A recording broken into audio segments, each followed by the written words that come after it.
Dual chip monster, one for performance, one for display.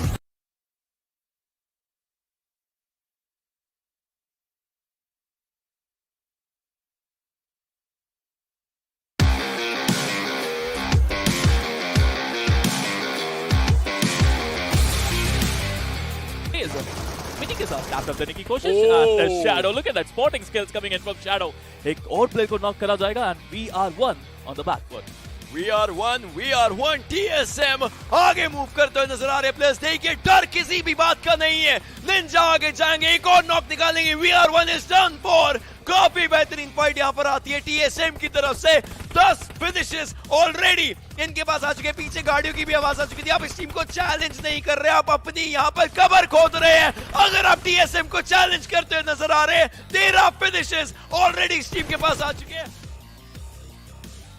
Player finish नहीं हुए ये fight अभी भी है जरूर बट वेल अब बैकफुट पर टीम जा चुकी है 4v3 का यहाँ पर सिचुएशन था 4v2 इनफैक्ट बन चुका है 4v1 there it is 3v1 situation 2v1 situation Prince के हिस्से में गेम जा सकता है it's down to a 1v1 Blaze versus Prince will Prince be the king here और व्हाट्स गोना हैपन क्योंकि उनको आखिरी प्लेयर ब्लेज को पिक करना ही पड़ेगा पूरी फाइट बनाने के लिए हेलमेट पूरा का पूरा गया गुजरा हो चुका है प्रिंस का फाइट निकाल करके अपनी टीम को इंपॉर्टेंट 15 पॉइंट्स देने पड़ेंगे ब्लेज 3 फिनिशेस है चौथा यहां पर मार सकते हैं मौके पे चौका मारने वाली बात हो सकती है going for the finishes as well finish points accumulate करना बहुत ज्यादा इंपॉर्टेंट है सारंग की एचपी लो थी उनको फिनिश किया जाएगा ब्लेज स्पॉटेड ब्लेज ही स्पॉटेड राइट नाउ प्रिंस के साथ यहां पर एक नेड कुक कर रहे हैं अगर जंप नेड करते जरूर वहां तक जाएगा ही गोस फॉर इट हल्का सा जंप लिया था नेड वहां पर गया जरूर है बट ब्लेज के थोड़ा सा पीछे रह जाएगा ब्लेज की तरफ से भी एक ग्रेनेड जाने की कोशिश हो सकती है ये फाइनल फाइट बहुत इंपॉर्टेंट है Prince he survives the first one he's trying to survive the second one as well but कितनी देर तक सरवाइव कर पाएंगे नेड बिल्कुल उनके करीब था बट वो पेड़ का difference but Prince he's doing a bold move वो सामने आ चुके हैं और ब्लेज उनको स्पॉट कर चुके हैं ये बहुत इंपॉर्टेंट है अगर एक और नेड या एक और मोलोटॉव रहता है काफी अच्छा उसका Blaze in the open Blaze in the open Blaze is in the open Blaze is 1 HP एक गोली और एंड 7 Cs वो ऐसा कर जाते हैं तभी उनके पास एक अपॉर्चुनिटी बनेगी बट जी नहीं इकोनॉक्स देखिए क्लोज रेंज के लिए परफेक्ट लोड आउट उनके पास था AKM है एक M4 है साथ में लेवल 3 का हेलमेट है लेवल 3 का वेस्ट है बहुत शानदार तरीके से वहां पे उस फाइट को अंजाम देते हुए नजर आए हमें नेड पर रेड एक्सपेक्टेशंस यहां पे बहुत ज्यादा कम से रेड के साथ कोई प्लेयर अगर नॉक होता है तो रश यहां पे देखने को मिलेगा बट अभी के लिए कॉर्नर चेक करने बहुत जरूरी है आगे अंदर प्लेयर्स आने की कोशिश करें स्मोक भी यहां पे देखने को मिल जाएंगे एंड हियर यू गो जाइफर का नेड आता हुआ शैडो को नॉक करा जाएगा एक और प्लेयर को स्पॉट किया बट प्लेस वहां पे रिटेलिएशन में जाइफर को नॉक एंड फिनिश कर देंगे टीम TSM 7 फिनिशेस निकाल चुके हैं ऑलरेडी एंड खेल अभी शुरू हुआ है एग्जैक्टली यहाँ पर 2 प्लेयर्स बचे जरूर थे लेट्स सी कि ब्लेज का ये जो ग्रेनेड है वो यहाँ पर कनेक्ट होगा या नहीं होगा अभी के लिए क्लोज जरूर से किया लेकिन कनेक्शन आएगा नहीं सोलो मैन स्टैंडिंग फ्रीक यहाँ पर हमें देखने को मिलेंगे कैन की फ्रीक आउट TSM वो एक देखने वाली बात लेकिन वहां पर एडीएस उन्होंने अपना खोल दिया एलिमिनेशन टीम 4 व्हाइट शार्क्स का हमें देखने को मिल जाएगा इन TSM 9 फिनिशेस ऑलरेडी निकाल चुके हैं अभी तो मैच स्टार्ट हुआ था VR1 वर्सेस 7M ये फाइट है वो भी नहीं चल रही यहां पर अभी के लिए VR1 थोड़ा मुश्किल स्थिति में जरूर से नजर आ रही क्योंकि 2 खिलाड़ी उनके डाउन हो जाएंगे सिड को यहां पर एक बहुत क्रूशियल रोल जरूर से अपनाना पड़ेगा वहां पे स्पॉट करके डाउन करेंगे आखिरी खिलाड़ी को भी मल्टीपल फाइट्स एक साथ यहां पर देखने को मिलती हुई इन्फ्यूज अगर ये फाइट जीतती है तो उनके चांसेस भी बढ़ सकते हैं लेकिन चांसेस वो नजर आ नहीं रहा बिकॉज TSM जो है उन्होंने पहला नॉक ऑलरेडी निकाल दिया है अभी रुकने का नाम भी नहीं ले रहे अभी 3 प्लेयर्स और भी हैं वो भी खत्म करेंगे क्या 30 बॉम्बर हम 30 पॉइंट्स की बात करते हैं 30 फिनिशेस की बात कर रहे हैं अलग ही खेल चल रहा है 45 अंक एक मैच से लेते हुए TSM आपको नजर आ सकती है what is happening shadow here you go it's over काफी मुश्किल होगा प्रिडिक्ट करना जो फुटस्टेप्स वगैरह हैं वो और साथ ही साथ हीलिंग्स और थ्रोएबल्स का भी एक अच्छा इस्तेमाल वहां पर करना पड़ेगा बट मीनवाइल यहां पर एक फाइट हमें देखने को मिलेगी टीम एक्स पार्क के मवी यहां पर क्वार्टर्स में ऑलमोस्ट 1v2 करने वाले थे डॉट एचपी सर्वाइव जरूर से कर रहे हैं वहां पर इनके ओपोनेंट बट लेट्स सी कि क्या सही वक्त पे वहां पर जो बाकी के खिलाड़ी है वो पहुंच पाएंगे काफी मुश्किल ये स्थिति कल बहुत मुश्किल स्थिति और स्कोप भी यहाँ पे कर दिया जाता है रिवाइवल की प्रक्रिया को भी शुरू कर दिया है एक और प्लेयर जो पहले नॉक हुआ था उनको यहाँ पे नॉक कर दिया जाएगा या मवी को बचाया जा सकता है गिल आगे बढ़ने की कोशिश गाड़ी में इनको भेजा गया कि यहाँ पे क्लच करके दिखाए दोनों प्लेयर्स जो उनके सामने है एक डॉट एचपी पे बरकरार है क्या यहाँ पे गिल कोई मैच कर पाएंगे प्लेयर को नॉक करते हैं दूसरा प्लेयर उनके बिल्कुल सामने गिल पहले मवी को बचाएंगे या पहले क्लच करेंगे लेट्स फाइंड आउट थग अभी भी वहां पे है। देखिए यहाँ डिसीजन मेकिंग का समय आ जाता है कि क्या आप सही डिसीजन ले पाएंगे। एंड सही डिसीजन यही था कि बाकी प्लेयर्स आएंगे। And here you go, team Xpark off to a wonderful start. But अभी खेल खत्म नहीं हुआ क्योंकि थर्ड पार्टी शॉट्स उनके ऊपर आते नजर आ जाएंगे आपको, ताकि उन्होंने अपने आगे स्मोक करे हैं। और अभी के लिए स्मोक में कोई नहीं ज्यादा, फ्लैगी गाड़ी में बैठ चुके हैं, आगे जाने की कोशिश सारे के सारे प्लेयर्स के पास। बट गिल की पोजीशन जैसा कि मैंने कहा था बहुत ज्यादा इंपॉर्टेंट, बट गिल को यहाँ पर स्पॉट कर लिया जाएगा, नॉक भी कर दिया जाएगा। ये एक बहुत बड़ा फैक्टर साबित होगा इस फाइट के अंदर, क्योंकि अब एक्सपार्क के पास सिर्फ 2 प्लेयर्स बचे हैं। बिल्कुल, स्काउट को भी वहां पर स्पॉट कर लिया गया। काफी बढ़िया एक स्प्रे जाएगा, एक और खिलाड़ी वहां पर डाउन होता है। Scout OP being the last man standing, team x terminator यहां पर इजीली क्या उनको स्पॉट कर सकते हैं? जी हां, एलिमिनेशन टीम एक्स पार्क का हमें देखने को मिल जाएगा 5वें पायदान पर। टीम एक्स टर्मिनेटर जो कंसिस्टेंसी जिसके साथ उन्होंने राउंड 1 राउंड 2 में परफॉर्म किया था, दिखाते हुए कि अंडररेटेड के अंदर भी बहुत दम है और एक बहुत एक्सपीरियंस लाइनअप का खात्मा। एब्सोल्युटली ब्लू जोन के बाहर नहीं है, तो अभी भी थोड़ा समय तो है उनके पास मूवमेंट करने के लिए। हाइड्रो के प्लेस, ओ बमला बॉय, ये बहुत अच्छा मूव है, बहुत ज्यादा बोल्ड मूव उन्होंने किया। पीछे वाले स्मोक में आ चुके हैं, वेफायर यहाँ पे पिक लेने की कोशिश कर रहे थे, लेकिन पावर टूटे का मूवमेंट बहुत बेहतरीन था। इनफैक्ट बमला बॉय पीछे से आते हैं, एक पिक निकालते हैं, अल्ट्रॉन दूसरी तरफ हाइड्रो के ही प्लेयर्स के ऊपर चढ़ चुके हैं और उनके एक पिक को डाउन कर दिया। इस टीम एक्सपर्ट चैलेंज हाइड्रो, वो एक इंपॉर्टेंट सवाल है क्योंकि उनके पीछे से मावी आ चुके हैं। बाबर टुंडे की एचपी लो है, बमला बॉय 75% एचपी पर सर्वाइव कर रहे हैं, but Mavi doesn't care, he spots one shot, one takes one down. अगले प्लेयर को यहां पर स्काउट डाउन करेंगे। ये दोनों प्लेयर्स गरज रहे हैं, बरस रहे हैं। Xpark is not a spark anymore, they are lightning. Exactly, 9 finishes वो यहां पर ऑलरेडी निकाल चुके हैं, लेकिन एक बात to make a single move. देखिए दोनों टीम्स ने एक एक नॉक निकाला।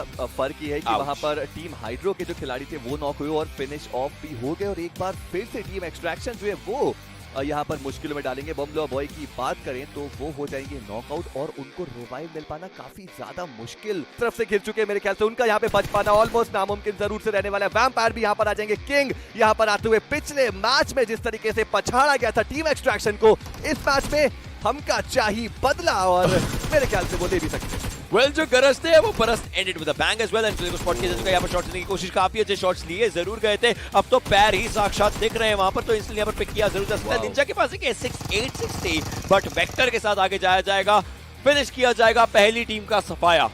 एग्जैक्टली, यहाँ पे team extraction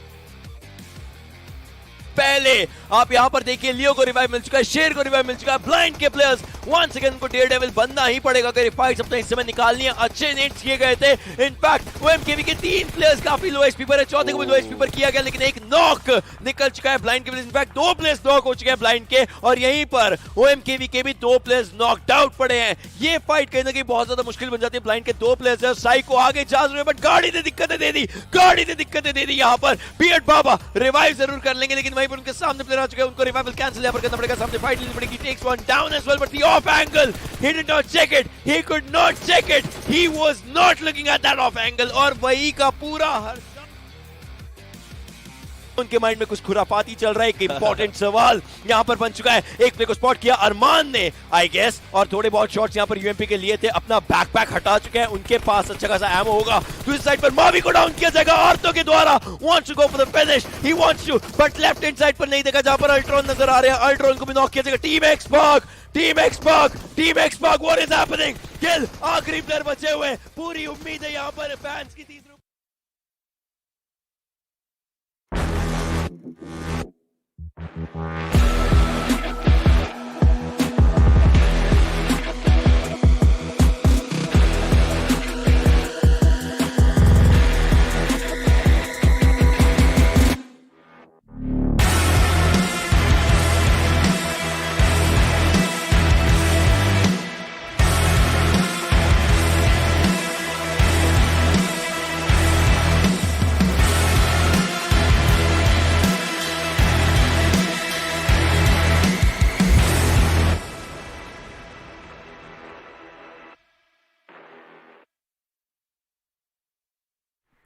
Hello and welcome to the iQOO BATTLEGROUNDS Mobile India Series 2021.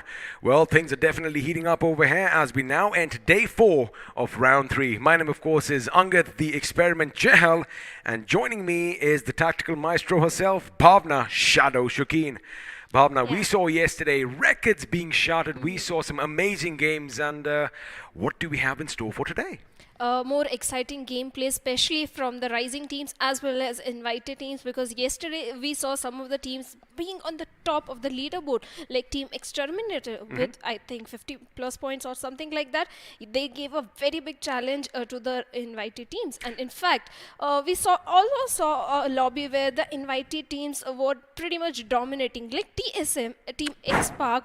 What a performance. I mean, I don't know if it's just dominating because they literally decimated everyone in their path. But again, we did see that with the Terminators as well, because they did have back-to-back chicken dinners. And like I said, a lot of records were shattered yesterday. But then again, that is the essence of this tournament, right? The fact that all these teams, I love the fact that we call the underdogs, the rising teams, you know, they are giving this pedestal. They are given this grand stage. And the spotlight is always going to be on them. So it comes down to them whether they want to make it or break it. And well, that is the stuff that legends are made of. And speaking of legends, I have one in my hand right now. It is, of course, the iQOO 7 Legend, the official smartphone sponsor for BGIS 2021. It is packed full of features, but you know what?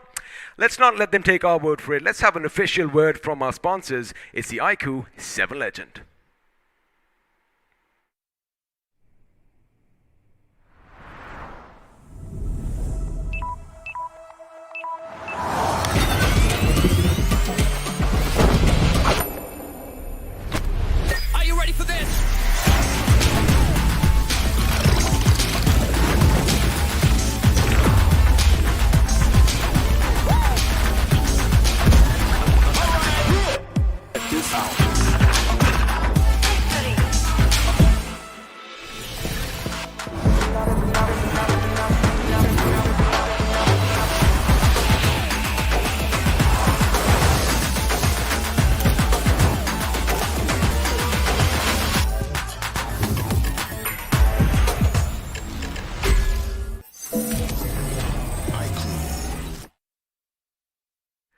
Well, there you have it. We were talking about this device being packed full of features, and you know, every single time I see this video, Bhavna, I see something new.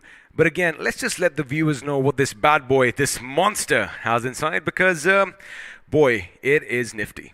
Well, it is, especially for the gamers, for the travelers, because it has got 66-watt flash charge and 20 minutes from 0 to 100% fully charged. But what more does it have? It has got Qualcomm Snapdragon 888 and in-display Monster Touch.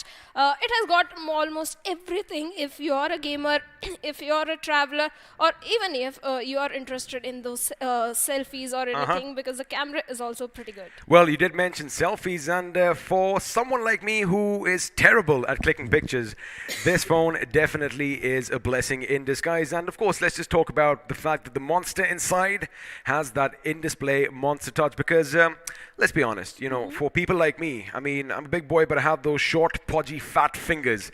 And sometimes when I'm trying to, you know, click a button or do something, either the notification bar comes down or the button that I am pressing, well, it does not get pressed. So, you know, for someone like me, this device is perfect because all your touches are going to be pristine and smooth. Now, talking about pristine and smooth touches, a few teams yesterday were playing in a pristine fashion. Of course, we did mention TSM. Whew, 113 points. Breaking all records, almost touching the 4,000 damage bar. Yes, 3,900 something damage they were giving out, and a tremendous performance, especially in the last game. But they had the safety because of match 1 and match 2. They can afford to go all YOLO. Doesn't matter if they come at the bottom of the leaderboard or at the top. That's why they were playing so aggressive. They were so confident, and they were like, this is our game. We are going to play it like classic game. That's what it's about, right? It's about the confidence. And once you are a close-knit unit, well, anything is possible. And she did say they went YOLO in the last game. And boy, did they do that, of course. They didn't even lose a single life. So, I mean, this is, well, the bar has really been set high over here. And, well, all of the teams now know exactly what the heights to stardom are all about. But now, you know, again, talking about the fact that we have all these rising teams put up quite a fight against, you know, all our invited teams. Again, like I said, our country, India, is full of untapped potentials. And, you know, there's a lot of diamonds in the rough. And, well, we might just be seeing the next diamond emerge in front of our eyes. Well, you never know. Maybe Exterminators or Team Red Cross might be tomorrow can achieve something like X-Park or TSM, because they do have the confidence, they do have the skill, and iQOO is almost providing the platform to shine and prove their mettle. So they are doing exactly what is required, because they have been grinding for so long, and finally that is paying off. I mean, that's the beauty about this event, Yeah. right? The fact that anyone could have entered, because this is, of course, one of the biggest online qualifier events in the recent history, and well, a lot of these rising teams are making the best of that opportunity. But again, like we've said before, you know, the Davids, they have to go up against the Goliaths. The old guard is going to be coming in, and while some have stumbled, well, a couple have shown why they are the superstars. Well, fear makes Wolf look bigger than it is. The rising teams don't have to fear from the name. I'll say that. Have the confidence, like the players of Team Spatnaz, OMKV, Red Cross, Exterminators. Everyone had MG officials also. So many names are there. They didn't fear the name. They've played their normal game and they came out as a winner. And I think every single team in the lobby has that caliber that they can put a similar performance like what Exterminators did. You know, just to add to your point, I think you're right, because when the games did start off yesterday, we kind of noticed a little bit of hesitancy in some of the newer teams. And, you know, of course, the adrenaline is coursing through your veins, and sometimes your device gets just a bit shaky, and, you know, you can crumble under that pressure. But then in games 2 and 3, oh, they came out swinging right off the bat, and well, we did see some epic fights take place in the maps of Erangel and Miramar. But now, all that is going to be kept aside, because again, we are going to have an infusion of fresh meat coming in today, as in about a few minutes we are going to see who all are going to be battling it out on the battlegrounds today. But let me tell you one thing. Something exciting is going to be happening later on, but before we get to that, what do you expect today? Because again, I'm going to throw this to you. You do your research, you know the facts and the numbers. What's going to happen today? Slow start or explosive start? Explosive. Very explosive start. It is going to be from the very first match, because two teams do realize if they fall in game 1, things might not look even in game 2 or game 3. So they have to perform very well in game 1. At least have a consistency, or at least a top 6 position in the leaderboard, so they that you are in a safe spot to have a risk of falling down in game 2 or game 3. Well, that's what it's all about, because again, it's only 3 games that all these teams, you know, have a chance, like I said, to either make it or break it, and of course the pressure is going to be mounting on their shoulders. Now, before we jump into any of the action, remember I did say we have a little surprise in store for you guys. Just bear with me. We are going to get to that in a couple of seconds. But again, like you said, you know, you are expecting an explosive start. Yeah. Now, let's just you know, talk about a few teams right now. Now, of course, we have some big dogs coming in today. You are going to have to wait just a little bit for Godlike. But before that, let's just talk about Skylights Gaming. Yeah. Skylights is a team that has the experience and everything, but obviously we are all expecting Skylights will perform really well unless things don't go as planned for them, but we are expecting similar performance. But I want to talk about Inside Out. That team broke all records in round 2. The performance that was coming especially from Joker over there, that is why I'm saying things are going to go all explosive from the very start, because we have team Inside Out, team Skylights is there, and other teams also are there, and they are pretty aggressive, every team. They are, and of course Joker, one of the veterans of BGIS, and you know, he's been doing his thing. But now, this is the moment that you all have been waiting for. Like I said, we have something special for you, and well, it is a member of Team X-Park who is going to be on your screen. Any guesses? Well, I got you covered over there, because Ocean and we interviewed none other than Scout OP himself. Let's go in and have a look. Hello and welcome to the iQOO Battlegrounds Mobile India Series 2021. And boy, we have a special segment in store for you. My name, of course, is Angad, the Experiment Chahal. And well, the gentleman on my right needs no introduction, but it is, of course, Ocean Sharma. Ocean, this is going to be a little surprise for all our viewers, because, well, we have someone coming in from Team X-Park, but can they guess who? I mean, that's the thing, right? You gotta guess, because जब हम बात करते हैं कि you know, कहीं ना कहीं player scout out हो रहे हैं, अगर हम BGIS के अंदर की बात करें, नया नया टैलेंट स्काउट आउट हो रहा है, गेम में आपको स्काउट करना पड़ता है, so Enough hints given, I guess. I think आपको पता चल जाना चाहिए अब तक कि हम किसके बारे में बात कर रहे हैं. We of course are talking about Scout, the man who is too OP, and well, he is going to be joining us in the studio right about now. Ah, well, there he is. It's a pleasure having you here in the studio, Scout. First question, of course, how are you doing today? Hey guys, I'm good. That is brilliant. That is brilliant. Now, of course, हम आपसे थोड़े बहुत सवाल पूछेंगे यहाँ पे, but you know what? I'm going to let Ocean kick things off. Thank you very much XP and scout. पहला सवाल मेरे ख्याल से सबका जनता का ही रहेगा. कल आपने इंटरव्यू के अंदर आए थे और आपने एक बहुत अच्छा पॉइंट मेंशन किया. That was about confidence, right? कि किस तरीके से कॉन्फिडेंस सेपरेट करता है यंग ब्लड्स को, न्यू टैलेंट को, from the ones that are invited. So the question is, जो नया टैलेंट है वो कॉन्फिडेंस लेकर के कैसे है? How should they build up that confidence in themselves? तो गाइस मेजर डिफरेंस जो रहता है ना कॉन्फिडेंस का, वो है ना फिनिश के मतलब फिनिश बिल्डअप होते रहता है ना, तो वहां से मिलता है.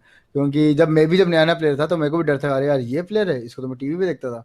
बट जब आप मारते हो ना एक दो प्लेयर को, तो अपने आप वो हर फिनिश पे, हर एक फिनिश पॉइंट पे आपको ऐसा लगता है कि आपका कॉन्फिडेंस बूस्ट हो रहा है, तो आप और बेटर खेलते हो. तो मुझे तो ये है कि यंग प्लेयर्स जितने भी उनको एकदम ऐसा कि हाँ हम मार सकते हैं, क्योंकि यार गेम है. मैंने पहले भी इंटरव्यू में बोला है कि गेम है यार, गोली दो गोली तुम्हें भी लगेगी, दो गोली हमें भी लगेगी, तो दिक्कत कुछ नहीं है उसमें. वही आई गेस बात ये है कि गेम है, कुछ भी हो सकता है. You know, you can have a good day, you can have a bad day. वही, it's all about your kismet. Now, like you did mention, you know, you've been at the helm of BGMI right from the beginning. I mean, I consider you one of the pioneers of the game, and I've had the pleasure and the privilege to know you back in the day. Now, आपने mention किया था अभी that, you know, once upon a time you were a new player as well. How did you start infusing confidence into your gameplay? See, the thing is that in the past days of my career, I also got, you know, into the big leagues. I was really, you know, like scared of the new players out there, because I used to look at the gameplays and learn, and I used to imitate their game style in my tournaments. But when you face them for the first time, you feel like, bro, I have been watching them from a long time. Then how am I supposed to beat them? But you know, it's a matter of few matches. Even if you get a knock, that boosts your confidence. You know, so like till the time you don't engage yourself, till the time you don't play your natural game, you will be scared. Absolutely, and wait, I mean, you got to be yourself at the end of the day, right? And you know, talking about being yourself, कल हमने कुछ अलग देखा था in one of the games. So normally Scout is associated with the maximum number of finishes. However, yesterday आपने कुछ अलग किया, because we did see you on top of the building in a compound, just keeping the enemy at bay. So you know, you were playing a different kind of a role, I suppose, right? I mean उसी के अंदर, you know, अगर हम लोग carry forward करें, एक sacrificial role अदा कर रहे थे आप, जो दिखाता था कि आपकी एक डिफरेंट क्लास थी बाकी प्लेयर्स से. कहीं ना कहीं, यू नो, स्काउट एक अलग क्लासी गेम प्ले खिलाता हुआ नजर आ रहा था, जो बहुत ज्यादा अलग था, बहुत रिफ्रेशिंग था देखने के लिए. So does that mean that Scout personally looks this tournament in a different way as well, and आगे आने वाली जर्नी भी थोड़ी सी डिफरेंट होगी स्काउट की? नहीं, आज तक मैं लाइक एक बोलता ना, एक असॉल्टर या फिर एक सपोर्ट प्लेयर के हिसाब से खेल रहा था. मैंने बस इस टूर्नामेंट से मैं डिसाइड कर लिया कि I need to be like water, you know, कि आप कोई भी ग्लास या कोई भी बॉटल में डाल, आपको उसका शेप लेना है. बहुत सिंपल चीज़ है. तो अगर टीम को असॉल्टर चाहिए, मैं असॉल्टर के लिए अवेलेबल हूँ. अगर टीम को चाहिए कि जोन होल्ड करो, टीम मार रही है, कोई दिक्कत नहीं.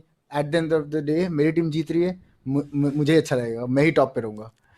क्योंकि अब गाइस अब ये हो चुका है कि अब फिनिश लेके एक बंदा कितना ही कर लेगा. So it's about the team win, you know. तो इसलिए team winning moment is more important than the finishes out there. You know, जैसे आपने कहा, be like water, I think we have a Bruce Lee fan in the building tonight. And again, I mean, that's just brilliant. That is what you need. You need to be fluidic. You need to be adaptive and versatile.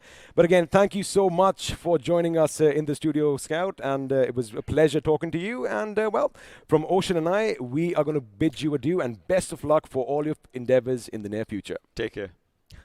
Thank you so much for having me here, guys.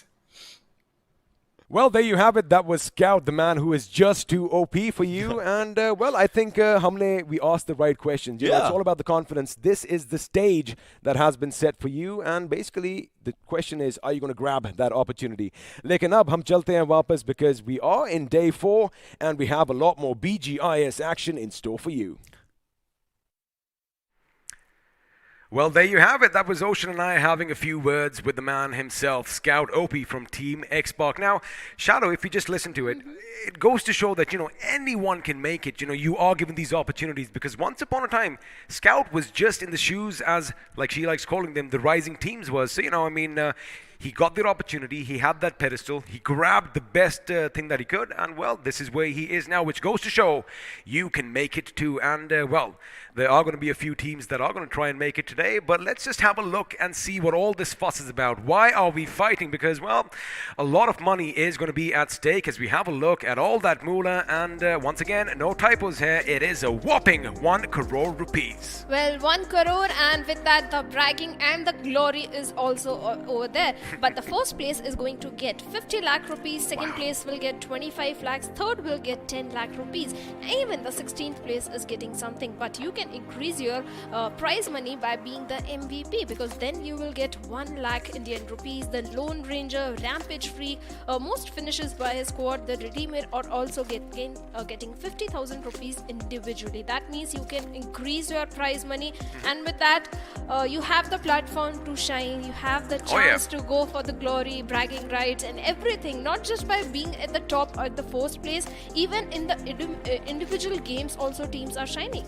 Well, of course, we have had a look at what's at stake, but now let's see how all the points are going to be distributed in the matches, as I'm sure all of you are going to be fully aware of this particular screen, well, on your screens right now. First place walks away with 15 points, second with 12, third with 10, and as we keep going down the ranks, well, the placement points are going to be decreasing. Now, you do not want to be caught dead between, I beg your pardon, between 8 to 16 position, because, well, from 8 to 12 you only have 1 point, and 13 to 16 you get nada. But also keep in mind, Shadow, 1 finish equals 1 point. And that is the main thing, XP, because if you remember, we'll come to that, but if you look at our calendar, round 1 is already over. Teams have qualified round 1, and then they move towards round 2. Round 2 is already over, done and dusted. In fact, we are at the end of round number 3, last day of round 3, day 4 that is, and after that we are heading towards new year, next year 2022, where the teams will compete in the quarterfinals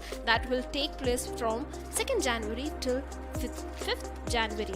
From there, after a day break, teams will move towards the semi-finals, and the pressure is going to increase a lot in that. They'll be taking place from 7th January till 10th January, and after a 2-day break we are moving towards the finals, where we will get our champion. Well, it is going to be in those 4 days next year in January 2022 when either the kings or queens of India are going to be crowned, and boy oh boy, all the action at that point is going to be high octane, high intense, and well, you better mark your calendars and make sure you have those dates available. Now, let's have a look and see what's going to happen today, because like I said, we have some major action in store for you as we have a look at today's schedule. Now, to kick things off, we are going to have Group 6 play 3 games. Again, we are going to have 2 Erangels with that Miramar in between, which of course makes things a bit, more exciting. And again, just keep in mind, although we have 6 matches in store for you, well, in the online phase, there are groups that are going to be battling it out, well, offline, and we are going to be showing you those points at some point or the other. Well, definitely, and like you mentioned, Miramar is going to turn things either in your favor or maybe in not so much your favor if you lose in that 16th position, because match number 3 is going to add much more pressure. So better perform good in match 1, match 2, then go all YOLO in match number 3. Well, now that we had a look at the schedule, let's actually see which all teams are going to be battling it out in the battlegrounds below, as we do have the matchup coming up on our screens now. And to kick things off, it is going to be Group 6, which comprises of Death Wish officials, Team Inside Out, Musty Zone Gaming. Let's see if they're going to have some fun today. Python Esports, Destructor. Ooh, I like that name. Destructor X.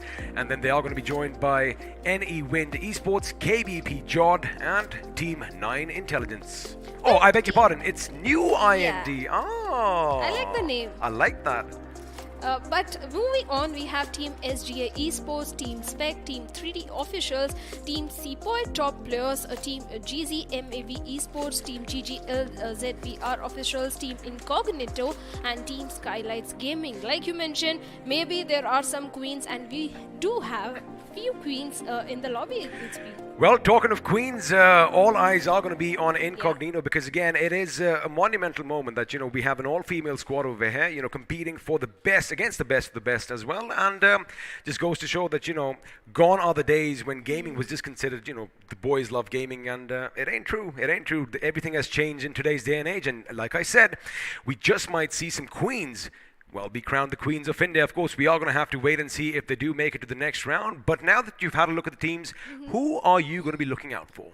Well, obviously, Team Inside Out is there. But other than that, I think Team Deathwish officials do stand a chance because they had a very good outing in round number 1 and round number 2. They were pretty much consistent. But talking about Inside Out, round 2, match 2, they were taken out pretty early. But match number 1, they headed for a chicken dinner. And if I'm not wrong, 25 finish points in a single game. I mean, you know, we've seen some ridiculous numbers before, but this is, of course, just mean. This is dirty, and, well, looks like they do have a lot of potential. But for now, before the fields of Erangel are covered in that heart-dripping blood, let's just have a look and see what it looks like without all that red, as, of course, we are going to kick things off at the Milta power plant.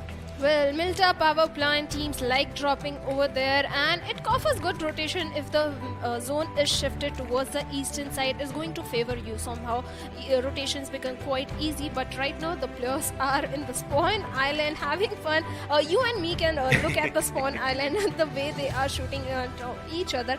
But yeah, the scenic beauty, we have to give credit to our observers. Well, just to paint a little picture while you have a look at some beautiful cinematic shots of Erangel, a member of Deathwish is, well, letting his words known. He is going to be lighting the enemies up on the spawn island, but of course, all that matters is what happens in the game now. This is a place which is going to be hotly contested, of course, the city of Yasnaya Polyana. Now, normally, Shadow, we see maybe a couple of teams drop, but I want to see some more. I want to see double the number dropping in at Yasnaya and only one team coming out alive. You want to see bloodbath, don't you? Oh, yes. But teams don't want. I think Yasna is a pretty safe place, even if 4 teams drop in, because they can fight against each other. There is enough loot available. Yasna is a big urban city. Teams can afford to contest. Multiple teams can afford to contest that location. But when it comes to Milta or Rozok, they tend to offer a little scarcity in the loot. They can't afford to have drop location contestation when it comes to Rozok or Milta. But the black beauty, blue beauty, I think, like you always call it, is already up in the sky. And I'm liking the flight path because it is basically dissecting the map into almost half part. It is going from the southern side towards from military base towards the Severny area. So that means pretty easy to glide in your favorite drop location. And now, teams are already dropping towards military base. If the zone tends to go towards northern side, that means they have to make a quick loot, quick rotation, and sometimes it pays off, sometimes it doesn't. Do you know you have a little bit of a sinister streak in you? Because again, you love all that drama, don't you? But Yeah. yes, have a look at that. It's not just 1, but 2 and 3 teams, in fact, that might just collide at the Sosnovka military base itself, because I believe it is going to be contested. Again, this hasn't really happened in games of the past, but for now, as you mentioned, all of the teams, they are going to have their favorite drop spots in jumping distance, as I do see quite a few teams up north. But for now, we are going to be focusing down south on the military base itself, as it looks like KBP Jod, they have full control of the main military buildings, while Team Incognito are going to be lurking nearby. Now, of course, all eyes are going to be on Team Incognito. The question is, are they up to the task? Well, they are most definitely, because they have been in the grind from a very long time. But talking about Team KBP, they had a good outing in one of the match, but in other match they were kind of falling apart. In fact, that match they performed good. They pretty much were so damn aggressive. But let's see what is going to be their approach this time, because this is match number 1. It is going to build your momentum towards match number 2 and match 3. So everybody wants to get the initial finish points, the position points, everything, so that they are pretty much safe for match number 2 and match 3. And looks like Team Incognito is pretty much okay-ish, I'll say. Not good loot. Well, talking of Incognito, we of course have the ladies up on our screen right now, and well, Incognito is going to be there. She's going to be joined by Godel Alpha, Scar, and Rebel. Now let's see if they're going to be rebelling without a cause, because whoa, looks like action is going to break out early as New IND's Naruto is going to come under fire, and Team 9 Intelligence are the ones laying down all the hurt. Now, of course, Action did start off with the shotgun, something I'm pretty sure Floki is going to be happy about because he loves his chick boom, and that is exactly what happened over here. Now, I like that, Team 9 intelligence is intelligent because they realized, you know what, that opposite member was caught out in the open, and it looked like he did not have any weapons on them, so there is no need to stop and loot that corpse. But for now, Action is going to break out around the 3-minute mark, and well, I am a happy camper.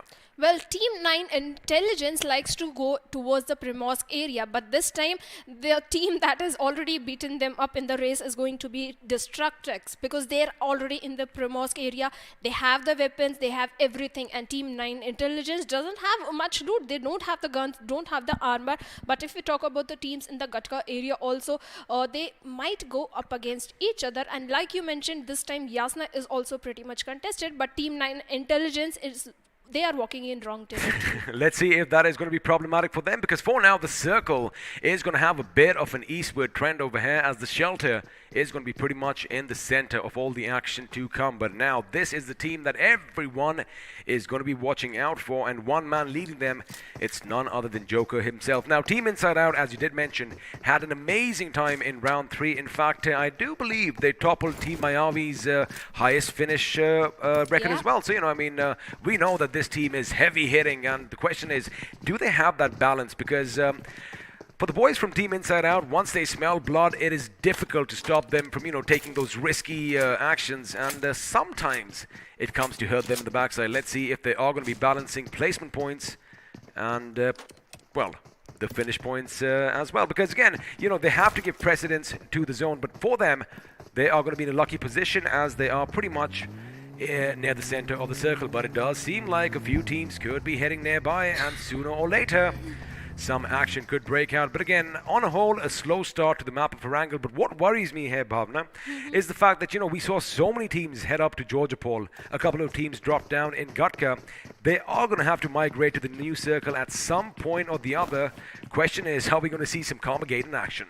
Well, I don't think so. They are going to go up against each other so early stage in the game. They are going for the smaller compounds, having the initial loot, and then head towards the zone and pretty much hold a safe compound, then go for the secondary loot, because this time going up against each other means casualties.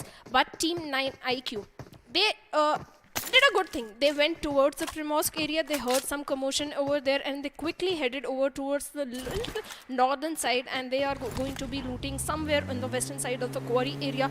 Good decision to go for that, because their drop location was pretty much contested, but the Skylights has been going towards the apartments and school area. Just to add to your point about Team 9 Intelligence, you did say, they are going to be heading for a little bit of a head-on collision. But as you mentioned, they noticed some commotion down in Primorsk, and it's the right decision, right? Because whoever was in Primorsk would have had all those weapons and all the utilities, while they basically just had one finish to their name. So we would expect them to, join us later in the circle, but I do believe they are going to brave the blue for some time. For now, if you quickly have a look at what's happening elsewhere, teams are going to start migrating down south. If you have a look up north, we do have 3D official, but wait a second, action is going to break out as INS Zeno is going to take the fight to Death Wish officials. Now, Death Wish, are they going to live up to their name? Are they going to be deploying death and destruction all around them? Or is Joker going to have the last laugh, as of course the first knock has come in? Joker is on the flank, and have a look at that. His teammate is going to be to his left, which means he is going to be conveying all that valuable information back to him. And now Zero goes in. He braves all the bullets. In fact, he almost gets another knock, but that grenade almost took the opposition out from under. But it looks like they are still going to survive by a sliver of HP. Now Joker goes on the right flank. He does have a teammate with him. Question is, going to push in. Yes, they are. They have spotted the enemy. He's getting the vehicle. That was a big mistake, as Obey is going to come in with the grenade and, well, knock him off his feet, which means now only one man, I beg your pardon, 2 members are left standing from Death Wish official, and I have no idea what happened there. Why he got in the buggy, maybe just to get in the back seat. Unfortunately, he did have a little bit of an issue, and Joker tries to run over the opposition, but it looks like Obey might just find someone lurking in the smoke. And wait a second. Wait a second, Mafia didn't even react the moment he saw Obey. Yeah, that was a pretty bad move. He thought the smoke is going to help him to cover himself and Obaid might not spot him, but that didn't happen. And look, I'm impressed by the way Team Inside Out reads the zone. Last time also the news circle is heading towards the other side. They were towards the Stelber area, but this time also in these types of circle, shelter is one of the best places to get intel onto the teams that are rotating from the western side. Again, a very good zone read, a very good positioning inside the fourth circle itself, and Team INS from the very starting they are looking very good. At least they can get so much intel and their gunpowder is very good. On the other hand, if we talk about Team Sepoy, they had a very good outing in round 1 or round 2. They were not much aggressive. They were pretty much silent, going for the position points and pretty much consistent. But on the other hand, we saw two teams dropping in towards the military base Island XP, but both of them have separated their ways, gone on their own path. One team is heading towards military bridge area, other team Incognito is heading towards Novorupnoy bridge area.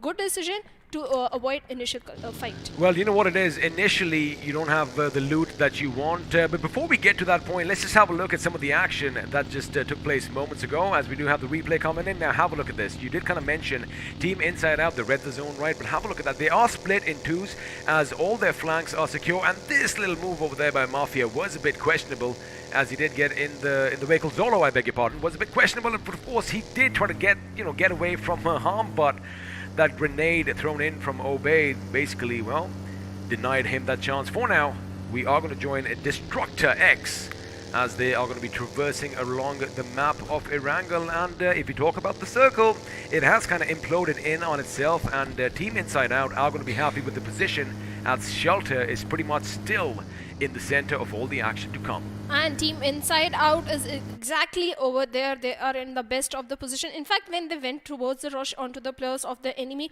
they were covering enemy from all the four sides. They cover every single angle. But Team Spec is still fighting with the blue, but they have already made inside safety. But they still have a long way to travel. And look at the map. VCS is already there. Other teams are already there.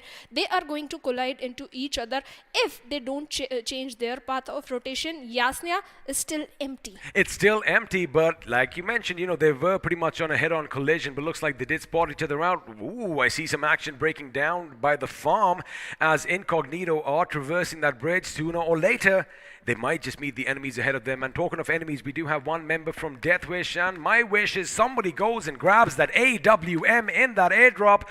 But judging by where it's landed, I do only see one team heading in that direction, and that team is Team Spec, if I'm not mistaken, up near Rozok over there. Well, they are heading, but look at the team that is heading towards the shelter area.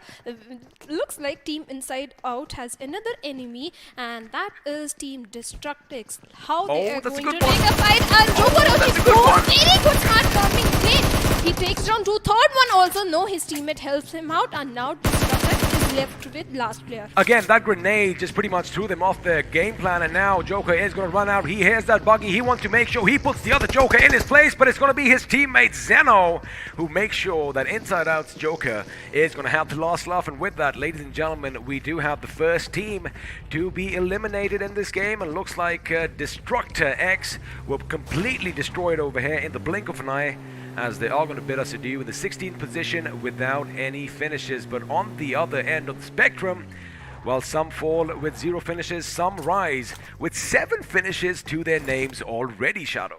Well, 7 finishes. In fact, the way Joker played at this moment... Look at that. Yeah, he threw the grenade. The players of Team Destructor were pretty much panicked in that situation. They had no cover, and Joker took the right opportunity to knock down 2 players. His teammate also helped him to take down the third one, and then it was impossible for the last player to do a 1v4 with the players of Team Inside Out. A very good, smart play coming in from the players of Team Inside Out. And mind you, XP, they are still in a very good spot. And call it a caster curse or something. Zeno has been knocked down, but he'll be instantly revived. But Team New IND is heading towards them. I was just going to bring that up because from the corner of my eye, the map feed that we have, I did see New IND Esports heading in their direction. And for now, it does seem like although they had a little bit of a hiccup, Zeno is going to be brought back on his feet, but looks like KBP Jod want to join in on the fun as well as, well, that is Optimistic Grenade. And the thing is, there's no one behind that rock. But of course, it is going to keep the enemy at bay. Now, this is going to be exciting. What does Team Inside Out do right now? Because they do have control of that shelter. Do they go down below? Do they burrow themselves in?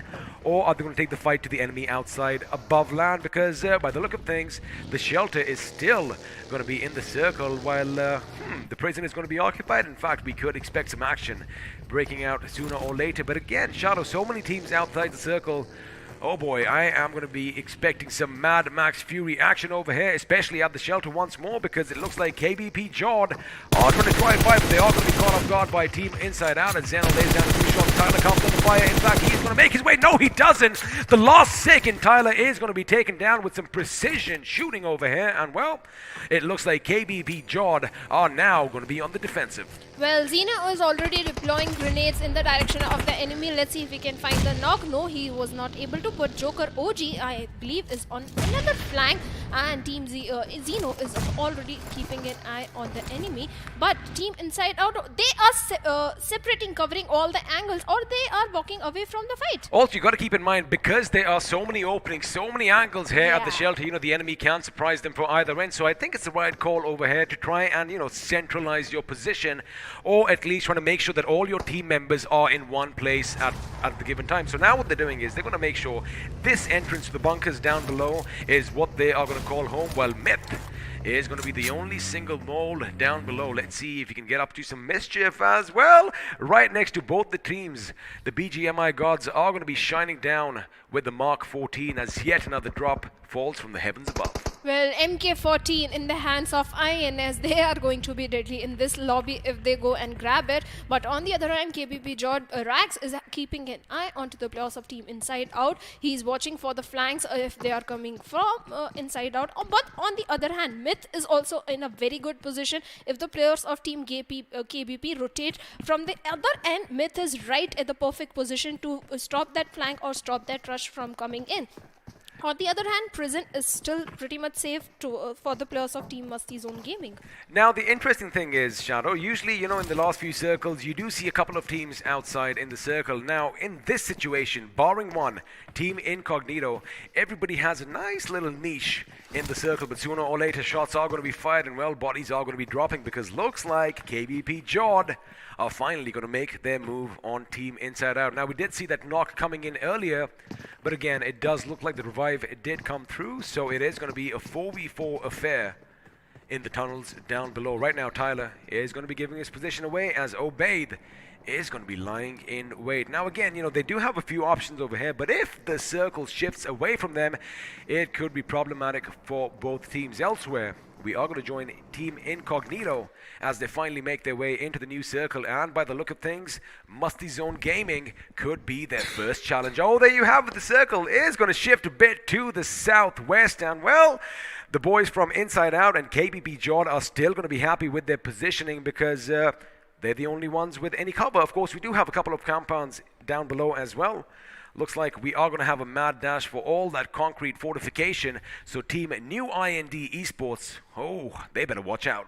I told you, XP, Team Inside Out have a perfect zone reading. I think I need to take classes from them. Look at them. Last time also perfect zone reading. This time also perfect positioning, perfect zone reading coming into the picture. But on the other hand, from the prison side, 3 teams are rotating in. Team Skylights has been pretty much silent up till this time.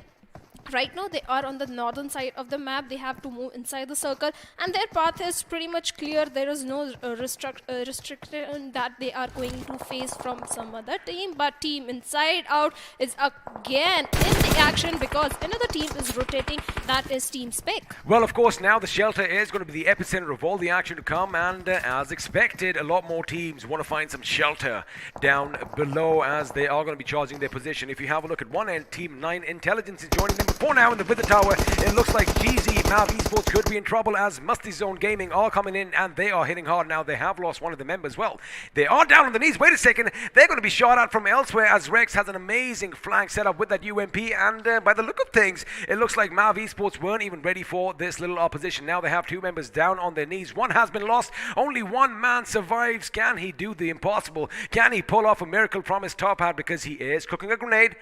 He is going to be shrouded in smoke as Rex is trying to connect with a few lucky shots. The first aid is going to be patched up, but now shield is not going to be shielded anymore as he just has a little tree for cover as shots are going to be fired at all ends. And there you have it. That is all she wrote. As, well, it looks like Musty Zone Gaming, they are having some fun. Although they did lose one member, they have 4 finishes to their names. Well, Team GZ deployed the smokes over there to deny the vision to the enemies, but they were not safe from the grenades because they were holding on to the Wizard Tower, and that is exactly what happened. Never hold on to Wizard Tower. All the 4 players, to be precise, have a little segregation, but on the other hand, GGL players are also falling down through the hands of Team Tyler. It does look like Tyler and the boys are going to be dishing out some damage as GGL ZPR official come under heavy fire. And, well, Joker heard all that commotion. He's like, wait a second.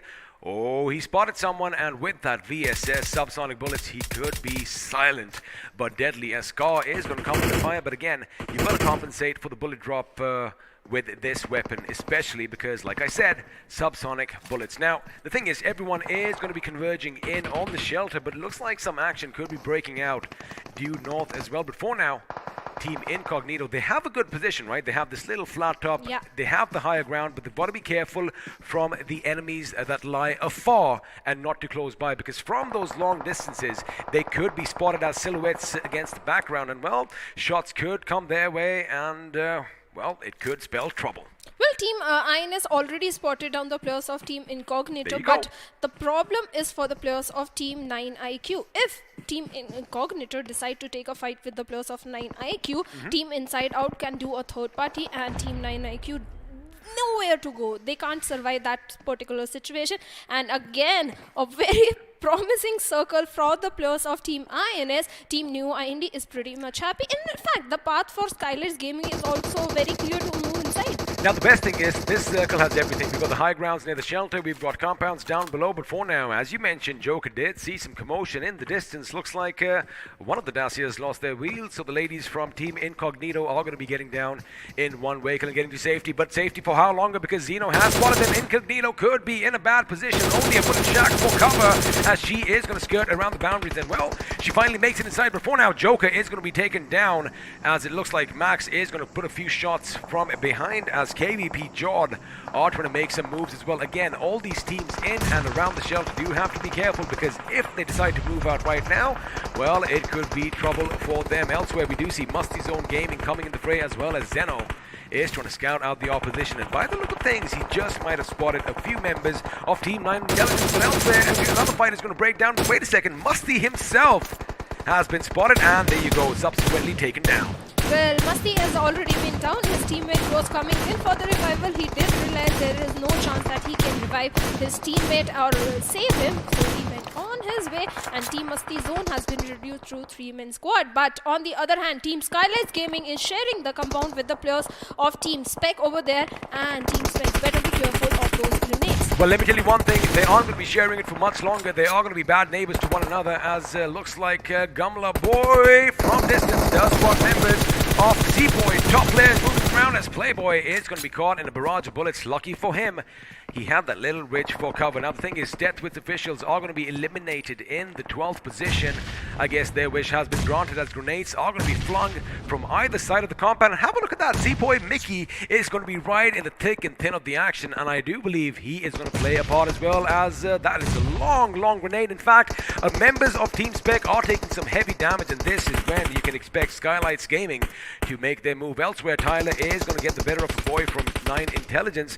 That could be problematic for them later on. Well, we're going to shift that fight right now, and in fact, another grenade thrown by Tyler is going to make sure that Aryan is put 6 feet under now. Team INS inside out. They do spot the enemy Playboy again. He barely has any cover, because sooner or later, you know, the smoke dissipates, and, well, your position is going to be revealed, which means the Seaboy top players are going to be in a world of trouble. Elsewhere, Zeno, with a couple of good grenades, is going to get a couple of knocks to himself as PCS moves to Memphis in quick succession, and now he is going to rattle up a few shots with that M4, hoping they connect.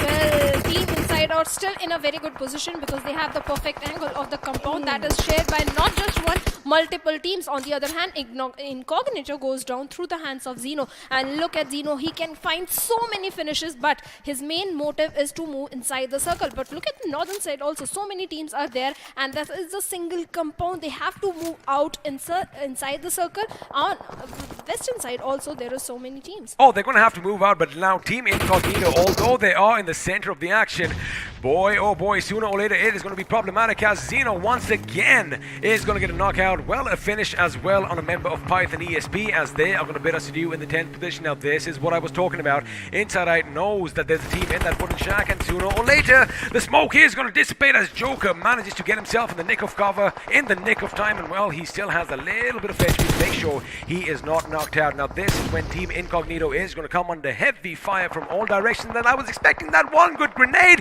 could spell trouble, but this time it is going to be a Molotov, which means, well, the floor is going to be lava, so the ladies, they better watch their steps as they try and maneuver around that shack. Now, for them, Shadow, they need to deploy some smokes and, well, lay down some suppressive fire so they are not overwhelmed by the enemy. And talking about being overwhelmed, Seaboy, again, we did not expect them. You know, we had pretty much written them off.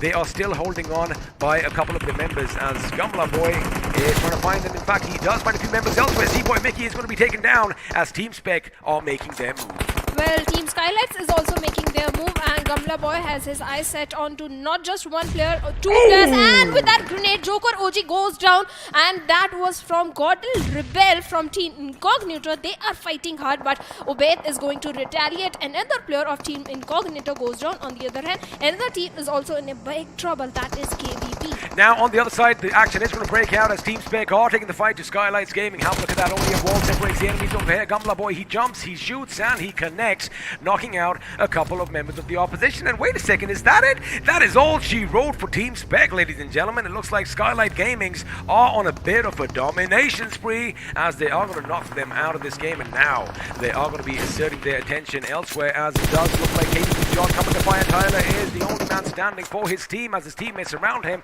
are going to fall, and one bullet, one stray shot over here could be it as vehicles are going to be exploding left, right, and center. But now this is where Skylight Gamings did catch a little bit of a glimpse of the gentleman from inside out, and once again a massive grenade coming in from Rebel. Make sure the two members of INS are brought down to their knees. This is when they need to make the push. This is when they need to make sure they finalize their finishes as an airdrop is going to fall down in no man's land. Before now, Picard, he knows that someone is in that smoke to the right as Tyler is going to hit the ground, and just as I say his name, an explosion takes place. The car goes boom, and with that, KBP Jod are going to be put 6 feet under. We are down to the final 6 teams, 20 people still vying to walk away with that delicious chicken dinner. I have to praise Team Incognito despite being the fact they were in the center They of the held on. circle. So many teams were fighting against them, and the grenades coming from Rebel pretty much are saving them, and they're fighting very hard, not just with Inside or with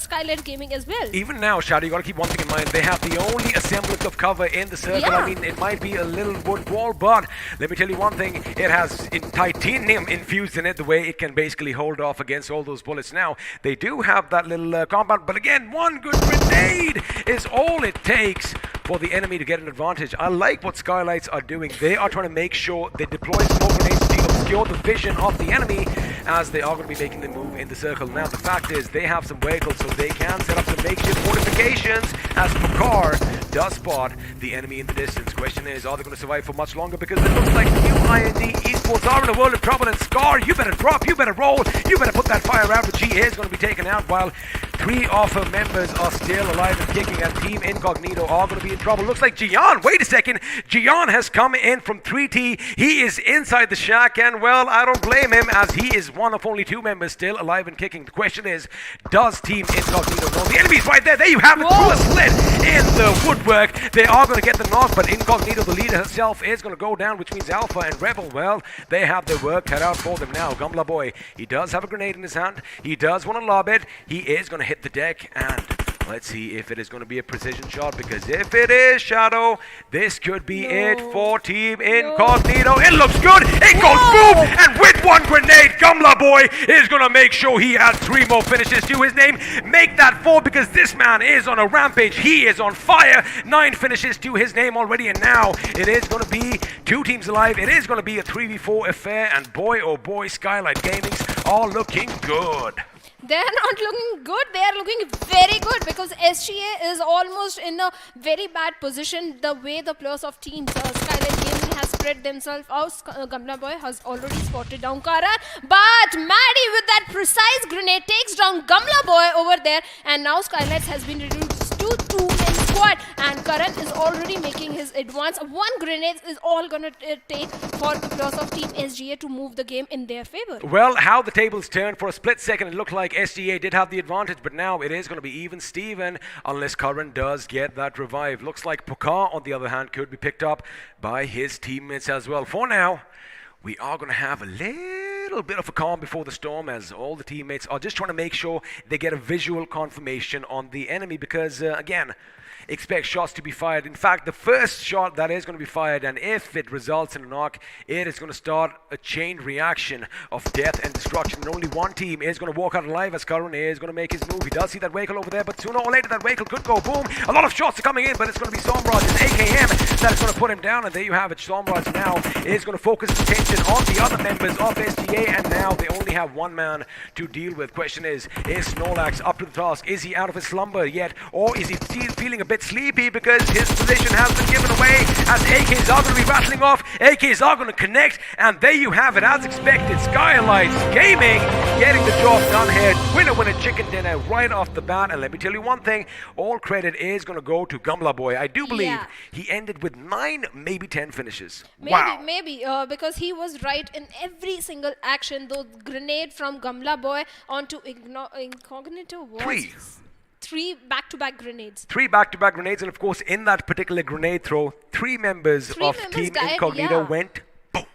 Exactly, one single grenade that was. But I have to praise Team Incognito also. That angle inside the shack onto that single player. Beautiful. Did you know about that angle? I mean, I've been in that situation at the receiving end at times, but yes, I have learned the hard way, you know. So again, you got to be adaptive, right? They saw something, they're like, wait a second, this is not brown. Took a few shots, got the hit markers, and well, they did get another finish to their name. Now, if we specifically talk about Team Incognito, which, you know what we'll do? We're going to wait for the highlights to come up, because I'm sure if you are joining us now and you missed any of the action, well, we have you covered there, as the highlights are now going to be popping up on your screens. And let me tell you something, as soon as, well, the first knock and finish came in, action was aplenty.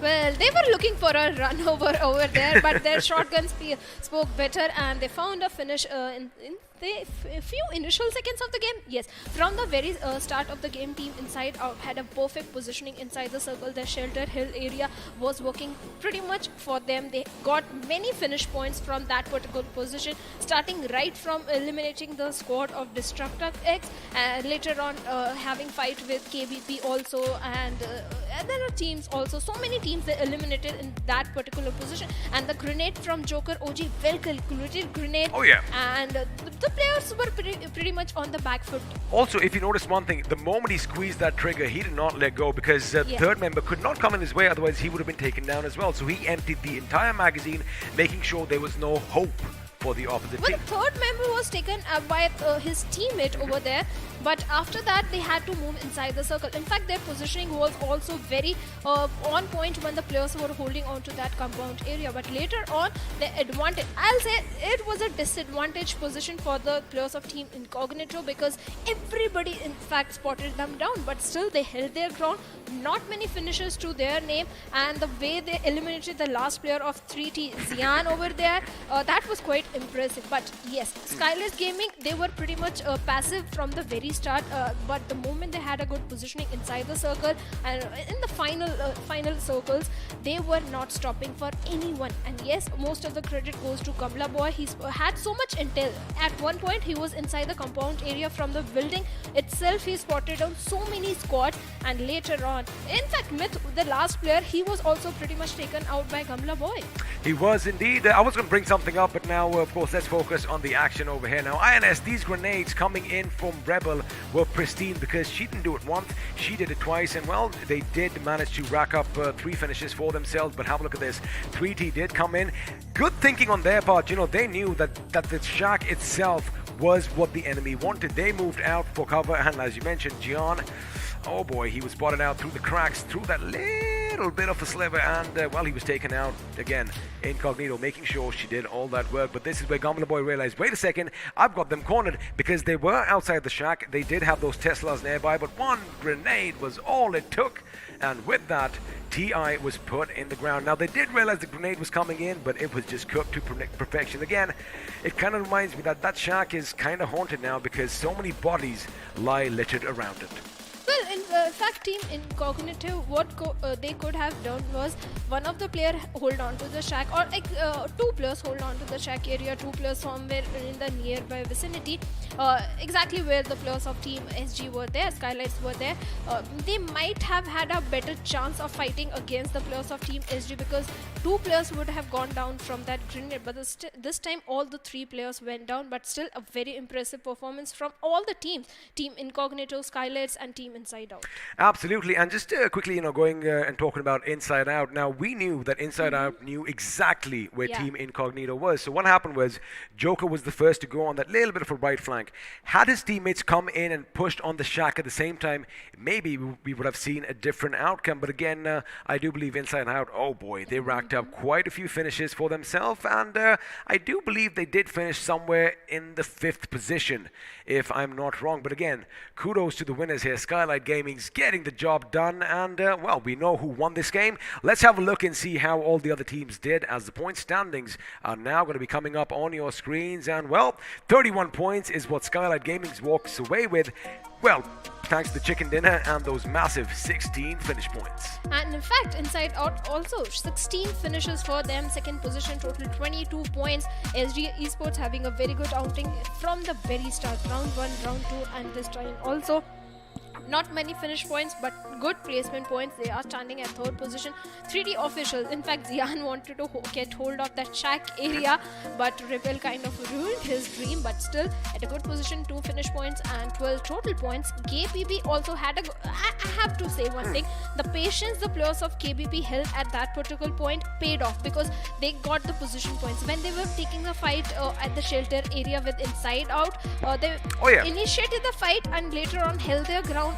They calmed themselves down, but later on went on to take the fight. 7 finish points, a good outing. New IND with 8 points, Incognito with 7 points. Well, now that we've had a look at the teams, let's see who stood out. And there you have it. The iQOO MVP is going to be none other than Gamla Boy with 9 finishes and 1,000+ points of damage. I'll tell you, XP, this is not the first time he is being the MVP. Every time Skylights Gaming plays, most of the times this is the guy who is the MVP. So I guess what we should tell production is just keep this little graphic ready and handy, because chances are you are going to be using it a lot more than not. Now, let's have a look and see who else is going to be joining him as we have a look at the top 5 players. And looks like Gamla Boy does have a teammate, Pokar, in the 4th position with 3 finishes. But of course, it is going to be INS who have 2 slots for themselves, with Zeno and Joker with 7 and 4 finishes respectively. And well, in the 5th position, KBP Jod are going to make a little bit of an appearance, as well as Tyler has 3 to his name. In fact, Tyler, the name popped in the finish feed quite a few number of times. He was taking multiple fights. In fact, it was the bad positioning in the final circle that took all of the players down. But these teams have just started, XP. Team INS and Team Skylights Gaming. But let's have a look at the match summary, that how many grenade finishes were there. Total grenade 100, and one of the airdrop looted and finishes. Just remove the last 0. There you have 10 finishes. 100 grenades were used in this round, and 10 of them culminated in finishes for the opposition. 1 airdrop was looted, but it was not the AWM, which I'm still keeping my fingers crossed. I think by the end of today, we just might see some AWM action up close and personal. But I do like the fact that we had quite a few knocks. Now, we do have 28 rescues coming in, but most of them were finished before they could even blink. Yeah, and the reason XP players are not going for AWM is because the meta has kind of changed. It's a very difficult to It only takes one, Shadow. one shot to knock down the player. Also, it only takes one to bring the snipers back into the meta. And again, we've seen some amazing sniping action. Yeah. Let's not take that away from any of these players. But now that we've had a look at some facts and figures, let's have it in a bit of a diagrammatic way. Let's have a look at the finish to damage performance graph popping up on your screens. And well, at either end, you are going to see a couple of teams doing better than the rest. At one end, it's INS, and at the other, well, I don't really have to tell you who that is. Well, INS and Skylights Gaming, they were pretty much dominating the lobby. Exactly the similar way Team 7Cs and TSM were doing yesterday. Exactly same performance are coming in, and yes, much more to come. These teams have just started. Now, one thing that is going to pop out for me is have a look at Team Incognito stats. Now, for those of you who aren't too familiar with the logos, it is going to be second from the right. 3 finishes to their names. However, 1,402 points of damage, which means even though they were in the thick and thin of all the action, these girls, they held their own and dished out quite a bit of death and destruction. Yeah, 1402 damage is not a low number. They were dishing out a lot of damage to multiple teams who were trying to close in towards them. But the positioning was the problem. One grenade is all that took for the players of Team Incognito to face an elimination. But still a very good outing, a very good performance coming from this particular team. In fact, Team SG also 1300 damage, but only 4 finish points.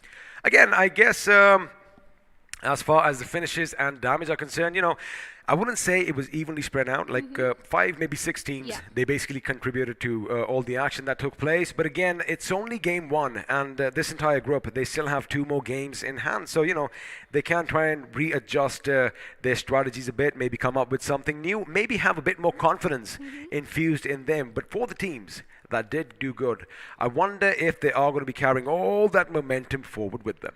I think it was not the fear this time, it was the rotation. So many teams were taking rotation from the northern side. They had to make the quick rotations, quick loot. That's why they didn't had much time to take multiple fights. In fact, their rotations were pretty much, most of the time were cut off because another team was already holding on to the zone. That's why they are having early elimination and not much damage also. We didn't see those head-on collisions this time, right? Because, while the teams were migrating in the new circles, we did kind of expect, vehicles to cross each other's path, somebody to alight from said vehicle and lay down a few shots, but nothing happened. The moment the enemies saw each other, they just went their separate ways, which I'm not happy about because, like I said, I love all that drama. We all love that drama. But this is a competitive scenario. You can't have that use drama. your noggin upstairs as well. In fact, 2 teams that used were both teams that dropping in military base. KBP and Incognito. They were right in the military base area, and they both decided to not take an initial fight, and that paid off because they both are in top 10. They both are in top 10. Of course, the circle was far away from them. So, the thing is, if you lose a member early on, it is going to have a little bit of a detrimental effect on your psyche. And the moment they realize, wait a second, we're not the only ones here, they in fact went their separate paths. While Team Incognito chose the Novo Repnoi Bridge, KVP Jord went by the other side. So again, they did finally meet up in the end as well. But I do believe it was an amazing game. Now, Team Inside Out, up until the last few moments, up until Team Incognito pretty much blew them out the park, they were having the game of their lives. Well, they were having the best of the moments because teams were coming in towards their direction and they were knocking down the players after players, eliminating squad after squad, double-digit finishes for the players of Team Inside Out also. In fact, Skylights and Inside Out, they both have same finishes. I think 13 finishes right now? 16. 16, I'm sorry. Don't reduce the number, Bhavna. Yeah, I can't. Yeah, 16 finishes for both of these teams. Yes, Inside Out was a very good, had a very good spot inside the circle. But the patience Skylights Gaming had, moving from the northern side, taking their time to get the best position and then take on the fight, because they were in the safe spot to take multiple fights. They were on rampage in the end. They were on a bit of a rampage, and again, I love the fact that all these rising teams, given the opportunity, they are grabbing it. And speaking of opportunities, we only have one sponsor to thank, and that of course is the iQOO 7 Legend, the official smartphone sponsor for BGIS 2021. Let's have a quick word from the monster inside.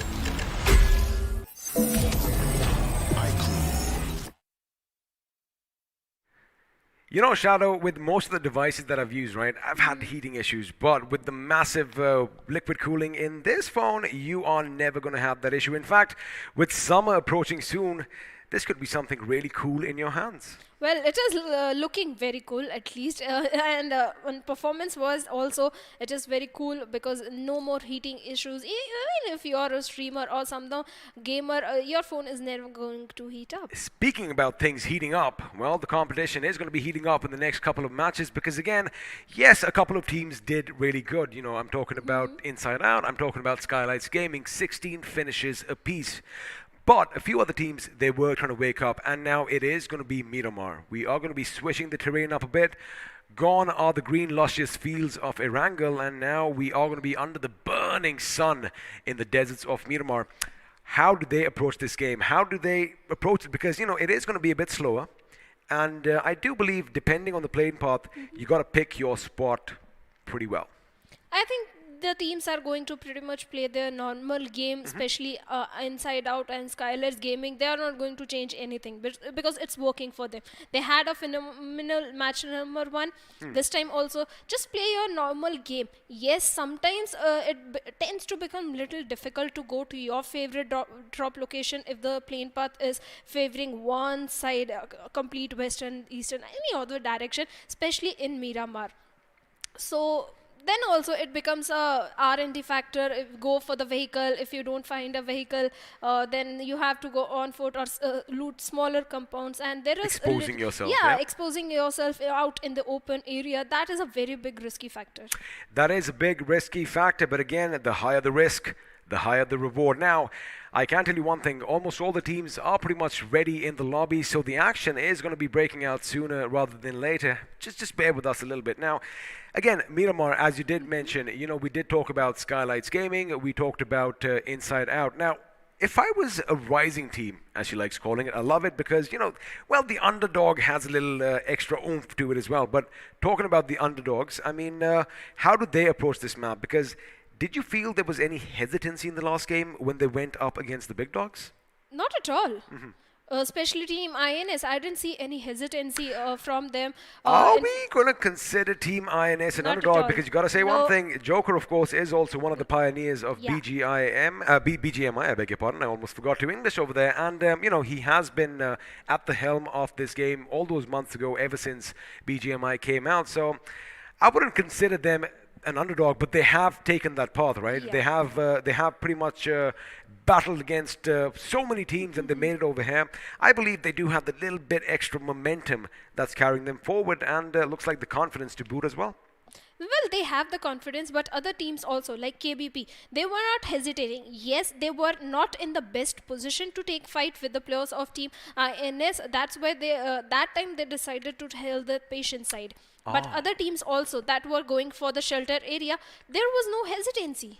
There wasn't any hesitancy, but now that we've had a look at a couple of matches, let's see what was happening in the offline world, as we are going to have the point standings from Group 15's matches. And well, the U-Dog India, another underdog in our midst, are going to be walking away the winners with 32 points, 17 of which came via finishes. Well, that is a pretty high number, 17 finishes from U-Dog India. In fact, round 2 on round 1 also they had a very good outing, and they were on the top of the leaderboard every single time. Imperial Esports this time with 7 finish points, standing at second position with 19 points. TKM Esports at third with 13 points. Not many finish points, but on the other hand, Egyptian Esports, they have just 1 position point and 11 finish points. They were so aggressive.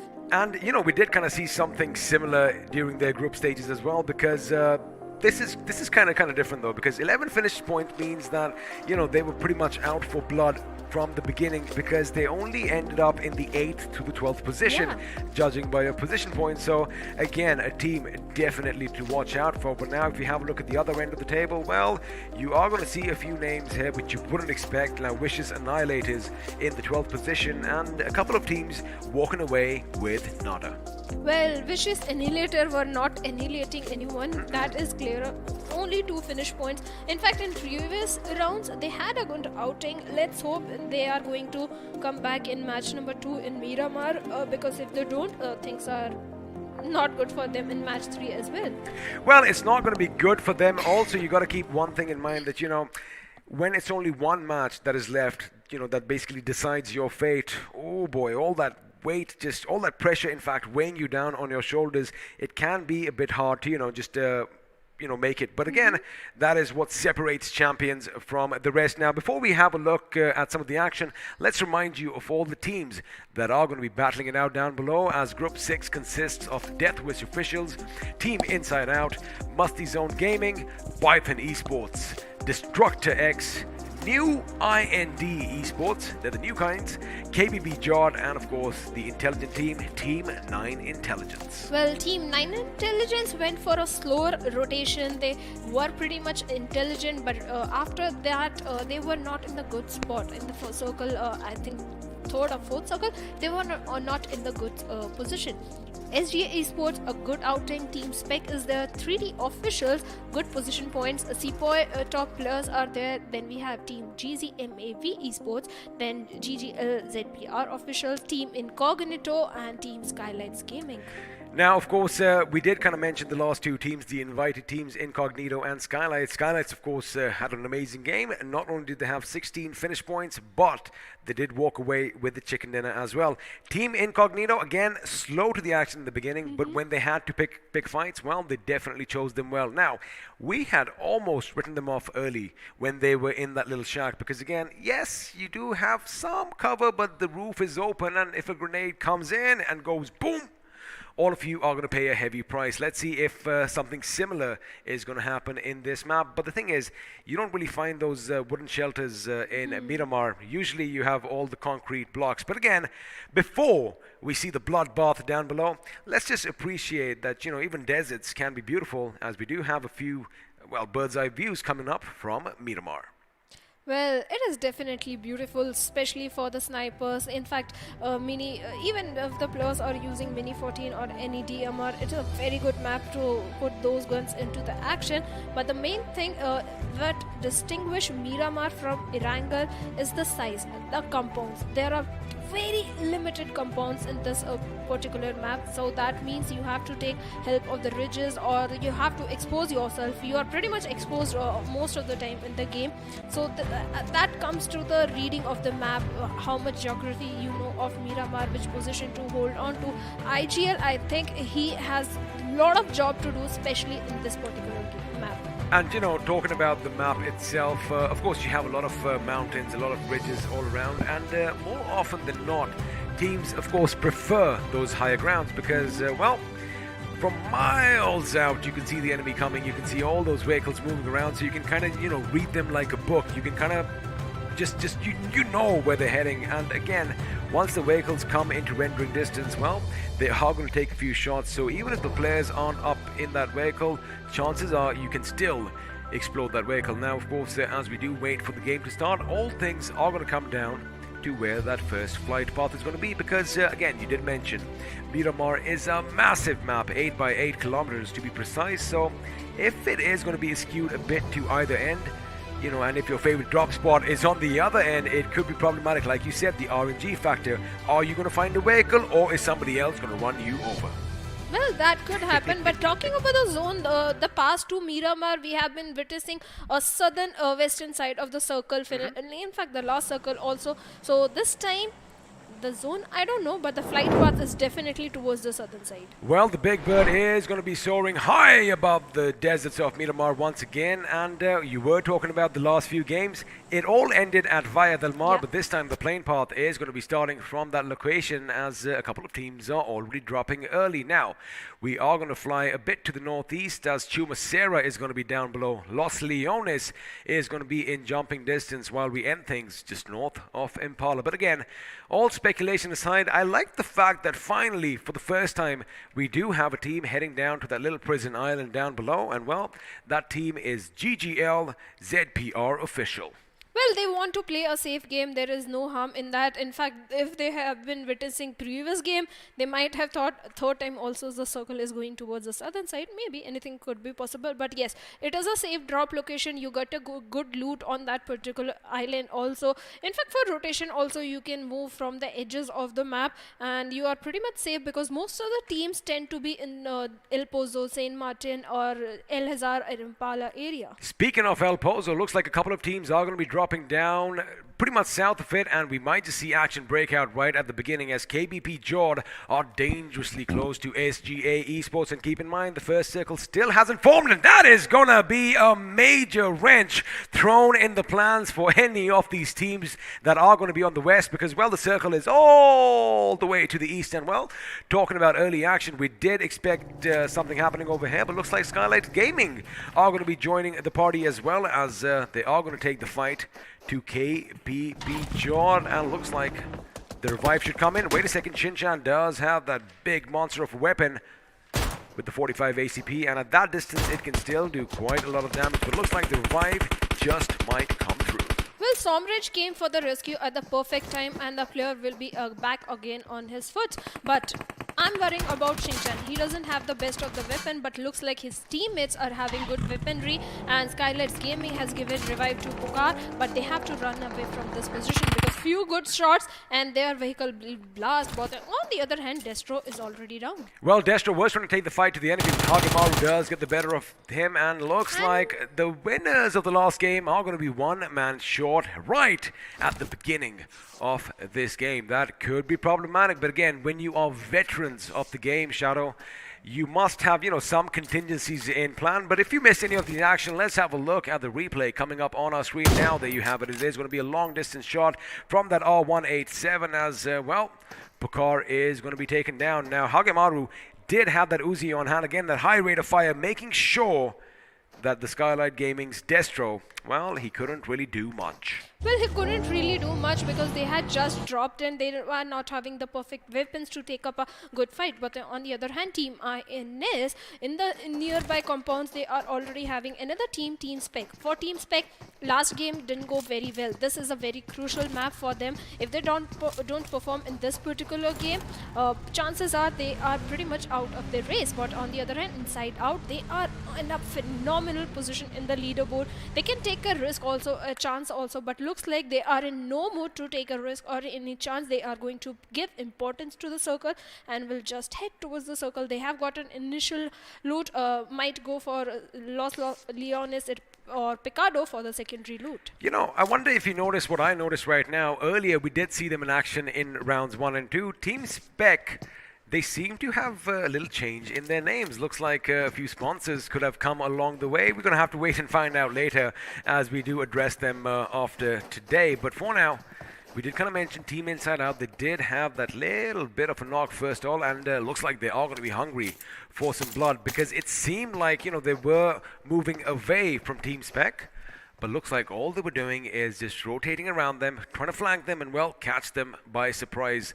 Let's see if that is going to be the case, because if the circle is where it is, they are just on the edge, pretty much west of Los Leones. So, they still have plenty of time to make their moves. But again, all those teams at El Pozo, in fact, even north of Chumacera, oh boy, they are going to have to travel quite some distance, and looks like once again, Gianna, is going to be close to Team Incognito. Of course, he doesn't want a repeat of what happened in the last game, as Python ESP are going to be watching from a little bit of a high ground. But the question is, what is he doing so far away from his teammates? His teammates are somewhere near the Torre Muda place, and he's in the wrong territory, wrong compound. He better be silent. But look at the grenade from Scar over there. She misses it. Well, looks like he's in incognito mode. Wow. Yeah, he is in incognito mode. But if we talk about Team Python Esports, they are in a not so much of the good position. The Team Incognito is already there in that particular compound, and Rebel had a good outing in the previous game. Few grenades were coming from this particular lady. Let's see if he's again going to repeat the same performance, because 3D Xian is already shooting in her direction. Well, as she is trying to zig and zag away out of harm, it looks like it's not just Xian, but of course the members of Python Esports that came in and wanted to do some damage of their own. But for now, Team Incognito are looking good. They are aware that the enemy is nearby. And again, as you mentioned, what is Xian doing all by his lonesome? Well, let's see if he is a one-man army, because judging by his loot, I think he got to this position a bit quicker than the teams around him. But now, Rebel and the girls, they do know that the enemy is going to be up there. A few grenades did just go off. However, Xian was not caught in the blast radius, and it looks like he's cooking a grenade of his own. Well, he's certainly cooking a grenade. The question is, can he connect and Rebel just survive? That was a quick decision to change the position. Otherwise, Rebel would be down on her feet, but Xian is still at a good position. We better be careful of the grenades that might come in from Rebel or her teammate Incognito. As far as Team Incognito goes, now have a look at that. Rebel and, as you mentioned, Incognito are keeping their eye out on Xian. However, her teammates are still making sure that Python ESP, if they make a little bit of a move, they do relay that information onto the teammates. But by the look of things, Python ESP, they've had enough. They don't want to fight right now, especially when they don't know where the enemy are. And well, they are going to be moving to find a little bit of a greener pasture over here. But it looks like we have that shiny golden Mirado, as Deathwish officials are driving a bit risky. I do not want to see that vehicle toppled over, because it is just so beautiful. Elsewhere, looks like Team Spec are taking the fight to the enemy, as SGA Esports are going to come under fire. And wait a second, the God of Death, Anubis, was unaware that his position was exposed, but lucky for him, he has some good reactions on him. On the other side, of course, we did kind of bring this up as well. SGA going up against Team Spec, as Karan lies blooded on his knees. Well, he is already down. Maddie might go and revive him, but his teammate, he's on the flank angle. And in fact, a very good position. But Team Spec are still keeping an eye on Karan. Their focus is already on one side, but look like Xian has taken down Rebel on the other side. Looks like that little joke we were joking about earlier, he does have that one-man army qualities. Well, he does have one-man army, and he took Wait down a second. one. Alpha is already down. That means Team Incognito, only 2 players are standing in. Xian, can he clutch it XP? Let's see if he can, because Incognito is going to make a move. She's exposed herself, but now her position has been given away, and Xian should know that someone is lurking nearby. Oh my goodness, Incognito is taking a few chances. Xian is just like shoot a few bullets. In fact, he does connect. He might just jump down as well, because he knows they are going to be low on HP. In fact, he does have a little bit of an opening. He's got to keep an eye out on his back, because one of the members from Team Incognito could be right next to, and Rebel's position has been given out. Mind you, she did make some noise early on, as Incognito, the captain herself, makes sure that Alpha is brought back to her feet. But now this is where respite comes in, because the remaining members of 3T are finally making their presence felt, as Scar takes a few shots, but Incognito is going to be taken down by Inu. There you have it. This could be problematic. Now Alpha's work is going to be cut out for her. Can she pull off a miracle over here, as 3T are trying to engulf the enemy like amoeba, and well, sooner or later they are going to suffocate them. Now Alpha goes inside the building. This could be problematic. Xian might have an idea. In fact, he might just spot someone in there. No, he doesn't, but one would remain good as well. The problem question is, what is going through Rebel's mind right now, because she should have probably pushed in on Xian's location and helped her teammates out. But for now, it is going to be Rebel. There you have it. Just the moment I say it, she does take things in her own hands, and now she's in a precarious position, because, well, she has enemies on both sides. Well, she has enemies on both sides, and already Xian is in the same building over there. But Xian knocked down almost 3 of the players of Team Incognito, and Sunny will be taking down Incognito with that grenade.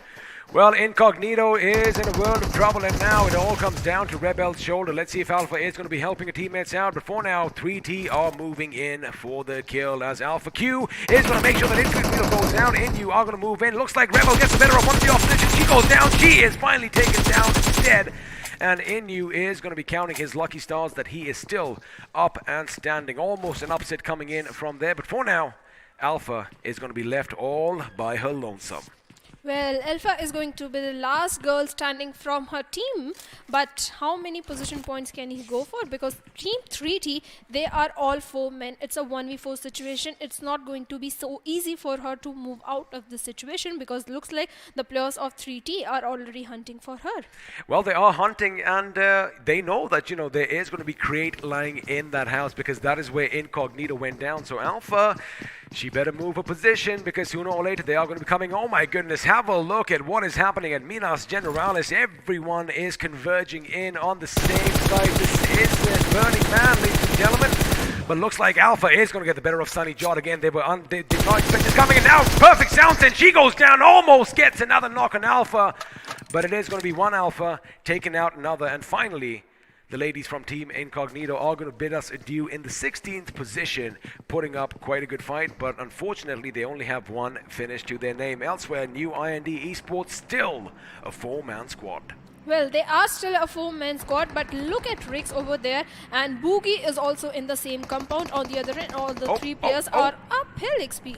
Well, they are going to be uphill. Boogie, let's see if he is going to boogie. No, he's not, because he's taken down again. Rex is going to be the man of action with his UMP from Musty Zone Gaming, laying down all the hurt, and now only 2 members survive for GGL ZPR. This could be a good grenade. It is a good grenade. In fact, it's going to force Rocky on the back foot, but keep an eye out on Nyx. Now, while Rex does what he does best, Nyx should be going along that little right flank, and sooner or later we might just see him be a thorn in the side for the enemy. For now, GGL, they have lost 2 members. They've got to contemplate whether they fight or whether they back out, because they are actually, well, looks like they want to fight because grenades are going to be flung in their direction. Elsewhere, New IND is going up against INS. But for now, let's see if Nyx and the boys can snuff out the danger for now, because they are going to make smooth shots. Are going to be fired. It is going to be Rex over here. Rocky gets taken down as one man stands for that team. Can God do something over here? No, he can't, as his teammate Sinner is going to be brought down as well. Looks like Musty Zone Gaming, they are having some fun, but let's see if that's going to continue. If the circle shifts away from them,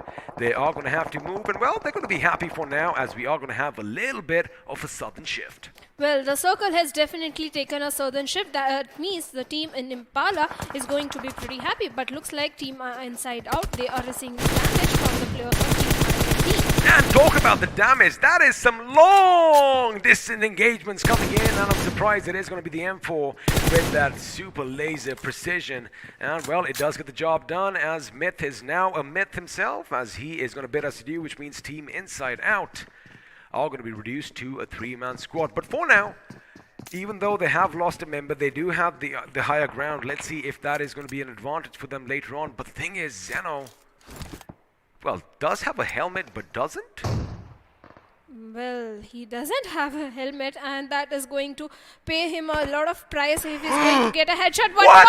Stop the press! AWM! Stop the press! No, at this range, you are supposed to whip out that big bad gun, aim it down the range, and just blow someone's brain out. Looks like we just might see that. The enemy has been spotted. Shield is not shielded. This is when you take your shot. Oh, he misses by a whisker.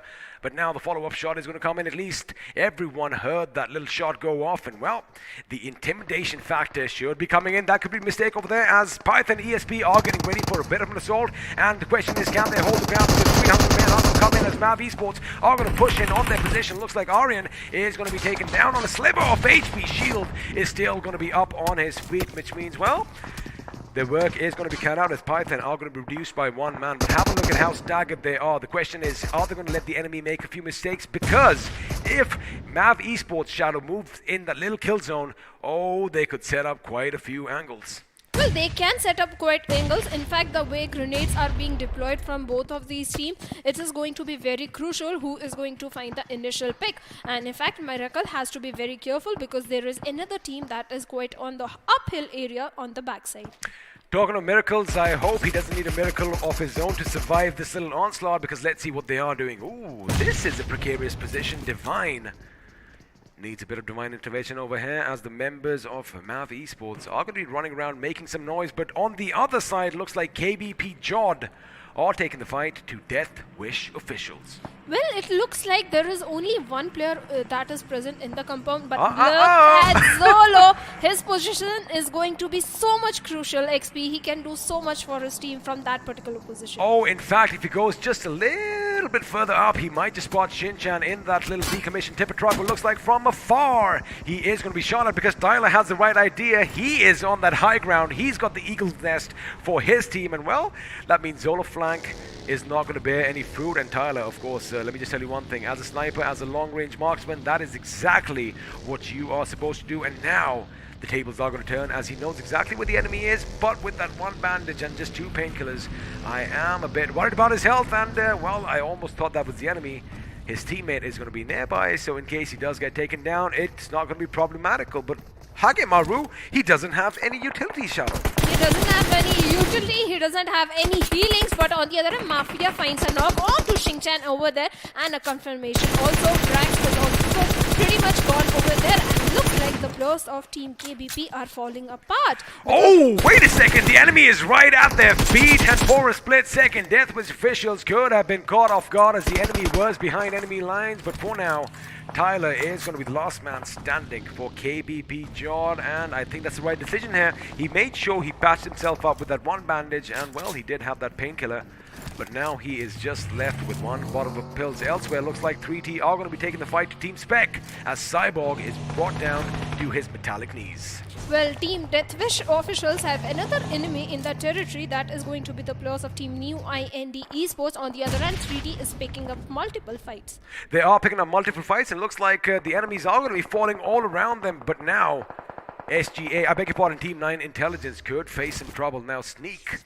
Oh, he is a bit sneaky. He is in that little crevice, and his position hasn't been given away yet. However, Deathwish officials are going to come under heavy fire from Team Inside Out from afar. But for me, they need to deal with the situation at hand because just a few meters away from them, the enemy is lying in wait.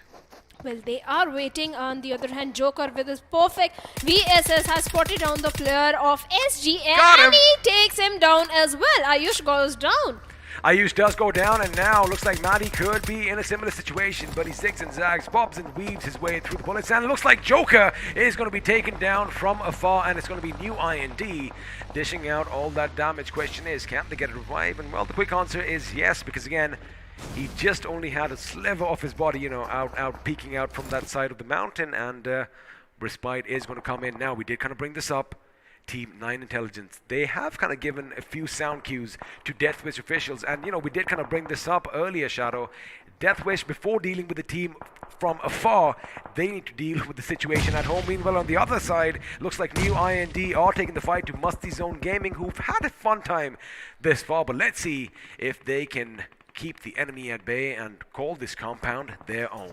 Well, let's see if they can get few perfect grenades or initial knocks onto the opposite enemy over there. In fact, Team IND are being very careful in this situation. They are not blindly rushing towards the enemy, and that is working for them because in the nearby vicinity also there is another squad that is present, and in the meantime, Team Spec has been eliminated. We did see 3T, you know, kind of bully Team Spec ever since they dealt with Team Incognito, and looks like finally the final nail is going to be coming into the coffin. Elsewhere, Deathwish officials, they've spotted Inside Out running around in the distance, and now INS are just survived by one man as one of them is going to be on his bloody knees. Obeyed is the last man standing. Now it looks like New IND are making the move as Musty Zone Gaming are coming in full force. 2 members down from New IND, and Rex is the first in line. There you have it in the blink of an eye. Rex with that UMP is going to do all the talking. 5 finishes to his name as another one bites the dust. New IND out in the 12th position. 11 teams still alive. 35 people vying for that chicken dinner.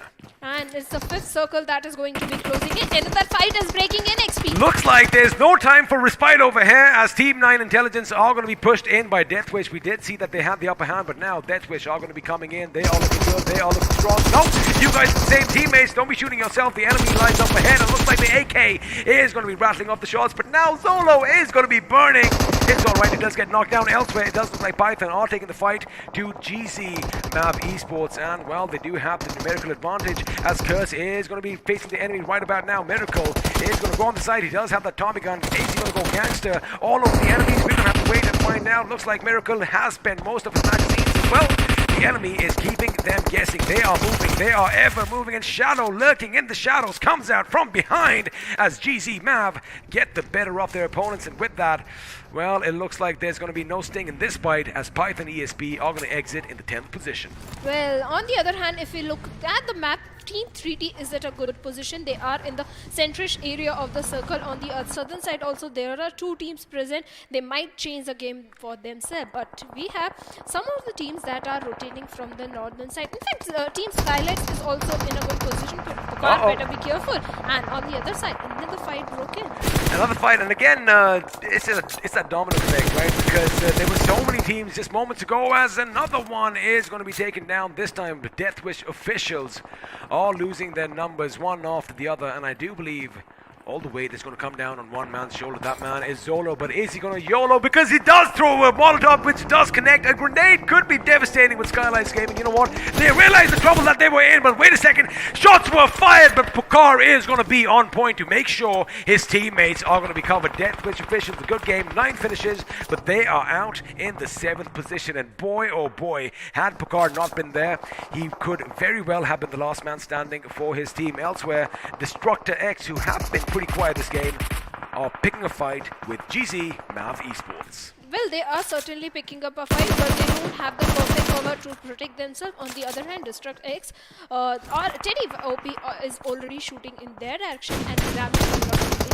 grabbing a lot of attention. But Shield's shield is going to be broken by Pucar as, wait a second, Skylight Gaming are going to lose a couple of their members on their knees. As Samraj is brought down, Gumla Boy, I did hear that ding as his helmet was blown clean off his shoulders, and I do believe those shots were coming in from Musty Zone Gaming, who do have the circle, and well, the circle has kind of shifted the moment I said that. And only one team for now is going to be inside, and those are the soldiers. They are the Sepoys. It is Sepoy top players. Question is, can they hold the ground? Because sooner or later, oh boy, the enemy is going to be rushing their lines. But right now, Gian has a good idea where the boys of Skylight Gaming are, and it looks like they are making the move. They are taking some fire. Sooner or later, that smoke is going to dissipate. It is going to fizzle out, and well, the positions are going to be given up. Well, Skylight's position has been given out, and they have to move inside the circle. Also, in fact, the players of Team 3T are also falling down because one of the player has been knocked down, and Gamla Boy is making entry inside the circle, deploying the perfect smokes to make the cover and deny vision to enemy. Mind you, as far as 3T official is concerned as well, yes, they do have the compound, but the circle is going to force them to move out. They should hold on to it because from behind, 3 members of Skylight Gaming, the winners of the last game, are going to be pushing up on their position. But elsewhere, looks like Alpha is going to get the better of Gyro God from Musty Zone Gaming, and now 3D official have a bit of an opening as Mav Esports are driving their vehicles. One of them is going to be taken down, but it's not going to be Alpha who brings him down. It's going to be Picard from Skylight Gaming, and with that explosion, old boy Joker, the other Joker, is going to be put out of his misery now. Jeezy coming to fire, Shadow goes down, Mav Koi goes down, and wait a second, is that it all for them? No, they are still going to be survived by one man at the edge of the circle as Skylight Gaming's now make their move inside the compound. Now 3T know exactly where the enemy is. Picard down on his knees. They aren't going to cut his losses because again, the blue zone is just a little bit far away, which means the revive can't come in. But over here, Shadow, this is not looking good for 3T as Alpha comes under fire from enemies right beside him.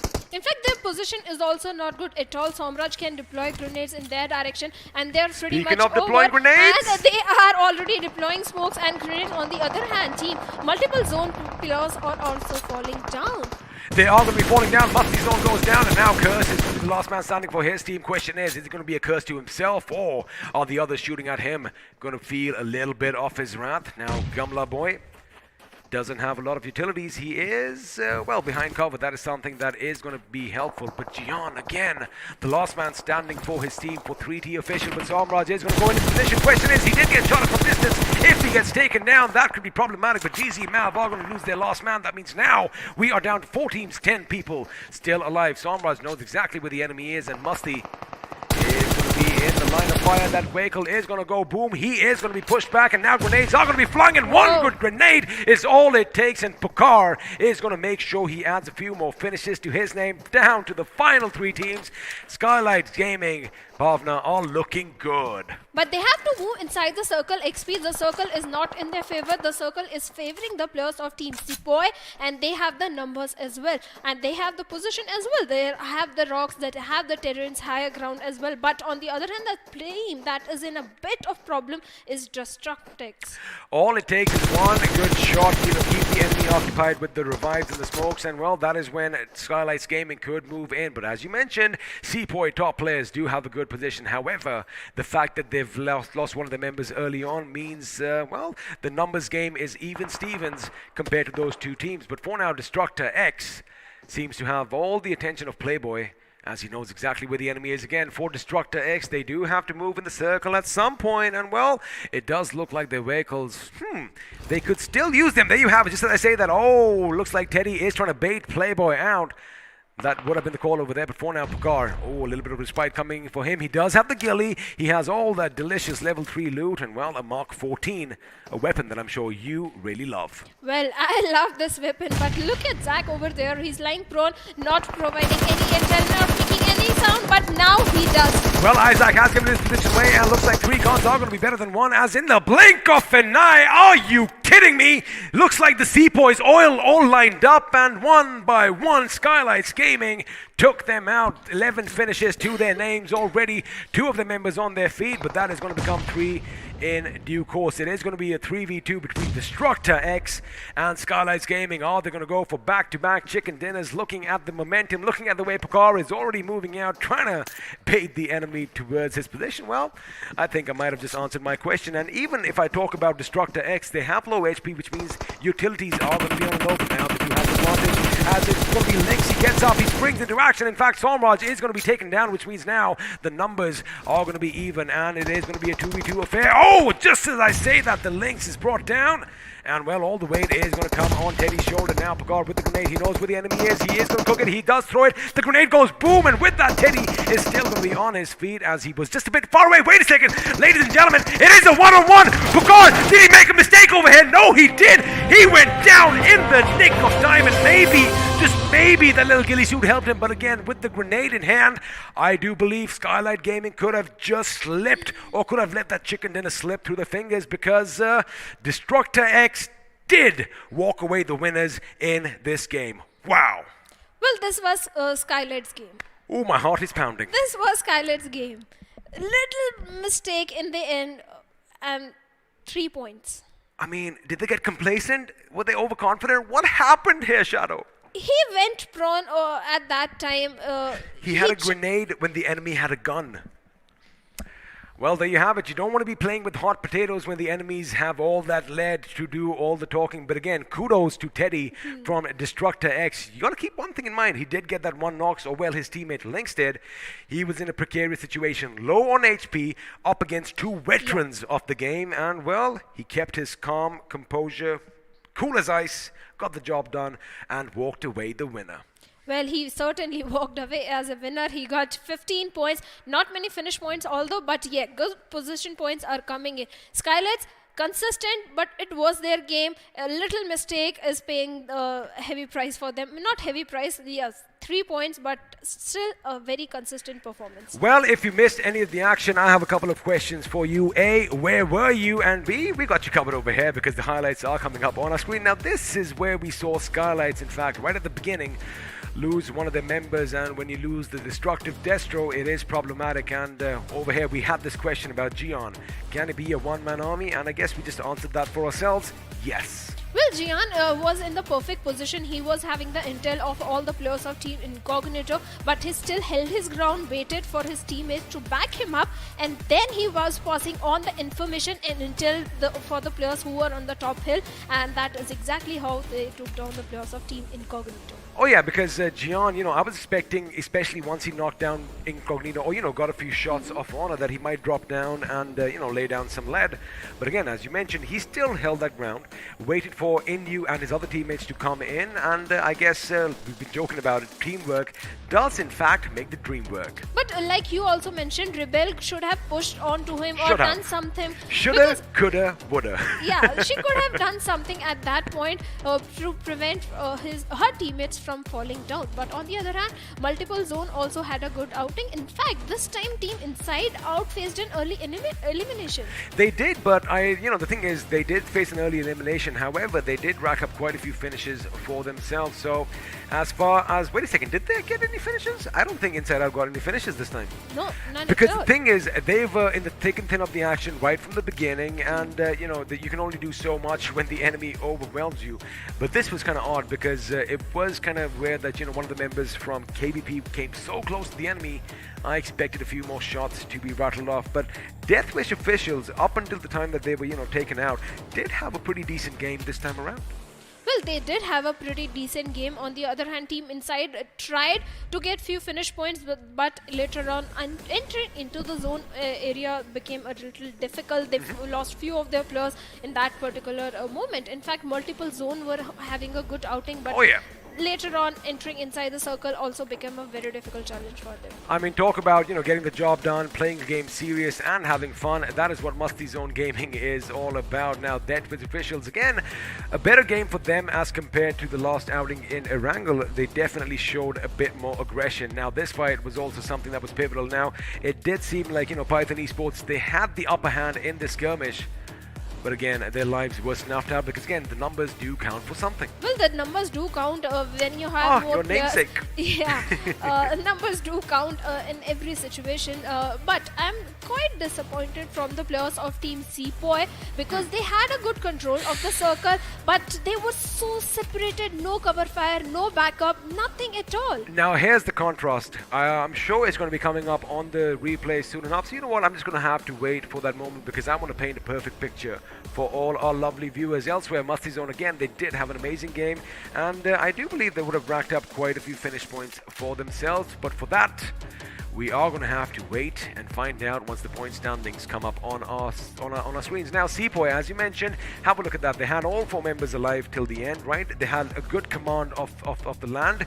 They were spread out, like you said, 3 members, I beg your pardon. Yeah. But again, at the end, they all lined up, and within a split second, they were taken out. So, again, kind of interesting to see what was happening in that camp. But over here, Lynx does this job, the foxy Lynx, making sure he springs into action, gets one down, and now all of the weight came on Teddy's shoulder. Teddy did make sure he gets that one knock, and now as he sees Pucar throw that grenade, well, it was just too easy, right? Because when someone's lobbing something, it is going to take some time to basically get your hand down, pull out that weapon, pull it out in slow motion. By that time, you're already getting shot at, and boom, that is all she wrote. But again, a lovely victory, a quiet start for this game, but Destructor X getting the job done.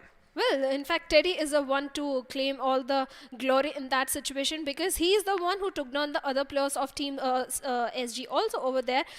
Last player that was remaining, like you mentioned, he had a grenade. There was no time because Teddy was right there waiting with his gun. The zone was closing. Yeah, well-deserved victory, but a slight mistake on the part of Team Skylights. Well, as long as they learn from the mistakes, it's all good because we know who won the chicken dinner. Let's see how the other teams did, as we do have the point standings come out. A little bit of a glitch over there. I'd like to see what's happening over there, but we are still going to be on your screens, and I think we look better than that side. I will say that right now. I did have a glimpse of the Hindi casters over there, but I think we have a bit more oomph factor. But now, before we do get the points up on our table, just coming back to the thing again, Destructor X, a slower start. They were pretty quiet. They were dormant for the entirety of the game. And same thing with Sepoy as well. So both teams, they had similar game plans. But before we get into the nitty-gritty of details, there you have it. Skylight Gaming walking away the winners with a total of 23 points, 11 of which came, wait a second, 11 of which came from finishes, but it was Destructor X that got the chicken dinner here. Well, they got the chicken dinner and 21 points, only 2 points short from Skylights Gaming. On the other hand, Musty Zone Gaming also had a very good outing in this particular game and much needed did one. They were quite aggressive. 9 finish points, early exit, 8 position points. Nothing to complain about. Sepoy also good game coming in. Consistency is the key, and that is what they have to replicate in the next match. Also, total 16 points to Sepoy, and the 4th position 3D official. Again, good position points, but this time good finish points. Also 9 finish points. 9 finish points. They are going to be happy with that. But now, as we have a look at the other half of the table, well, you are going to see a couple of names that you don't really expect to see on that side. But before we do that, there you have it. Perfect timing. Team Inside Out, Shadow down in the 15th without any point to their name. In fact, Team Incognito also just 1 point. That means next game is going to be very crucial, especially for Team Incognito and SGA. SGA was on the top 3. Because you got to keep one thing in mind. Yes, Team Incognito did get a few placement points in the last game. Yes, they did a tremendous amount of damage, 1400 plus. They only have 3 finishes. But let's just keep that aside for now, because we've had a look at the teams. Let's have a look and see who stood out as the iQOO MVP is going to be coming up on our screens in due time. And guess who is going to be? And Skylight's Gaming Pukar. We already know. Well, we already knew that, because it's not just the 5 finishes, it's those 5 assists coming in that are going to be helpful as well. And of course, 741 points of damage. And 5 assists also coming for this guy. And I'm surprised this guy, Gamla Boy, this time Gamla Boy is not there. I mean, he is still there. Let's see if he is going to be joining his teammate, as we now are going to be moving over to the top 5 players. And Gamla Boy didn't make it, but Somraj definitely did. Yeah, Somraj definitely did, but the players of Team Masti Zone are also there. Reeks is there with 5 finish points, total 700 plus damage from 3T also in Yo. In fact, this was the guy who came in at the perfect time to help Xian over there with Incognito. 4 finishes, 807 damage, good damage they have been dishing out. And Teddy OP, the man who got chicken dinner for his team, 4 finishes and 742 damage. He is definitely going to be the man of the moment as far as Destructor X are concerned. But now that we've had a look at the top 5 players, let's have a look at a few more facts and figures, as the match summary is now going to be popping up on our screens. And we have a lot fewer grenades used this time, 85, which also means, well, the finishes are going to be fewer as well. Only 2 ending up in finishes here, Shadow. Well, only 2 this time, but it's okay. We had 10 in the previous game, but this time longest finish distance is also 311 meters, 3 airdrop looted, and knock finish ratio is also pretty decent. 67 knocks, 61 finishes. I think it's okay. Now, although I didn't see any arm knocks, I'm just happy, A, someone picked it up, and B, I heard that beautiful sound. I mean, oh boy, it definitely puts the fear in the enemy. But for now, that is all she wrote, as 2 games are going to be done and dusted with. And before we, go on to a break, let's have a look at some more stats and figures, as the finish to damage ratio performance graph is going to be coming up on our screens. And this time around, a little bit more even, but of course, 4 teams are going to be shining more than the others. Well, 4 teams are shining, but I think this time that damage is pretty much balanced, not the finish points. In fact, the team next to, I think it is Masti Zone. Not Masti Zone. The team with 2034 damage and the team with 1375 damage, they both had a pretty good outing. 6 finishes, it's okay. I mean, look at INS as well, 342 points of damage. I mean, Python 431 and no finishes for them. That means, the teams were kind of locking horns with the enemies early on, mid-game, and at the end as well. But again, sometimes you have a good day, sometimes you have a bad. But now, what this means is, it is all going to come down to the last game. I love the fact that, we have, whenever competition is as razor thin as possible, it just makes it even more exciting, not only for the viewers watching at home, but for us as well, because, we can't read the future, and all of us are getting the information at the same time.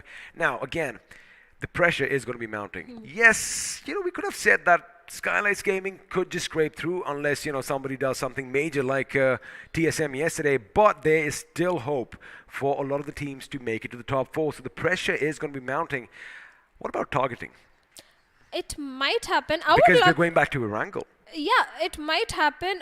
In fact, many drop location changes are also going to be coming into the picture for the teams that didn't fare off very well in the previous two games, because match 3 is very damn crucial for them. Oh, it isn't just crucial, it is very damn crucial, of course. And the thing is, all the teams, they have to lay it bare on the line, right? Because, again, like I said, you get this opportunity and it's on you whether you make it or break it. So again, before we do head over to the next match, anything that we're taking away from these couple of games as far as playstyles go, because like you said, and you were right, it was pretty much an explosive start. Well, it was explosive start because we had teams like Deathwish, Destruct X, Inside Out, Skylar's Gaming is there. It was kind of expected, but match number 3 is going to be much more aggressive because Skylar's is in a safe spot. They are qualifying. They had the consistency, they have finish points, placement points, everything that is required to qualify for the next game. Are they going to replicate what TSM did? Well, what if we put this question to all our viewers? Let us know in the chat section down below. Are they going to do something great like we saw yesterday? And again, I did have a look at the chat early on. We know you're waiting for another team. They are going to be coming up just a few moments later. But again, before we take a quick little break, the action is going to commence on the other side. I want to ask you a question now. Miramar, again, you might have a game plan for Miramar, but it all comes down to where that plane path is going to be going to and where the circle forms. This time the plane path was on the west, circle was on the east, but now this was of course all the action in the online matches. Let's have a look and see what happened in the offline world, because we do have the point standings coming up on our screens from game number 2, and this time around again it's going to be UDog India walking away the winners. 15 points from positions, 15 from finishes.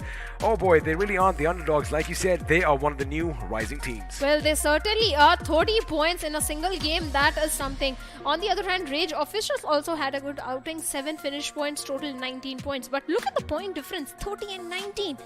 11 point difference is there if my maths is correct. And then we have Team Faith with 12 points and the 3rd position. They were quite passive in the game. They were fighting for the position points, and Team Vicious Annihilator has stepped up this time with 5 finish points, but not many position points to back them up. Well, looks like they were annihilated a bit in this game as well, but of course a better outing from the last game. Now, let's just be honest over here, right? UDog India winning 2 back-to-back chicken dinners means that they have pretty much booked a berth for themselves in the next round, which still means even for a team like Vicious Annihilators, it's still open because, the maximum points were taken by that one team. But on the other side, looks like this time Egyptian Esports. I see that frown on your face. What went wrong here, Shadow? Well, Egyptian Esports, I don't know, very early, maybe drop location clash or something. They were a little separated. We didn't. Maybe they went up against Underdog India. Maybe because they are having the highest finish points over there. I want to know which teams went against UDog India. Well, we have all that information. I'm sure you and I will go and have a look at the video later on. But for now, again, we are going to be... here we are. We are back in the studio once more. And... without further ado, we are going to have your games in. I know you always want the casters to stop talking, but before we do take that quick little break, Shadow, again, I want to put you in the spotlight because then, you are the tactical mind here. I'm the guy who just blabbers. But you know what? I guess I'm going to give you a little bit of a breather as well. I won't put you on the spot. Thank you. Right? Thank you. I think that's about it. We are a good little team. But now what we are going to do is, from Shadow and I, we are going to take a quick little breather, make sure we give our throats just a little bit of rest, but the action shall continue on the other side. And well, Floki is going to be sitting right here. So for now, I'm going to bid you adieu. See you on the other side of this very short break.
Dual chip monster.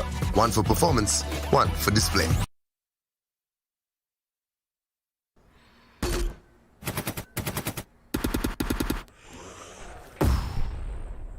Enemies ahead.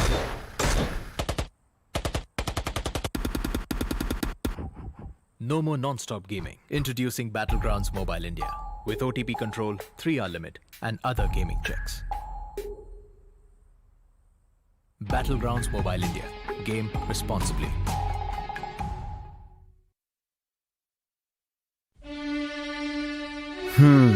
वो एक दोस्त game में फंसा, कोने में बसा, gang में अकेला, दिन का भूला.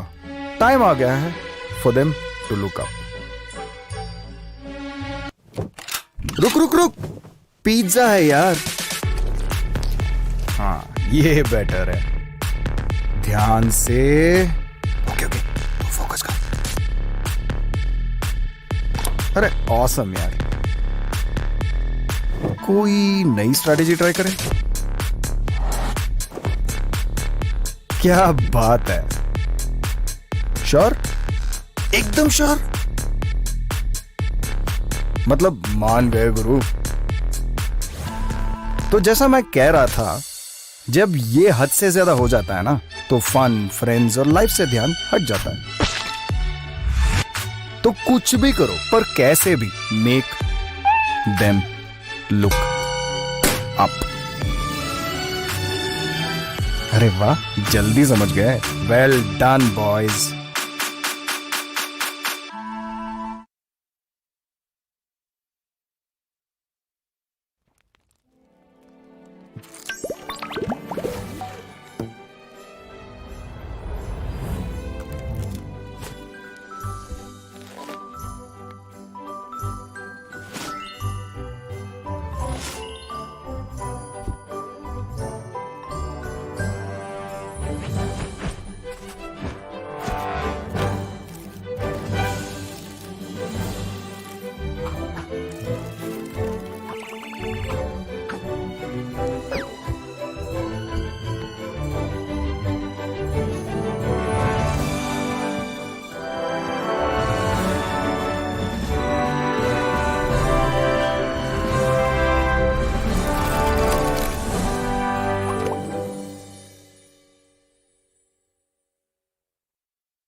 Dual chip monster. One for performance, one for display.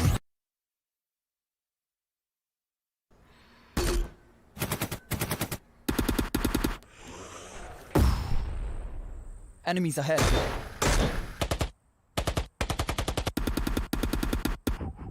No more non-stop gaming. Introducing Battlegrounds Mobile India with OTP control, 3-hour limit, and other gaming checks.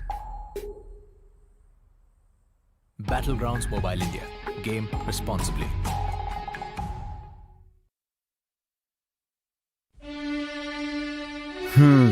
वो एक दोस्त गेम में फंसा, कोने में बसा, गैंग में अकेला, दिन का भूला. टाइम आ गया है for them to look up. रुक रुक रुक, पिज्जा है यार. हाँ, ये बेटर है. ध्यान से. ओके ओके, फोकस कर. अरे ऑसम यार. कोई नई स्ट्रैटेजी ट्राई करें. क्या बात है. श्योर, एकदम श्योर. मतलब मान गए गुरु. तो जैसा मैं कह रहा था, जब ये हद से ज्यादा हो जाता है ना, तो फन, फ्रेंड्स और लाइफ से ध्यान हट जाता है. तो कुछ भी करो, पर कैसे भी make them look up.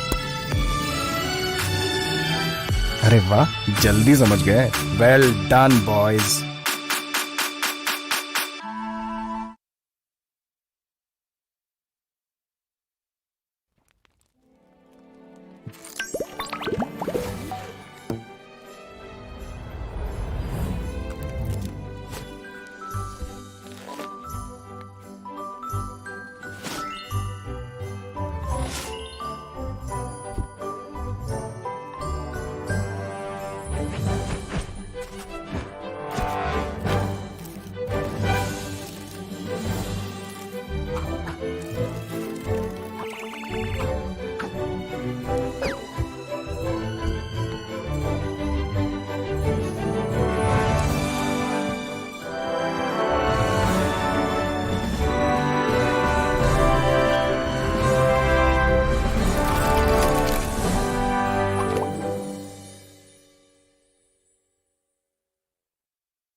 Well, ladies and gentlemen, welcome back to the Battleground India Series 2021, powered by the iQOO Legend 7. My name is Floki. Joining me for this one is going to be none other than Shadow herself. Shadow, we've had two very action-packed games so far.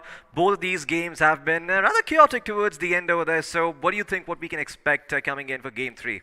Well, the top teams are going to be aggressive, no doubt about that. But the main concern is the teams that are ending somewhere between the 5th and 8th spot, because the game is still open for them. The chance of qualifying for the quarterfinals is still open.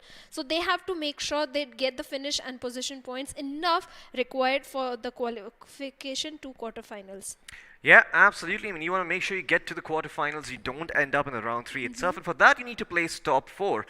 Now, some of these teams have been struggling. A couple of names that we were anticipating to do well perhaps didn't do as well in game number 2. I am talking about Team Inside Out. But you know what? Before we jump into that, let's have a look at the matchup and see what teams are going to be playing. Just in case you've missed out on the action, here are the teams on your screens right now. We've got Death Wish Officials, Team Inside Out, Musty Zone Gaming, Python Esports, Destructor X, New Wind Esports, KBP Jod, and Team 9 intelligence. These are the first 8 teams that we're going to be keeping an eye on, and in particular Team Inside Out too, because definitely this is a team that I think a lot of people have their eyes set on. They've come in all the way from the open qualifiers. Let's see if they can make it here all the way to the quarters.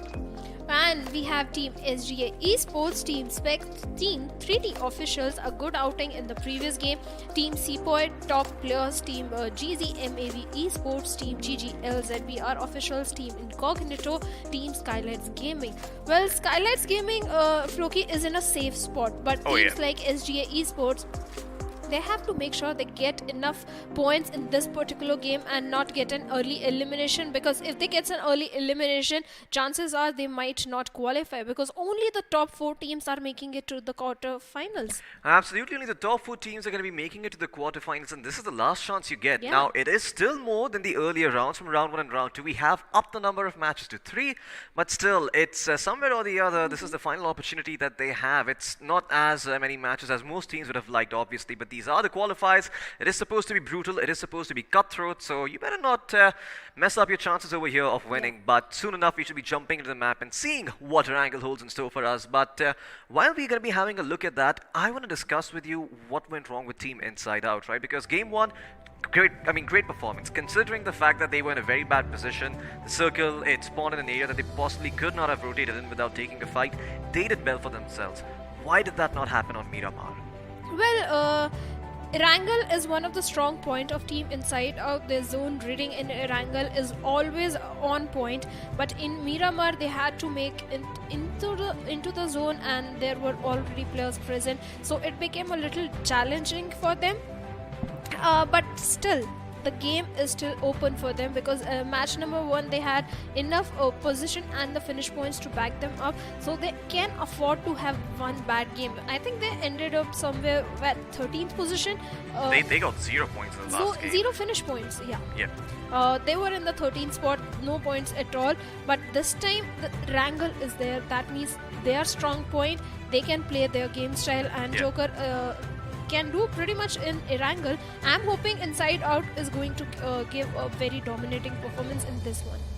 Yeah, well, everyone is going to be looking at Team Inside Out, right? Because this is a team, like we talked about, everyone has their eyes set on them since the qualifiers themselves. So the first round, the second round, these guys, they perform very, very well. Somewhere or the other, though, against the caliber of the teams we have that they're seeing right now, they are having a hard time just, getting back up on their feet, at least on Miramar. Now, Erangel was a map where their performance, like you mentioned, was very, very good. I believe they got 16 finish points, and they ended in the 5th place. So they made the best out of a bad situation. This time around, hopefully, the BGMI gods are a little bit kinder. Maybe the circle spawns where they are, and the rotations for them are a lot easier. But we're about to find out if that is going to be the case or not. In fact, before we even get there, we need to have a look at the flight path. And well, if you are a map expert right now, if you're looking downstairs, you're going to be able to figure out that we are indeed above Primorsk, and we're making our way all the way towards Kameshki, making sure that Lipovka is actually somewhat accessible. Does that make you happy, Shadow? Well, that makes me happy. That makes the players happy. But what are you expecting the circle to be in this particular game? Where the circle should go, according to you? Well, I have a feeling it might shift a little bit towards northwest area of Georgopol. I imagine that is potentially where we could see the circle shifting. Now, I'd be very, very surprised if the circle stays consistent, with the flight path, and we see something like a school/Lipovka circle coming into the mix over here. But yeah, the way this flight path is going right now, it does seem that a couple of places on the map are going to be hard to access, especially Georgopol, because Georgopol is an area that a lot of teams do like to drop into, so maybe they're going to have to switch their playstyles up a little bit over here. Sosnovka military base, we saw 2 teams dropping over here last time around. We see 2 teams dropping over here this time around as well. Yasnia Poliana, Kameshki, Severny, in fact, Lipovka, Milta and Milta Power should also be fairly accessible. Well, they are still easily accessible, but like you mentioned, in military base, we are again witnessing Team Incognito and Team KBB. This time also, I think they are not going to be taking up fight, because they both need the position points and the finish points. But on the other hand, Team New IND, one of the player has already been taken out. Yeah, it seems that Team Musty Zone Gaming have decided to challenge the side of Team New IND, and Team New IND don't have a response. In fact, they will find another knock on Musty Zone Gaming, just whittling down the numbers on the side of New into 2, leaving them in a very rough spot in this final game over here. Now the question is, do Newen try and take this fight, or do they cut their losses short and run? It is still early days in the game. Maybe all the players don't have the utility, but that Uzi at that distance makes Musty reconsider his choices, and he does not have any way of healing himself back up. This could be problematic, as Musty is going to have to wait for backup to arrive from one of his teammates, and maybe then he can start doing some sort of shenanigans over here. But well, speaking of backup, here is Gyrogod. He's actually moving all the way around and trying to set up some sort of flank angle coming in. Has a grenade, he's going to cook it up, try and throw it into the window, but no one really over there to connect. No, he actually throws it downstairs. Could have hit one of the players on the bottom floor, but it does not connect. And now with the Uzi at that distance, he will be able to find the knock on Longman. And elsewhere on the map, there is also action breaking out over here. New End going to be in a world of trouble. I believe that is 3 of the players being knocked down very, very early on in Musty Zone. I believe they've gotten themselves not only the first pick, but the squad wipe as well. Nope, there's still one player standing. Well, there is still one player standing, and I think he has gone for the revival onto his teammate, but he also got eliminated, and now NewInd, I believe, is standing with last man. But on the other side, another fight is breaking between the players of SG Esports and Team Deathwish, and Team Deathwish already one player knocked down. Yeah, it seems that Team Deathwish are also going in for some sort of an early drop contest play over here. They have succeeded so far. They've exchanged the knock-in. Their player can be rezzed back up, but Karan has also been gotten back up on his feet now, so perhaps an even trade coming in for both of these teams. Now remember, you don't want to extend these fights for too long in the early game, right? I mean, if you end up extending them for too long and you don't go around, you're just not going to have enough loot to work with in the future. But I do believe that the circle has spawned, so we're going to be having a look and seeing if this fight does make sense for them, or if this is something that they're going to have to get done with and rotate in. Because if the circle is on them, they still have the liberty to do the same. And well, it does look like that is the case. Yasnia Polyana fairly close to the periphery of the current circle. Well, they are on the periphery. That means they can afford for a late rotation as well. They can commit to this fight. The question is, both these teams need the position points. They are still in the not in the safe spot, so that they can say they are making it to the quarterfinals. But look at Milta. 2 other teams are already present over there. Team GGL is there. Then we have Team Python Esports also. Python Esports not having a best of the game, but both the teams are right now in a stalemate kind of a situation. They are waiting for the enemy to commit to a mistake, and then things will open up for either of the team. Absolutely. A couple of teams having a free time over here around the western periphery of the circle, but most of these other teams are seeming to contest each other for the time being. The center of the circle fairly unoccupied at this point. There's no teams in Pochinki either, but yeah, we're having a bit of a stalemate over here between the side of GGL Zephyr Official as well as the side of Python Esports, and both of these teams not really looking to take an engagement this early on. I mean, this is pretty much just a waste of bullets unless you go in as a squad and you're able to get that squad wipe going for them. These sorts of early plays are almost never worth it because they leave both teams wounded and low on resources. Well, they are on low of resources because they have just dropped it. Look at the player, and he has found a perfect angle onto the players of Team Python, but he better be careful of the grenades. Yeah, absolutely. Now, Divine is in a decent position, but like you mentioned, those grenades could spell trouble. Divine, though, is going to survive, and in fact, he returns a grenade before Sinner is even going to get a chance to pop one of his own. And now, with that pick in their favor, with the knock available to the side of Python, are they going to push for more? The player not in a very good spot to be rezzed up, so potentially they could go in for the aggression. It was all on Divine's shoulders, but Divine falters, gets spotted out over here by God, and God, well, he's going to gatekeep them, prevent them from going on, confirming the finish, but he himself is going to confirm one finish to start things off over here.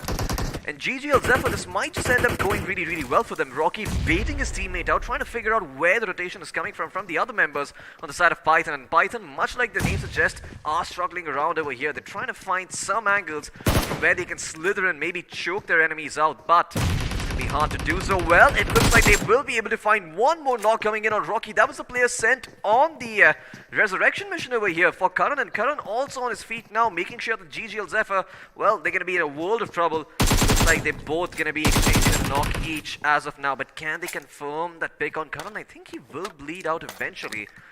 And yeah, that should be 2 picks going in the favor of Python Esports. They come out on top of this trade over here, but once again, they need to make sure they don't spend too much time over here because this is pretty much a waste of resources. Well, that is a waste of resources, but Boogie is already cooking up grenade onto the players of Team Python. They better be careful, but Boogie is not able to find the perfect trajectory so that he can knock one of the player for sure. He doesn't want to reveal his position. On the other hand, God is also ready on with his grenade for the player of Python Esports.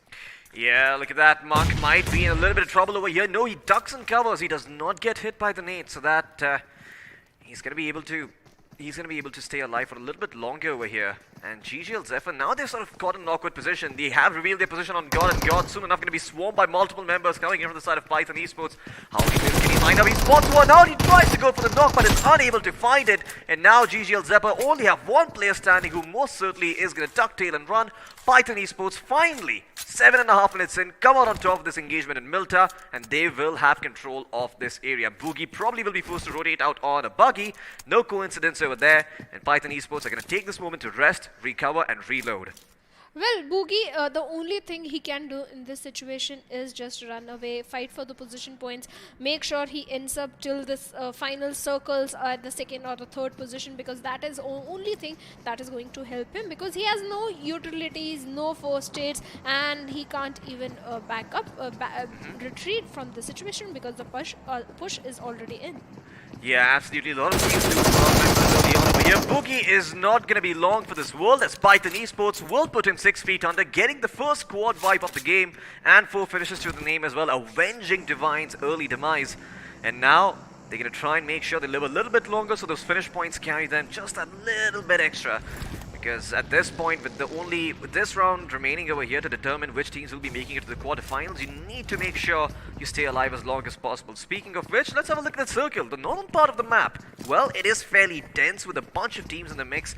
I do see the side of Skylights Gaming over there. I see SGA Esports in the mix as well. There is also 3T Official in the vicinity, and Deathwish officials are also in there. So this should be fairly interesting. And the circle shifts a little bit further towards the northeast, potentially could be seeing a finish in the direction of Mansion or Shelter. Now, you have to remember that there is still a little bit of Sosnovka military base in there, so rotating all the way from Nova Ripnoy is possible, but there's going to be a lot of action coming in on the western end of the current circle. Speaking of which, we're going to be turning our attention towards Skylights Gaming, who do seem to have an eye on the members of SGA Esports. Now, SGA Esports have to be a little bit careful. They're coming in from the high ground. They don't exactly have vision on the Skylights members here. They don't have the vision, but Skylights is also not in the mood to stay at this place for long. They are already rotating towards a better positioning inside the circle, but on the other hand, the players of 3D are falling down. Yeah, 3T taking the fight to Deathwish officials over here, and 2 of the players have already been knocked down. Sneak trying his best to maybe get a pick from that window, but is not able to do so. Instead, will focus on getting his teammate back up on his feet, getting more members in the fight. That is what's more important at this point.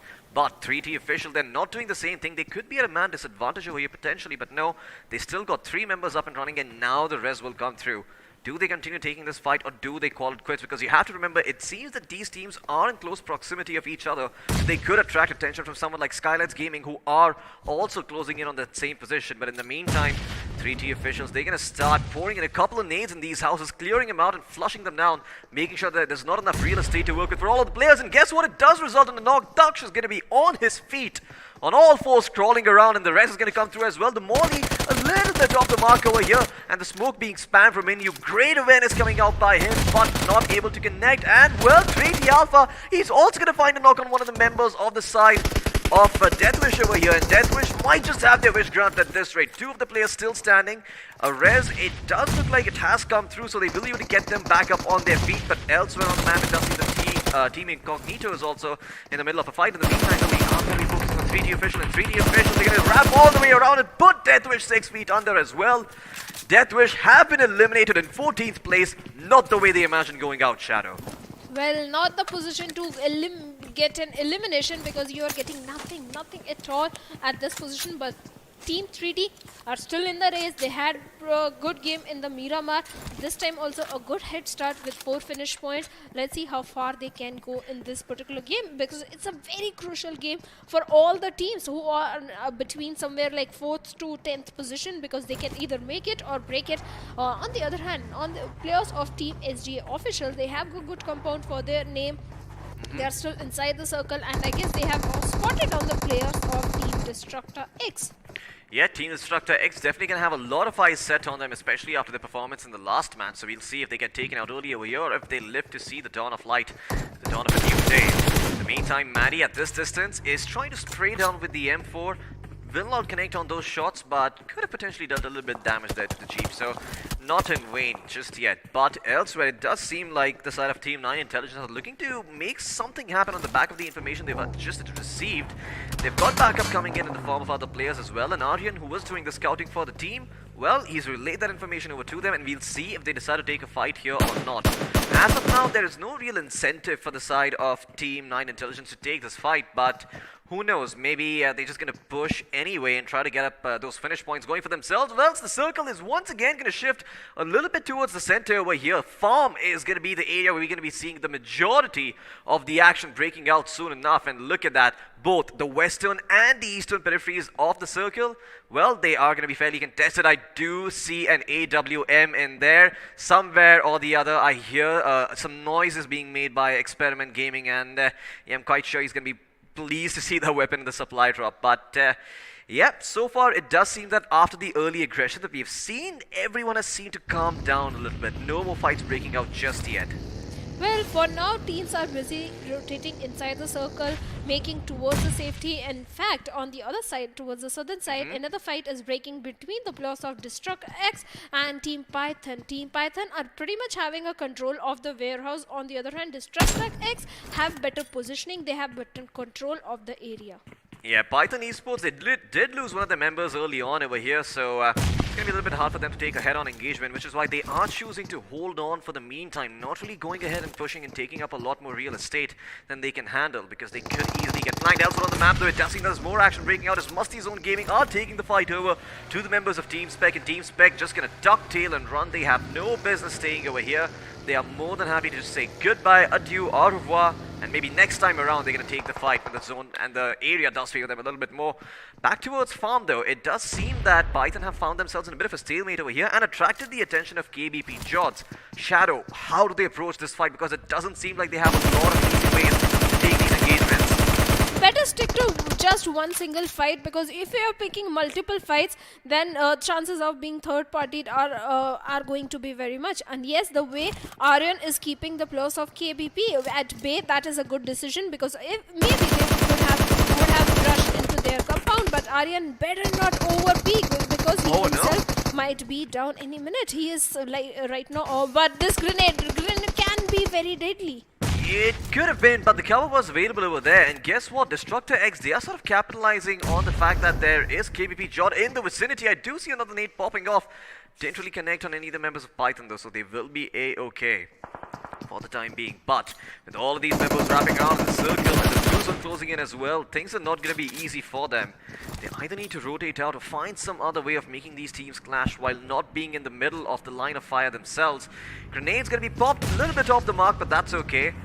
They are looking to change positions over here. In fact, there is a Jeep available that is going to take them elsewhere. Oh no, Python Esports, they are actually looking to push this. This could be super risky over here. Destructor X might be caught off guard by this, but their players survive. That's what's most important. They've got the information now, and maybe they can line up a punish. The heals are going to come through over here. Miracle, do you choose to push? Do you choose to stay put? Monk also going to join the fray over here, and he's trying to go around the corner, maybe get that big for himself. Doesn't spot out the play just yet because he is sitting outside, and looks like the members from Destructor X will be able to heal themselves back up. Lynx hasn't really shown himself, but elsewhere on the map, Skylights Gaming, look at those nades pouring in, just creating all-around chaos for the side of GZX map. And Shadow is going to be knocked out, but my Shadow is alright. She's sitting right here next to me. In the meantime, Skylights Gaming, they're going to continue with the aggression and try and find some more picks to their name. They've already found 3 finishes to start things off over here, but are they going to find more? Doesn't seem like it, because there's not a lot of teams around them on the Potato Hill. Well, the contestation of Pochinki Hills, Skylights Gaming is winning this one by eliminating a squad. On the other hand, the players of Team Incognito are also falling down through the hands of Team 9 Intelligence. But these teams, Team Python and Destructor X, were in a stalemate. But right now, Aryan was a little impatient, and Tej OP found the knock onto him. Byton, they have to be patient over here. Shadow, this is the only opportunity that they have to qualify for the quarterfinals, but their players are dropping like a house of cards, and Lynx is going to go forward and find the ball. It's going to be a squad wipe coming in. Byton have also been eliminated, only the fourth circle in, and we've already said goodbye to 6 teams in the mix over here. Not the way we imagined Erangel to go down, but all of these teams just taking all the risks, and some of these risks not paying off at all. GZX Mav Esports with just 1 member standing up trying to keep their dreams alive, but everyone else still has a full 4-man roster, so a very clear difference in terms of skills between all of these teams. Like, very clear difference between the approach coming in as well. We did mention early on that Skylights Gaming might be a little bit more aggressive because they know they've qualified, but they are going for the safer approach for the time being. Let's have a look at the replay though and see exactly how Python Esports got eliminated once again. No, in fact, we're going to be having a look at another fight elsewhere on the map. It's going to be between Team Spec as well as Team 9 Intelligence. Looks like the side of Team 9 Intelligence did come out on top and took out the side of Team Spec, saying goodbye to them as well. Once again, all of these teams being eliminated early have lost their only shot at making it to the quarterfinals, but there are still other teams in the race over here, Shadow, and they are not going to give up that seat for the quarterfinals just yet. And Team IN is also starting things pretty slow this time, having a good compound to their name towards the southern western side, but on their top they have multiple zone team, but they have spotted down the players of Team SGA Esports, and Joker is already receiving a lot of damage. Good decision deploying the smoke, denying the vision for the players of Team SGA. He needs to heal himself and get into safety as soon as possible because Karan already having his eyes set on Joker. Yeah, inside out, they could be in a world of trouble over here, Shadow. Remember, they did not do very well on Miramar, so this is the map where they have to perform. They cannot afford to be picked off from the side of SGA Esports, and SGA, they are looking in their direction, but Team Inside Out just tuck tail and run, try and stay alive as long as possible, push and play aggressive when the time is right. It looks like now is the time to play aggressively as they spot out Team 9 Intelligence, and they've seen them all huddling together in that house with those smokes. Where's the flank though? Where's the backup coming in? Here are the members of Inside Out, the other ones coming in, but Joker once again dropping rather low over here. He was hiding behind the car, but in the meantime, Team Inside Out, they have revealed that they are inside or nearby the shack. And all of their players might be in a little bit of trouble because they did start the fight, but they aren't finishing it. And guess what? Joker is also going to be knocked out over here from the side of Team SGA Esports, coming in from the flank. And guess what? Team Musty Zone Gaming is also in the nearby vicinity. So this might just be a 4-way clash breaking out here soon enough. Joker OG on his feet, on his knees, waiting to be picked back up by one of his teammates. But revival is not coming through just yet. And now Zeno, after healing himself up, will focus on getting his teammate back up on his feet. Elsewhere on the map, though, a lot of action breaking out. It does seem that while there is a stalemate going on over here, the other parts of the map are seeing action, and the ones responsible for it are Skylights Gaming. Seapoint top players once again in the world of trouble. There is a rock providing them with some semblance of cover, but all those nades pouring in are making it impossible for the side of the Seapoints to rotate out. Well, Seapoys are pretty much pinned down beside that rock area. They can't move, and the way the grenades are being deployed in their direction, they can't do much in this situation. In fact, Destro is taking things pretty aggressively, and he is in the mood to make a direct rush towards the players. But on the other hand, INS is also going up against the players of Team 9 iQOO. Yeah, but INS, they're losing the players one by one. I see Obeid on his knees. I see Myth on his knees. Zero's also going to go on his knees. Joker OG, the only player still standing over here, is trying to go in for the rest. Do the side of Team 9 Intelligence push over here, or do they confirm those knocks? They will go for the confirmation on Zeno, and they will find him. What about Myth though? Is he still standing strong? No, he is not. He is also going to be knocked down. Team INS going to be in a world of trouble over here. Joker OG also in trouble as he is on his knees. Thankfully, he got the revive on his teammate Obeid, but he's going to have to pick him back up on his feet and then maybe get the hell out of here. Team 9 Intelligence causing so many problems for Team Inside Out. And look at that, Team Inside Out. Well, they're certainly trying to stay alive over here. They've got a couple of cars over here, but they are going to explode if they tank a few more shots coming in from those rifles at this point. And now they're going to make a run for it. Obeid is going to go and find some cover behind that rock, trying to go towards the smoke area himself, but there is Wrath watching over in the meantime, preventing that rotation from coming in. In the meantime, KBP official will be able to eliminated over here, and it does seem like the side of Team INS are going to be met with the same fate as Team 9 Intelligence are not letting them get out of here. They are just stuck, pincered over here with nowhere to run, nowhere to hide. They cannot get out of here without fighting. Well, they have to take this fight. On the other hand, multiple zone players are also falling down. But Team 9 IQ Wrath has to be very careful because Obaid has his eyes set onto him. The minute he's going to, Wrath is going to come out in the open, Joker OG will take shot at him and try to knock him down. But on the other hand, Joker has to provide to Obaid and give a revive as well because Obaid has been knocked down. Now it's all on Joker.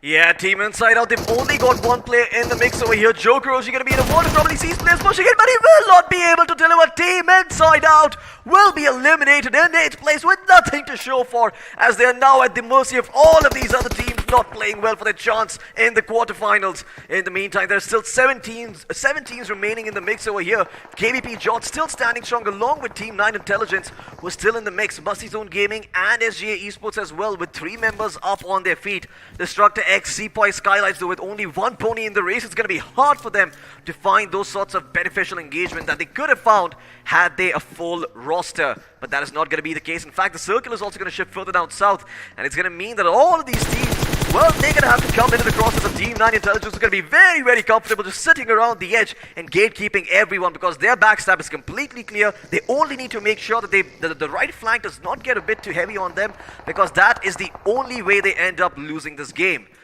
Or if they get sandwiched between multiple zone and the team at the south, that is SGA 9 IQ, has to be very careful. On the other hand, Wrath has been taken down and Musty Zone is already closing on to them. They better be careful, and Musty is already there in their area having the perfect cover, and he spots down one of the players of 9 IQ, but Musty is very low on HP. He needs to heal himself, but he is going for the confirmation. No, he eliminates the whole squad of 9 IQ. My goodness, Musty, no fears on this man whatsoever. Just eliminates the side of 9 IQ in the flash, in the blink of an eye. And now, SGA Esports, they're looking to do the same to the side of KBP George. The George going to be in a world of trouble. 3 players standing, 1 player already has bitten the dust. And guess what? There's other players coming in as well. But no, looks like KBP George are fighting back over here. They're not going to go down so easy. Team SGA Esports are going to have to struggle a little bit harder if they want to confirm these knocks into finishes. And Rex is the player to blame, who's making life a lot harder for the side of SGA. And with that smoke, SGA should be able to get the rest going, but that buggy is not the best of vehicles to have in this sort of a situation when the circle is so close that you can very easily get picks from these distances with those ARs. And Shinchan, he's trying to wrap around, trying to find some sort of angle where he can maybe get some sort of flank going, get a pick, get an advantage for his teams, and allow them to collapse towards the center of the circle, claim that piece of real estate for themselves, as we only have 4 teams remaining in the mix. Sepoy top players with only 1 player still standing and no finishes to the name. They're all going to be relying on positioning points. Musty Zone Gaming, though, they're the leading pony in this race. That none other than Nade coming in, and they will be able to eliminate Snorlax. He's going to be popped out and brought 6 feet under, as well as there's just 1 member standing now on the side of SGA. And guess what? He's going to have his hands full in just a bit, because Rex is going to put the other one out of his misery as well. No, he spotted out the other player taking cover behind the car. This could be big for the side of KBP George as they eliminate the only member standing from SGA. Karan in a world of trouble trying to stay alive. The bullet drop doing the work, and it will succeed. Finally, Rex will put him 6 feet under. And it seems like KBP George is going to be extremely pleased with that, as they only have Musty Zone Gaming now to contend with. Well, Musty Zone, they have the position, but they don't have the zone. But the way they are deploying grenades in the direction of KBP, they might have things in their favor. 11 finishes already to their name. They are looking very good, and KBP have the complete control of the circle. But they better be careful of the last player of Team Sepoy, who is somewhere lurking around. But Team KBP, Shingchan, has a good cover. On the other hand, Rax is in the front line. So Team Multiple Zone better be careful of Rax. And right in the center, we have airdrop also. Yep. And Zach, he's slowly making his way towards the player of Team KBP. And I think he has spotted on Drax over there. But his main motive right now is to find a good cover for himself and make it inside the circle. Because if he fires shot right now, if we do anything right now, he is going to expose himself not to just 1 team, 2 teams. That, mind you, more than 6 players he's going to expose himself to. And that is exactly exactly what he doesn't want. On the other hand, Gyro God is again doing the same thing, slowly making his way into the circle. Absolutely, Gyro in the meantime is just trying to make his way towards the supply drop, take whatever's waiting for him in there, and Musty in the meantime will be to take out one of the members of Sepoy, and guess what, Musty himself is going to get traded out over here, so a 1-for-1 trade coming in. And it looks like KDB Jaws aren't done yet. In fact, they are going to go for more Musty's own gaming. Oh, that they narrowly avoid Drax still standing strong with half his HP, does have a bandage to heal himself back up, but his West is completely shot. Elsewhere though, Hagemaru, he's got the full killer utility. He's got himself a top tier helmet, a top tier West to work with. All he needs to do is find those angles and isolate those duels in the meantime. Rax continues to push with the UMP at that distance. At this point in the zone is a very effective weapon, and KBP George will be able to get that chicken dinner for themselves once again. And I have to say, Musty's Own Gaming, they tried really hard in the end, but it just wasn't their day. Well, it just wasn't their day, but a very good outing. I think they had more than 11 finishes to their name, good position points, but KBP had the circle, they had everything, and they had the chicken dinner also. Yeah, most certainly it seemed that KDP George, they definitely did a lot of heavy lifting over there, making sure that all these other teams who were in the zone didn't really collapse on them, and they knew that they didn't have a lot of real estate to work with, so they pushed very smartly, trying to create some sort of bait, some sort of flank situations going around, and that's all they needed to get that chicken dinner. But some of these other teams have not been so lucky. Some of these other teams that we were expecting to do so well have been eliminated rather early on. Python Esports come to mind, where they did get themselves 4 finishes to work with, but at the end of the day, they didn't really find the placements to have those finish points make a big impact. Let's jump into the highlights and see exactly what went wrong for some of these teams over here, as there was a lot of early action going on. I was quite surprised to see this. Well, Musty Zone started things very good from the very start of the game by eliminating the players of Team IND, definitely boosting their confidence by getting the 4 finish points. In fact, their rotations were also pretty good. Inside the circle, they held on to their ground. It was just the last circle they missed. It was in the favor of Team KBP. In fact, in this was also a stalemate situation, but this time Aryan kind of went a little impatient, and that's when he paid the price. But other than that, fight was going pretty good. Multiple fights were going on. Python Esports not having the best performance on all the 3 games. Their chances of qualifying are pretty low, but they went on the aggressive push onto the individual players of the other team. Yeah, they most certainly did, and well, in the end, we did see them get that second place finish, so kudos to them for being aggressive early on. Paid dividends, but can't say the same for some of these other teams coming in. Deathwish, they had their wish granted, they got eliminated fairly early on, and 3T official are the ones to thank for that. I mean, it seems that overall we just saw a lot of early aggressive plays coming in, but in the end, nothing really seemed to work out for any of these teams, as they all were just reeling from those lack of resources and the lack of positioning that they would have otherwise had they prioritized moving a little bit deeper into the circle, or maybe getting some sort of long rotation going and getting themselves into a good spot in a good compound. Well, we definitely did miss this, didn't see this on the screen, as I believe that was the side of KBP George getting a knock onto the members of Team Incognito, eliminating them and putting them out of their misery. But yeah, Musty's Own Gaming, aggressive since the very start, and they made it work. I mean, they were the only team who stayed consistent throughout, didn't change up their playstyle all that much, and well, they definitely did a lot of work for it. In fact, even Sepoy, top players, they did a lot of work. They didn't really find all that many finishes, but they ended up in the 3rd place, so that does give them 10 placement points to work with. And yeah, overall I have to say, Team Inside Out as well, I mean, this is of course the elephant in the room that we haven't addressed just yet. I mean, they really didn't play as well as we thought they would. They got eliminated fairly early on. Maybe they found a couple of finishes, but those are just consolation frags at best. Actually, I'm not even sure if they found themselves a couple of finishes to work with. They just ended up with 0 points, so perhaps not going to be the team we're going to be seeing more of in the quarterfinals, and that is going to be a little bit disappointing for all the fans out there. But there's always another time, there's always the next chance, and maybe they can learn from their mistakes and come back stronger. But Skylights Gaming, let's talk a little bit more about them, because they have had a very good start, since the very first game. They've been on top over here. This time around, they weren't really where they would like to be, but given the fact that they did very well in those first 2 games, they didn't have to perform out of their mind in this one.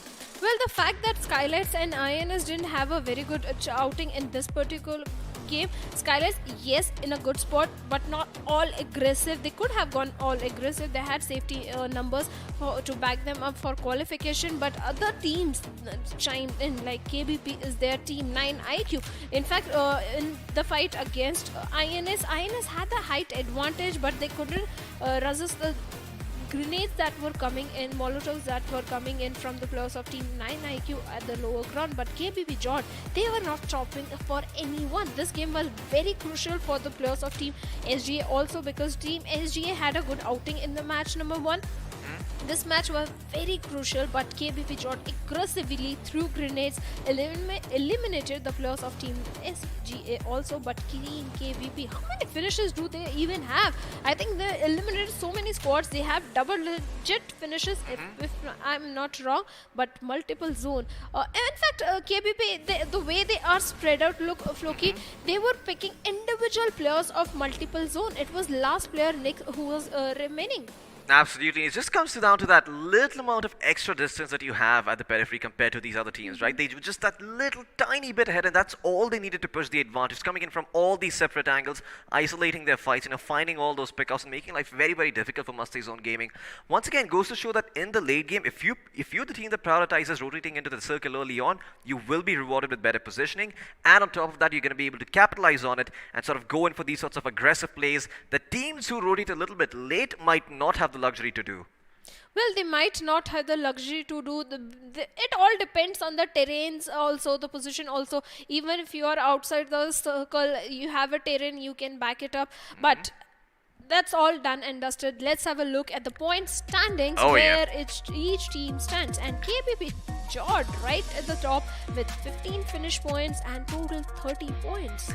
Wow, that is a lot of points on the side of KBP Jords. But in second place, we've also got Team Musty Zone Gaming. We got a third place finish for SGA Esports, so they may not have had a lot of finish points to their name, but they certainly got themselves a very good placement. I believe that is them placed in the 4th position with 8 placement points to work with. Team 9 Intelligence in 4th place. Sepoy top players in the 5th place with only 10 points to work with, all of them coming from placements. And Destructor X in 6th, Skylights in 7th, and 3T in 8th. Well, they have 8 points, but inside out just 1 point. 2 back-to-back bad matches. Their chances of qualifying, I don't know. We have to do a lot of maths for all these teams. 3D officials also having 6 points, 5 finish points. Last game went good for them. In fact, the previous one, match number 1, was also decent for 3D officials. Team Spec is at the 12th position with just only 1 point. And Deathwish officials, they were kind of missing out in the overall in the 3 matches, because round 2 they had a very good game. They had good points, they had good finish and the good placement points. This time nothing coming out from this team also. Team Incognito also, previous Erangel, very good position, not many finish points, but this time they were the first one to be taken out. Yeah, I mean, lots of these teams just not having the sort of time they were expecting, especially for some of the more well-known teams over here. But let's have a look at the iQOO MVP and see who it is. It is from KBP Jord. No surprises there, going the way of Rax. Great performance coming in from him with 7 finishes, 859 damage done, 1 assist to his name. No headshots, but hey, you don't need headshots when you're dealing that much damage and getting those many finishes. Well, 7 finishes. I'm happy. KBP, in fact, showed the same performance in round 2 also. One of the matches, they were all dominating the lobby. That was kind of expected, but I thought they will fall under the pressure, but that didn't happen. But having a look at the top 5 players, Gamla Boy again making it through the top 5, 4 finishes, but look at the damage, 1000 plus damage. That means he was dishing out a lot of damage, but he was not able to confirm it to the finish. On the other hand, Maddie is also there with 4 finishes. Absolutely, 4 finishes but 961 damage done. All of these players just getting those knocks, but once again, like you mentioned, unable to convert them because perhaps they found them at a longer distance or behind some form of cover. So it was kind of hard for them to confirm and convert those into finishes. But Gyro God and Gem are also over there with 616 and 591 damage done respectively. Let's have a look at the match though and see what the overall stats look like. How many grenades were used, how many grenades resulted in finishes, how much healing was done, how many players were rescued. I imagine the number of players rescued was probably a lot. 131 grenades used. That is a big number, out of which 8 resulted in finishes. Yes, 8 grenade finishes, that is quite high number. I believe 2 of them are for the players of team Inside Out, and knock finish ratio is also pretty high. 68 knocks, 60 finishes. But longest finish distance, nothing to complain about. In Erangel, we don't usually expect 300 plus longest finish. This is a good outing coming in, and overall it was a pretty slow game in the initial start, when initially circles, but later on things started becoming aggressive, especially for KBP and Masti Zone. But let's have a look at the finish damage ratio graph. Absolutely, that is the most important statistic out of all the statistics that we have over here.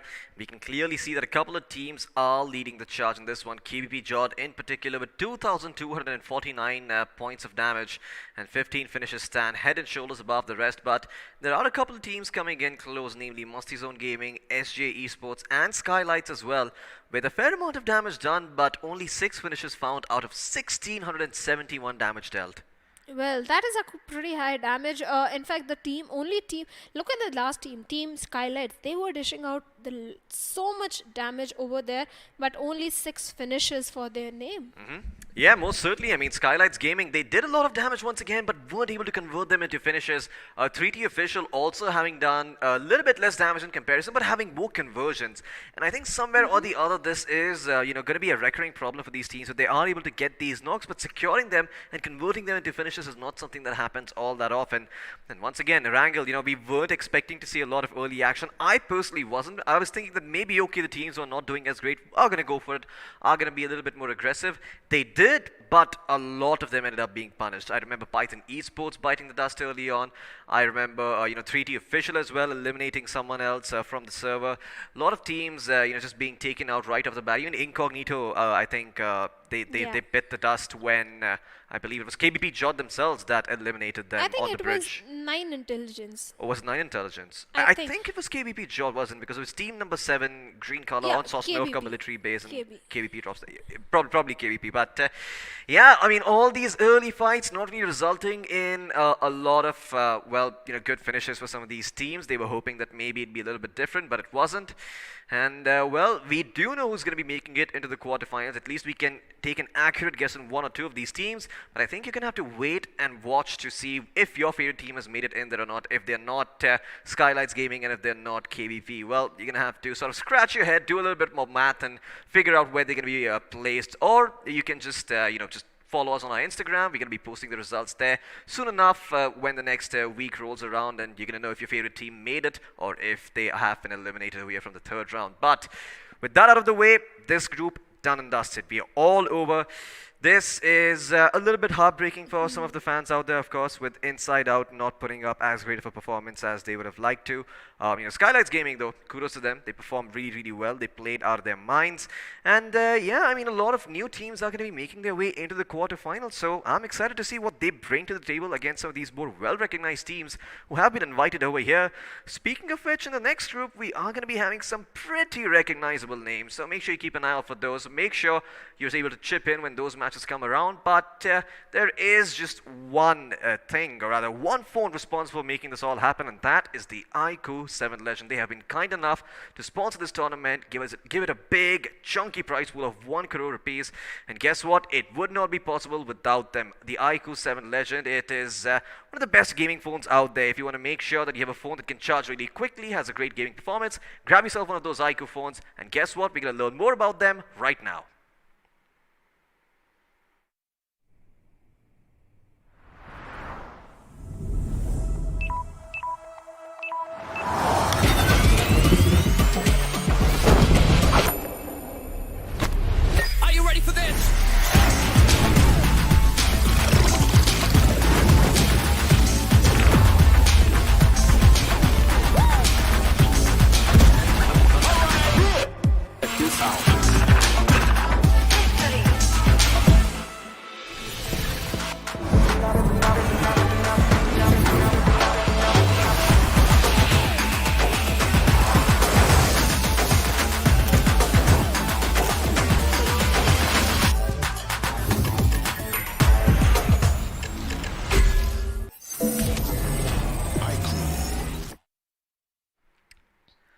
Well, ladies and gentlemen, that was the word from our sponsors. The iQOO Legend 7 coming in hot with a Qualcomm Snapdragon 888 processor, making sure you've got the best gaming performance out there, making sure you can even multitask if you would like, with a 66-watt flash charge as well, making sure that in 22 minutes you go from 0 to full. But there's been another match happening in the meantime while we were talking about iQOO and the current match that we saw on our screens. So let's have a look at the point standings for those sets of matches and see who's come out on top over here.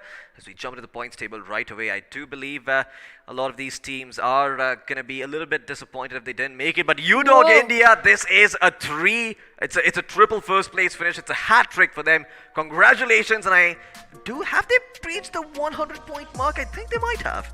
Maybe it is possible. Somewhere I think they have somewhere touched the 100 point mark. But sorry for finish, have also stepped up this time, having 7 finish points, 12 placement points, total 19 points. Vicious Annihilator is there with 7 finish points and total 13 points. It's a good outing. They have stepped up this team also, taking God. One of the player was the MVP, top player in the previous rounds, but the previous game they were not having a good outing, but this time 5 finish points and 6 total points. But the question is that enough for them to qualify? Maybe not. You're gonna have to do some math if you want to figure that out. But in the meantime, on the bottom 8, the place where nobody wants to be, we've got the teams Long Rain, Must Indian, Imperial Esports, Faith X, Rhine X, True Rippers, Lil Esport, Revengers Official, and Team Rexter. And some of these teams not even getting a single point on the table, namely True Rippers, Lil Esports, Revengers, and Rexter. So, gonna be hard for them to make it into the quarterfinals. But if they perform well earlier, well, they still might have a shot. Although, we definitely know who we're gonna be seeing in the quarterfinals. It is Team UGOD India. Well, UDOG India, yeah. Apologies. Well, they might as well be gods, given the fact that they got themselves 3 first place finishes. Yeah, they are the god. Yes, they are definitely qualifying for the next stage. They have been very consistent from the very first round, round 1, round 2, and this round 3 as well. They are going to give a tough competition to all the teams. But this time, from our team, I think Skylights is the one we can say they are definitely making it to the quarterfinals. Yep. But other than that, I don't think we can pick any other team that is surely making it. Yeah, it's kind of hard to figure out who's going to be going there because every team has been somewhat inconsistent, haven't they? I mean, all the way from Team Inside Out to SGA Esports and all of these other teams, they haven't really had one of those breakout performances that we were expecting. Even KBP Jod, I think the first 2 games, they didn't go very, very well for them. I don't think they managed to finish top 4 in the first 2 if I was paying attention over here. But yeah, who knows? Maybe their luck will shine. Maybe we're going to see more of them in the quarterfinals. But yeah, maybe we're not. So if you want to find out, you're going to have to tune into our Instagram once again and make sure you check the stories and the posts when they go live. And you're going to know if your favorite team is in there or not. So check us out on Instagram. It is BGMI Official, BGMI Esports India. And you're going to know everything that you need to know about us over there. But in the meantime, the second lobby is almost ready. I can see it over here. It is full with players and we should be jumping into the game in just about a bit. But before we do, we will also be having a look at the teams who are going to be in this mix. And boy, do we have some very interesting names out here for you guys today. Well, few of the names you are going to be loving it and you are waiting for some of your favorite players. But other than that, also some of the rising teams are also there. If you're a fan of them, they are also showing up. It's not an easy group, I'll say. Not at all. Absolutely none not. None of the group was an easy group. The rising teams were giving a head-on competition to the invited teams, and invited teams were also blowing our minds away. TSMT, X-Park yesterday played. Skylights, in fact, also played today. They are living up to our expectations. In fact, I can already hear in my ear that the match is almost ready. But first, we have to look at the teams. Which teams are playing? Oh yeah, absolutely. Let's have a look and see what teams are going to be playing as we have highlighted them up. We've talked a lot about them, but let's actually talk about the teams over here. It's going to be Cosmic Ravagers to start things off. You've got Tactical Esports, Team Master Gaming Clan, The Last Legends, Team Windsmoke, Revenant, Rising, Bionic Craze, and Evil X in the mix over here. A couple of names that stand out are Revenant, Rising, as well as The Last Legend. So keep an eye out for these teams because they could be having a very big splash in the next match. But also got some other very interesting names coming up, and the invited teams, they're definitely gonna create a storm over here in chat. Well, definitely. Everyone in chat is going to be keeping an eye on the invited teams and having quite high expectations. But we have Team Flame, Team Terminators, TMX, and mind you, they had a very good outing in the previous round. 2 OP Esports is there, Team ING Brutals, Team VCU Esports, Boro Hori Esports, high expectations from this team. Then we have Godlike Esports and Team Enigma Gaming. Oh yeah, two of the most renowned teams over here in the mix. We've got Godlike Esports as well as Enigma Gaming, so I'm quite sure a lot of these fans are going to be sitting eagerly in chat, waiting for these teams to come on screen and then cheering them on as their matches begin. And we're going to be starting things off on Erangel once again. You have to remember that's how the rotation goes. We start off on the map of Erangel, give the teams who have qualified a little bit of an edge, considering that they've had more experience playing these maps. Then we go on to Miramar, where everyone has a level playing field. The invited teams can do really, really well as well. And then we move back to Erangel, where once again the playing field has been leveled because the invited teams have had the opportunity to interact with all of these other teams who have come in from the first and second rounds all the way from the open qualifiers. And well, soon enough we're also going to be having a look on the sunny fields of Erangel, seeing exactly what that map is like, as we're also about to jump in game. But for Godlike Esports and Enigma Gaming, what do you think their biggest hurdle is going to be in these coming games? Do you think it's going to be overconfidence, or do you think that their drop locations are going to be contested now that everyone knows that they are in the lobby? I don't think Godlike is going to be facing that issue, because they are most definitely dropping in Yasnaya again, and Enigma also. We all know. We all know. I mean, there is a delay, so no one's going to be able to going watch this and figure into it out. Yasnaya, I don't think any of the other team is going to be touching that, because it's match number 1. It is going to build your momentum, and no one in the lobby wants a bad start. They want to have a good start. They play their normal game, especially in match 1. Match number 2 is going to be the deciding factor somewhere, I believe, because that's where their confidence is going to either boost up or go low. If it goes low, maybe you might not end up good position in match 3, or if it's high confidence, then you will have again good match number 3. Absolutely. I mean, these matches are going to be very, very important going in, and well, match 3 is the straw that will break the camel's back if you don't play it properly. I mean, if you don't give it the respect it deserves, and if you take it a little bit lightheartedly, you could be in a world of trouble, because well, this is the only shot you have of making it to the quarterfinals. All of these teams can be rather tense as we head into this 3-map series, and I wonder who's going to come out on top over here. Of course, there are a couple of favorites in the mix. You know, there is the team of Godlike and Enigma Gaming as well, who are the obvious favorites, the standouts from the crowd. But there are also a couple of other teams who have earned their renown over here, namely Team Lost Legends and also Revenant Rising. A couple of these teams who are, well, they are known and they are respected in the community. So let's see if they're able to put up a good performance and give the side of the invited teams a bit of a run for their money.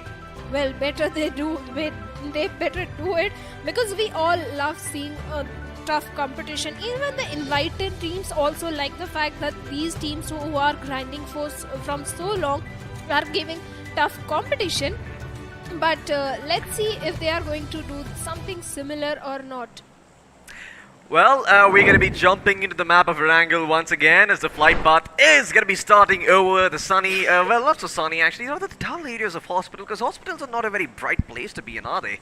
Well, we're going to be starting and flying over Hospital. The Georgia Pole area is going to be fairly accessible, and we're going to end towards Lipovka, bisecting the map in almost 2 equal halves. So Sosnovka gonna be kinda hard to rotate towards, but maybe you can drop in towards Farm, or drop in towards Ferry P, or maybe even Pachinki, and then make your way towards Sosnovka military base. Make life a little bit easy for yourself. But Severny, Rozok, and Yasnaya Polyana are going to be somewhat easily accessible over here. Do you think we're going to see teams dropping in on any one of these locations, Shadow?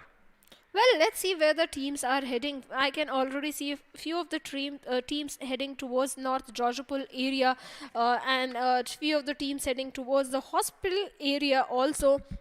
Let's see who is going towards Pochinki. In fact, the main problem is the Southern Island military base and Novoripnoe, because you never know where the circle is going to shift. If it goes all the way towards the military base, you are in a good position. If it goes northern side, then you have to make quick rotation. Same goes for the players who like dropping in towards the northern side. And I can already see one other team, in fact a single team, is going towards the Siverny area, and the circle is kind of... Oh boy.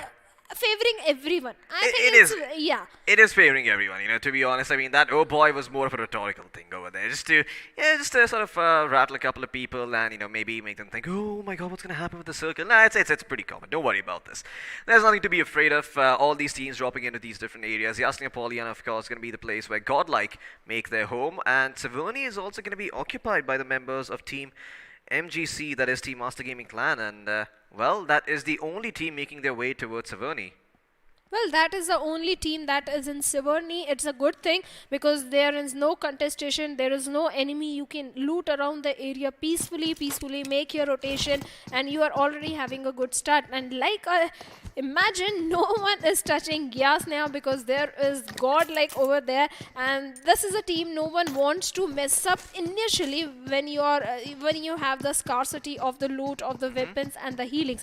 Yes, after some time, teams would like to take a head-on fight with Godlike because it is going to boost their confidence. If they lose, you learn something. If you win, then it is going to boost your confidence much more. On the other hand, Team Enigma is somewhere in the mansion area and looks like on the military base bridge area, we are having a run. Team Revenant and a single player of Team, I believe, 2OP. Yeah, these guys are running and making all the way, towards this Osnovka military base to see which team can get there first and get their hands on all that lovely loot that place holds. And, well, it does look like Revenant are going to have to go the other way around. They've got no weaponry, no utility, nothing to work with. They're all just inside cars at the moment. They're going to have to go all the way around instead, all the way from farm, which could get dangerous because there are a couple of teams waiting for them over there. And this is a big risk that Revenant Rising have taken, and it has not paid off over here.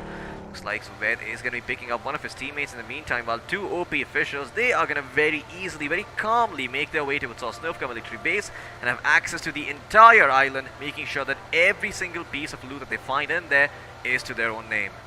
Well, they want to make sure the entire military base is in their name because then you have good loot, you have good position, everything you have. And it looks like other team has already decided to change their path of rotation because they know 2OP will be waiting for them in the military base with the weapons already in their hands, and it is going to be a bad move. On the other hand, if we look towards the eastern side of the map, Enigma is in a 2v2 split. Few of the players are somewhere nearby the mansion area. Two of the players are towards the southern side, looting the smaller compounds and going for the secondary loot. I do not like this. I'm really sorry to cut you off there, Shadow, but this, unless they're just going a short distance, could be very punishing. They will find a car and they'll take that instead. Well, but it's Erangel. Vehicles don't tend to skid so much as compared to Miramar over here. In fact, bike provides the speed. If you have to dodge the enemy bullets, I think the bike is the best option because it has got more speed than the Dacia. So on the other side, like I was talking, Lipoka, we have another team. Team Tactical is also there on the farm side. Things are pretty much even steady. For now, players are looting, finding perfect position, making rotations. Problem will arise when the circle is going to shift. If the initial circle is going to throw a curveball, then the hill is going to break loose. Oh yeah, most certainly. I mean, if that initial circle goes somewhere crazy, like all the way towards the southeast part of the map, or maybe towards the northwest corner of the map, we're going to be seeing all hell break loose, like you mentioned, because all of these teams are somewhat scattered at the moment. There is not any particular part of the map where the teams have densely accumulated. Maybe you can say that about the area of school and Pochinki and farm, but once again they're a bit too far apart for that to really matter and for them to end up clashing into one another. So far the game has been relatively quiet, just what we would expect from a round 3 game, but so much at stake over here, where only 4 teams of course are going to be qualifying for the quarterfinals. But soon enough we should be seeing some action coming in, as the circle is going to force these teams to go in and potentially run into each other. Now, Godlike and Enigma have had a very good time just looting the entirety of Mansion and Yasnia Poliana themselves. If you're Godlike right now, where do you go? But I think I'm going to have to hold on to that question for the time being, because Terminator's X, they might be making a move here. Well, they are certainly making a move. The question is, do they have any idea that there are already players present? ING Brutals are already in this area and they are pretty much armed to the teeth. They have good loot, they have the weapons, they have the first aid, they have everything. But can't say the same thing for the players of Team Terminators TMX. We have to check their bags for that. But yeah, they are keeping safety. They are not directly rushing into the territory. But on the other hand, another fight is breaking in, Floki. Oh yeah, and the fight is breaking out, and this time around it's going to be Windsmoke taking the fight to their opponents. I'm not quite sure who they spotted out. I think it is the side of Tactical Esports, but didn't have a very good line of sight, so they are unable to find a knock to start things off. So once again, just a couple of intimidation shots coming into the mix over here, but none that actually result in anything. Drift will finally break that window with a punch. Good job, buddy. Great aim coming in there, but yeah, once again, Windsmoke, they are sort of in an awkward area here. Now, the good thing about their positioning is that they don't have to worry about the flanks. They don't have to worry about any sort of weird backstab coming in. But at the same time, getting out of that place, if the circle does shift further up north, is going to be hard for them. Well, it is certainly going to be hard for them. On the other hand, if you talk about EvilX, one of the player quite impressed us in round number 1. They have a hill up for their name. They are going to spot down the players. In fact, they have an 8x scope as well as mini. If they are lucky, they will find a knock. Also, they'll try to pepper down few bullets onto the passing enemies who are making rotation. But for now, Tactical Esports better be careful because the players of Team Windsmoke has already spotted them down, and it looks like they are not even armed. Yep, well, looks like they're going to be just fighting with their fists and punching everyone down. But in the meantime, Tactical Esports, they're going to try and rotate out of this area, going to go all the way away from Pochinki towards Ruins, where there is another team waiting for them. And I believe that is Team Terminators, although I could be wrong about that. It does seem that the TR abbreviation should be talking about Terminators, but maybe it's not. Well, I think it is Team Terminator X who is going to be colliding nearby the hospital area with another squad. But on the other hand, the team that is making rotation from the Stelber side are pretty much in safe spot because Team Godel has already moved away, and fight is definitely breaking in, and first pick is coming on to Monu, and Team 12 ING is not looking good at all. Two players already down, third one also goes down, and last player is surviving on a sliver of HP. Oh no, this has gone from bad to worse for the side of Team ING Brutals. They are getting they're just getting brutally pummeled over here from the side of Terminators. They're showing no mercy whatsoever. They've lost all of their members and they will have an answer back with blood. They will be able to put all of their members down in the grave. And I hope there's a cemetery nearby, because otherwise, well, the corpses are going to be rotting and the watchers are going to be here soon enough. But in the meantime, Terminators are going to loot their corpses instead and try and make their way further deeper into the circle, into a better position, because as of now, they are sort of got towards northwestern end, and it does seem that the circle has shifted a bit more towards the southwestern part of the map, leaving Quarry and Fairy Pier very much into the play. But yeah, in the meantime, they are just going to be happy looting around. If you could have a look at the circle at this point, that would be great, as none of these teams really in the middle of any action. Godlike as well rotating in from the Rozhok area, from the northeastern part of the map, coming into the circle. No resistance whatsoever for them, so they're going to be quite pleased with the amount of real estate that they find. They could even make their way towards Ruins and open up that supply drop there, which doesn't see any team right next to it. But in the meantime, we are going to be seeing some action breaking out once more as VCU Esports are going to go up against EvilX. But who's going to come out on top over here? None of these teams seem to have lost a player so far. Well, VCU Esports, have they not? I'm a little bit confused. Well, never mind. VCU Esports, they are losing their players. Thor going to be in a world of trouble in the buggy as he's been shot down and brought very, very low. Still surviving for the time being behind that hay bale, trying to heal himself back up with the med kit. Will be back up to full. That is what those med kits are for, but he needs to go back towards safety. So he will drop a couple of smokes and make that path a little bit easier for himself. Well, he's making his way into the Pochinki. Yeah, he needs a lot of smokes because he is trying to make his way into Pochinki. On the other hand, Team EvilX found two of the finishes onto the players of Team team VCO Esports, and Oh. for Thor, he will make it to the safety. It's a lot of smoke. He deployed a lot of smokes, and he will make it to the safety. But the question is, Evil X do realize that the players of Team BCU are outnumbered. They are just 2 players. In fact, they saw it's just only 1 player. So the question is, are they going to make the rush push towards the Pochinki area? Because right now they have the intel. There is no another squad that is present over there. But on the other hand, Gordon is opening things against the players of Team VCU.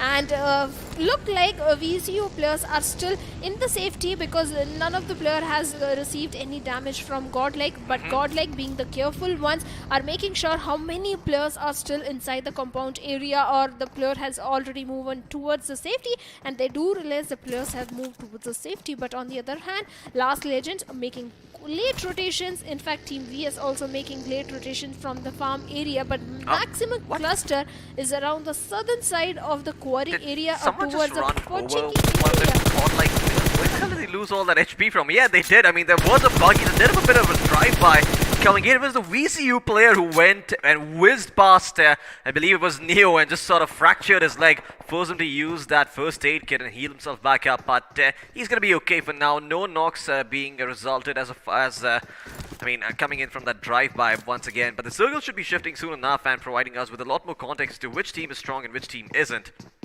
That supply drop, it is what is going to be hounded for now, and Godlike have been the first team to make it over there. The rune supply drop, I think Enigma have found their way over there, and guess what? It's got an Orm in there, it's got a level 3 West, a level 3 helmet, everything in the world to work with, and Neo will snatch it all and continue moving forward in that buggy of his. Well, Gordon is armed to the teeth. We'll say that they have the best of the loot right now in their hands, and they have a good positioning also. They have the height advantage, that they are trying to get as much intel or as much possible onto the rotating teams. But right at the center, we have another team, that is Team Revenant, who kind of changed their drop location. So I'm thinking they don't have the perfect loot, because they went for the smaller compounds. Their drop, that is military base, was not provided for them. But we have another AWM, but looks like no one is going for the AWM. But look at Gordle. They are going for the drop. I'm very sure they are going for this drop, and we might witness a perfect AWM shot. On the other hand, they have the intel onto the player of Team Cosmic Revengers, and Jonathan, he is so damn precise with his shots. The moment the player is going to make any movement, he is going to shoot in his direction and will try to take the player down. Yeah, Cosmic Ravagers are going to come under heavy fire here from the side of Godlike. And Godlike, well, they are still holding onto the trigger. They see them in their sights, but they're not shooting just yet. As we can see on the map, there are a couple of teams rotating in as well. Last Legends coming in from the Gatka area, while there are a couple of teams in the vicinity. Enigma, the most prominent team there being Enigma Gaming. We'll see if they get gate kept over here, or if they're going to be able to get in without losing too many resources, both in terms of players and, medkits and whatnot. But yeah, Godlike in the meantime, they're just very, very happy holding this vantage point. They do see a lot of a part of the map around here from this general area, so there's no reason for them to leave this just yet. They're going to continue to hold on to it and make sure that they're all looking in different directions, so that there's no chance of a backstab coming in and catching them off guard. Well, in the meantime, it looks like Master Gaming Clan, they're very, very happy with the sort of positioning that they have found. I believe it's further down south towards the circle. And, well, there's not a lot to worry about over here, although a couple of nades being lobbed in this general direction could make life very difficult for them. Well, holding on to Gatka trenches is not an easy thing. Like you mentioned, grenades are going to be coming in your direction. You are going to be susceptible to those grenades. So better find a good position, or better make sure to keep enemies at bay. On the other hand, Team Bionic Craze has a good compound.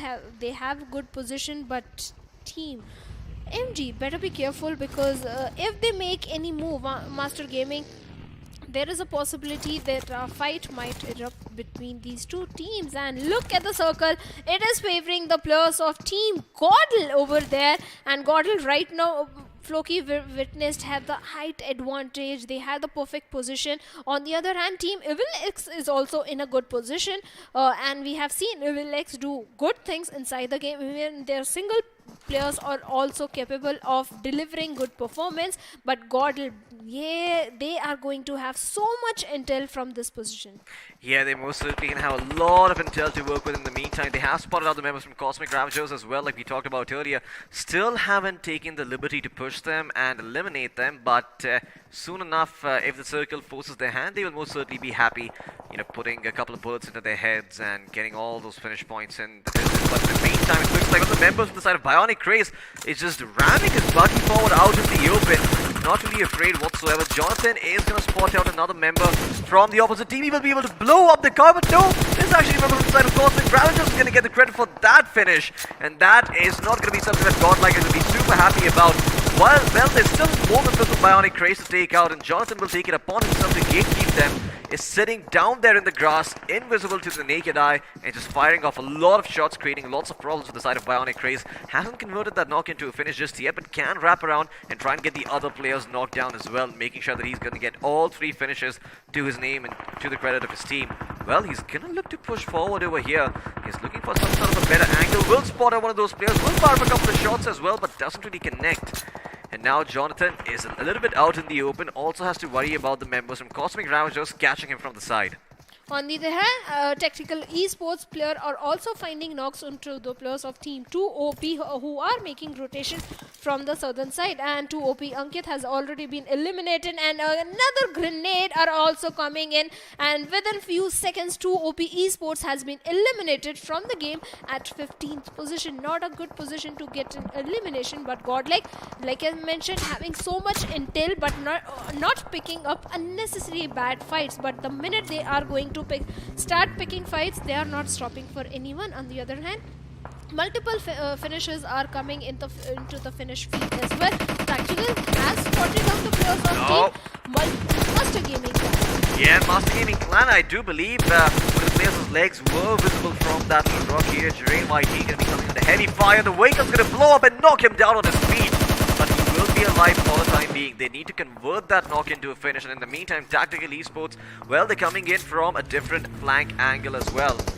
Lots of things to worry about here for the side of Master Gaming Clan. And guess what? They will be able to finish off the job that another team has started. And Tactical are going to be quite happy to steal those finishes away from the opponent team. In fact, look at Hitman. He's moving forward with no fear whatsoever. Still spot one of the players, but does not connect those shots. The UMP, well, the AKM at that distance being a lot more stronger, and Hitman will end up biting the dust as he becomes a bit too aggressive and pays for it with his life. In the meantime, Master Gaming Clan, Drain Bike is still slowly but surely bleeding out over here, will finally be put to rest by Pegaboy YT, and Pegaboy is going to have to wait for his teammates to come in because he has also been knocked on his feet. I was going to say for backup because he can't engage them, but now he cannot even do anything apart from acting as live bait for his teammates. And Tactical Clutch is trying his best to even create some more chaos so that maybe his teammate can stay alive, but he's unable to get there in the distance and actually do the work necessary to keep his teammates safe.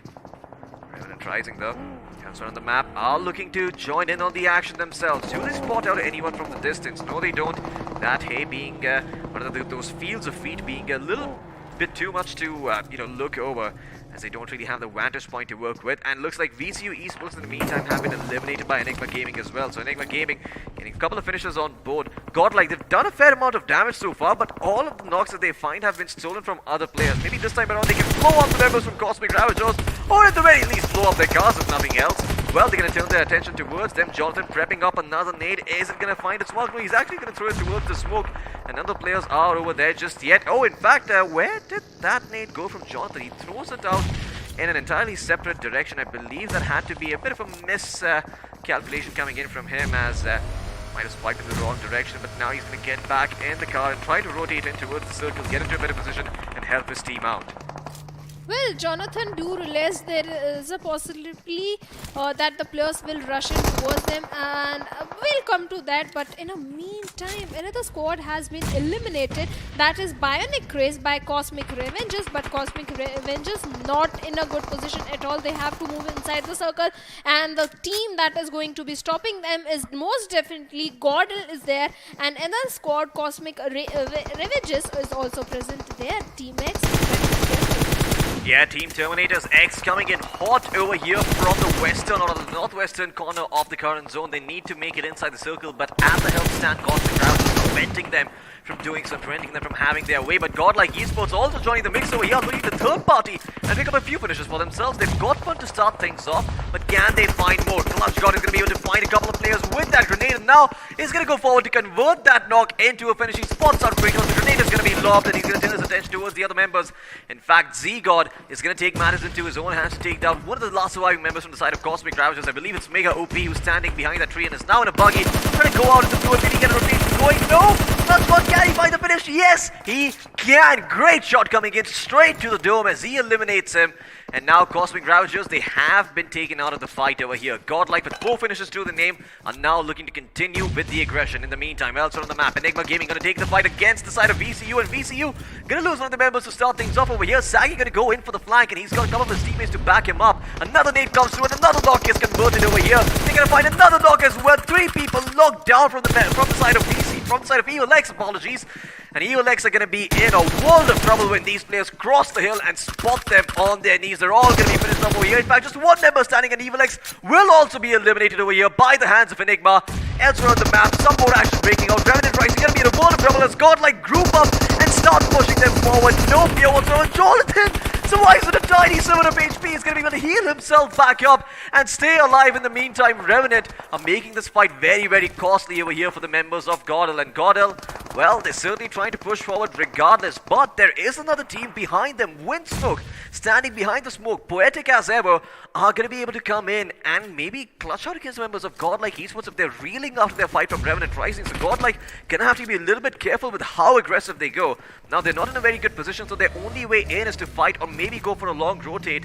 But with the blue zone closing in just now, they're going to have to deciding very, very quickly, and it seems that they will go the longer way around instead. They're trying to get a better vantage point to work with over here. There's one car that can be used that is being driven by Neo, and in fact, Jonathan's going to join in and drive for himself. Great awareness, they're just switching over to the passenger seat, making sure that as soon as he comes near the car, all he has to do is hit that drive button and get going.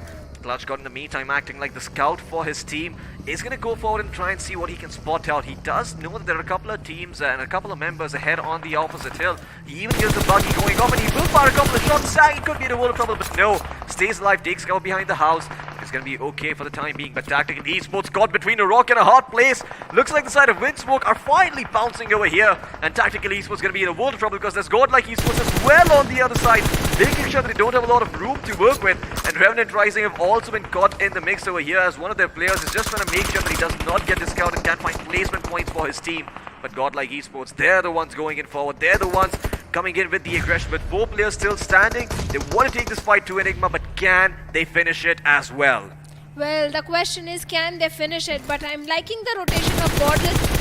Like they were going towards the western side, but they changed their path towards the eastern side. Now they are having the complete control of that hilly area.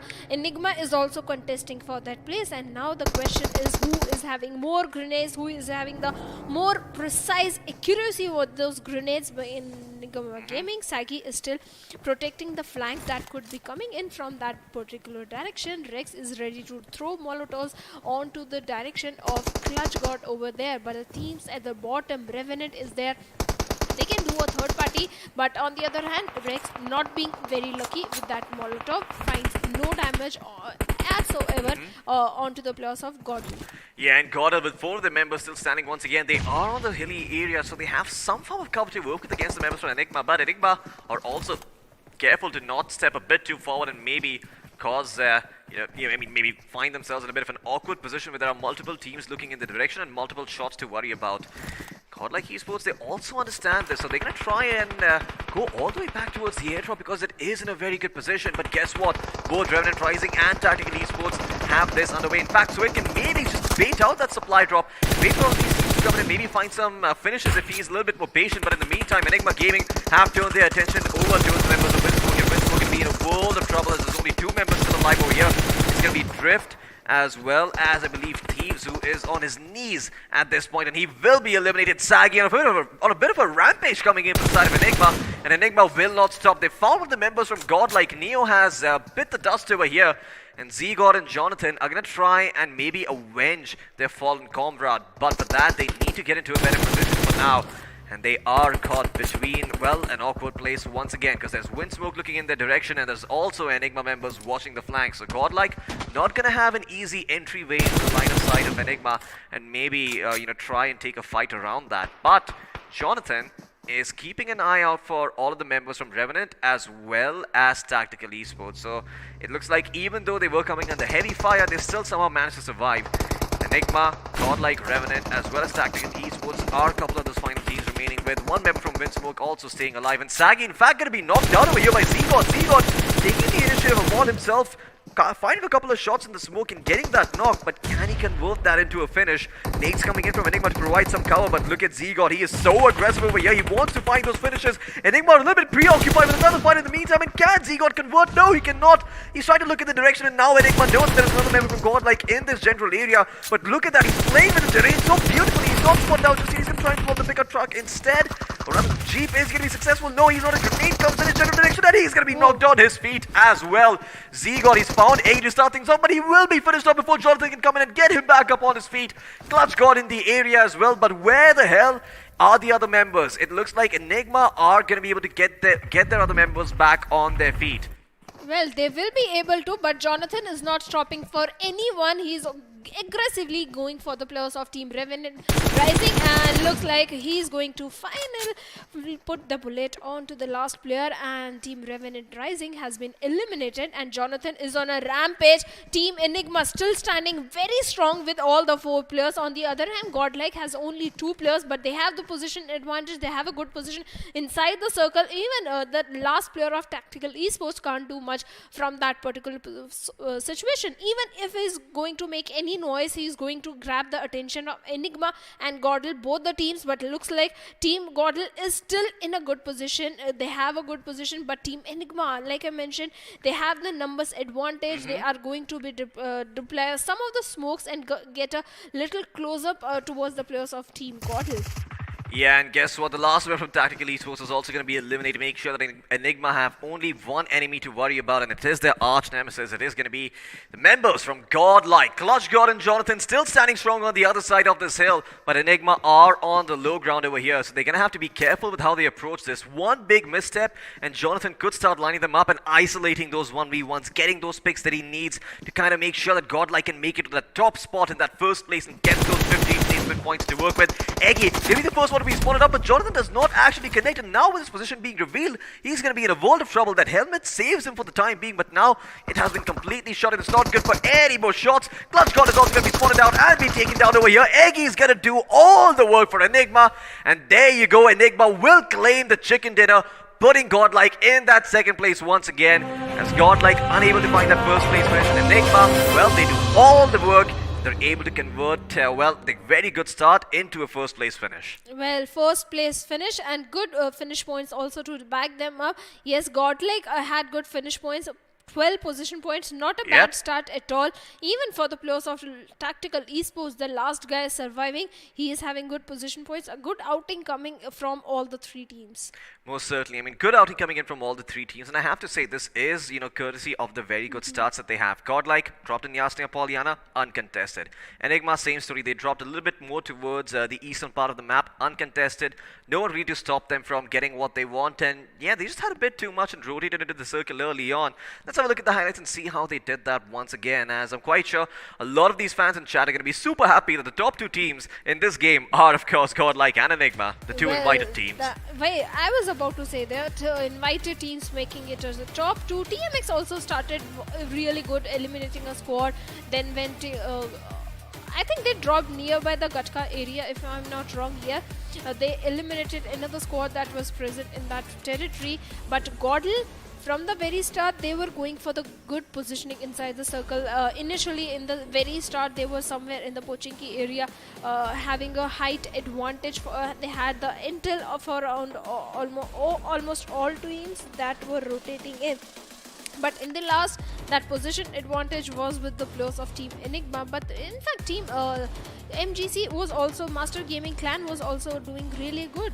Yeah, Master Gaming Clan were also doing very, very well up until the end. I believe they did get themselves top 6, did they? Oh no, it doesn't look like they did. But yeah, I mean, they were also getting themselves a fair number of knocks and finishes. Unfortunately, it didn't really convert that well into placement points, but maybe they've done enough to find themselves in that top 7 or top 8 spot. Who knows? We're going to find out when the points table comes up. But once again, you know, all of these, qualifying teams as well, not really being too afraid of, taking fights to the enemy teams. I mean, Terminator X, Cosmic Grounders, all of these teams, they were eager to take fights when they knew they had the advantage and when they knew they had the upper hand in those fights. And quite literally, whenever there was a high ground, around Cosmic Grounders, they always exploited that, made sure they're able to find those picks and those knocks onto the players coming in from the low ground. And yeah, once again, pushing the advantage forward, and that's what BGMI is all about. But yeah, it did seem like Godlike and Enigma, despite that, stood head and shoulders above the rest.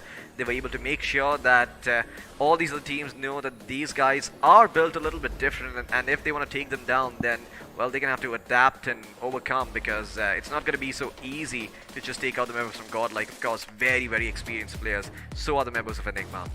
Well, it was 6th circle when Godel started making those rotations. They were going towards the southern western side. They realized that the better positioning is available on the eastern side. Then they came up to towards the top area where Enigma was also trying for the contestation.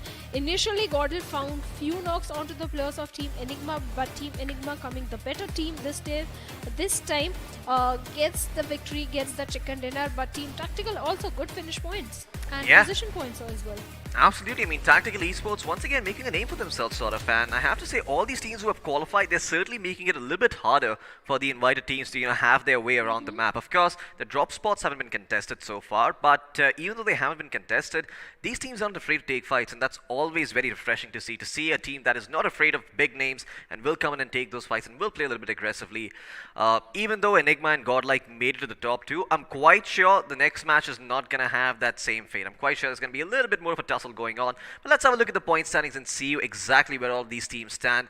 Well, no surprises about where Enigma and Godlike are going to be, but it's all about these other teams in the mix over here. Tactical Esports in 3rd place, Revenant Rising in 4th, Windsmoke in 5th, Terminators in 6th, EvilX in 7th, and Cosmic Ravagers in 8th place. But yeah, a 5-point difference between Enigma and Godlike in the meantime. Enigma 28 points and Godlike 23. Well, 23 points are no less at all. Tactical Esports, they were the last player was on the low ground. He had to come outside of the shack area that he was holding, but still 16 total points. A good start, a good head start for Tactical Esports. Let's hope they can keep up the same momentum. Revenant Rising, not many finish points, but total 9 points. That means 8 position points. A good start. Terminator TMX started very aggressively, getting 8 finish points, but got an elimination very early because they had to move inside the circle. Already Deathwish was there, Godel was there on the higher ground, because of which they faced an early elimination, but 8 finish points are going to back them. Very good. EvilX also had a good stand, but who is the guy who is becoming the iQOO MVP of this particular match? Well, Loki, what do you think? Which team? It's gonna be Sagi. Oh wow, what a... Nah, I'm just kidding. I just read it off the screen myself. But it is Sagi from the side of Enigma. I was thinking maybe it might be a player from Godel, but no, it is Sagi with 6 finishes to his name, 900 damage done, 2 assists and 1 headshot. So Sagi clearly having the stats for the MVP over here. Even the survival time really, really good at 1609 seconds survived. So great stuff coming in from him. But let's have a look at the top 5 players and see who they are. It's a monopoly. Enigma Gaming and Godlike having a monopoly on that top 5 player spot. Jonathan being up there in the 2nd place. Rex in 3rd place. Eggy in that 4th place as well. And Clutch God 1 in the 5th place, coming in from the side of Godlike. So once again, Enigma and Godlike both making a name for themselves in the top 5 spot. If there was a top 10, maybe we'd see some other teams because, well, they would pretty much have to be there, given the fact that there would be 10 and Godlike and Enigma wouldn't have enough players for them to occupy all those spots. But yeah, let's have a look at the match summary instead and see what those stats say, because I'm quite sure there were lots of grenades used this time around, and I want to know how many of them actually resulted in finishes. 4 grenade finishes out of 87 which were used, and guess what, this time around the airdrops also being looted very well. 3 airdrops being looted coming in from all these teams. 56 finishes, 63 knocks, 41 rescues, a lot of rescues coming in, and a decent longest finish distance of 283 meters. What do you think of these stats? Well, Well, they are good stats, no complaint at all. Yes, the grenade finishes are pretty low in the number because most of the teams were busy. In Erangel, teams tend to go for the M416 or the AKM spray and they rely on that. And unless you are on the lower ground, you have to take the grenades to help you out in that difficult situation. But let's have a look at the FD performance graph. Which team dished out how much damage and how much finishes are there, and it looks like the invited team's day. Yep, it is most certainly the invited team's day. Godlike having 2,400 points, 2,402 points of damage done. Enigma also up there with 2,780 points of damage done. So both of these teams doing a fair bit of damage coming in, but the knocks not really resulting into a lot of finishes. 11 finishes for Godlike and Enigma with 13 to their name. I believe Godlike did find a lot of knocks when they were coming in towards the end of the circle over there, but a lot of them got stolen by the other members who were down there on the low ground. Well, speaking of all these other teams, Cosmic Ravagers also a decentish performance. 1,000 damage done with 5 finishes to their name. Tactical as well. These guys are the ones who ended up in the 3rd place with 720 damage done and 6 finishes. So they have been rather conservative with how many firefights they've taken, but all the firefights they did take resulted in them getting ahead. So congratulations to them for being able to do that, having that high efficiency rate. But yeah, I mean, Revenant Rising as well seem to have done a decent job with 745 damage, but only 1 finish to their name. Hopefully next time around they can convert more of those knocks into finishes. I do say they're able to do that, but the next map is Miramar, so you never know. Maybe we see even more damage done and even fewer finishes.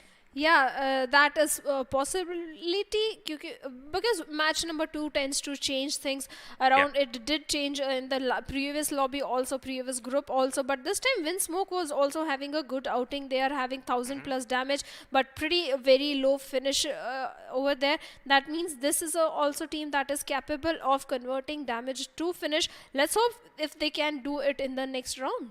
Absolutely. Next map, I'm sorry. Yeah, well, they could certainly do it in the next round too. If they do make it in the top 4, we will see them in the quarterfinals. So, I mean, one can be hopeful and, pray to God that we see Revenant Rising in that top 4. But before they actually get there, they're going to have to play out the maps of Miramar and Erangel, and only then will we know if they will actually make it to the quarterfinals. But I do believe there's been another match going on in the meantime that we have been talking and discussing. This match on our screens on Erangel between Godlike and Enigma and all these other teams.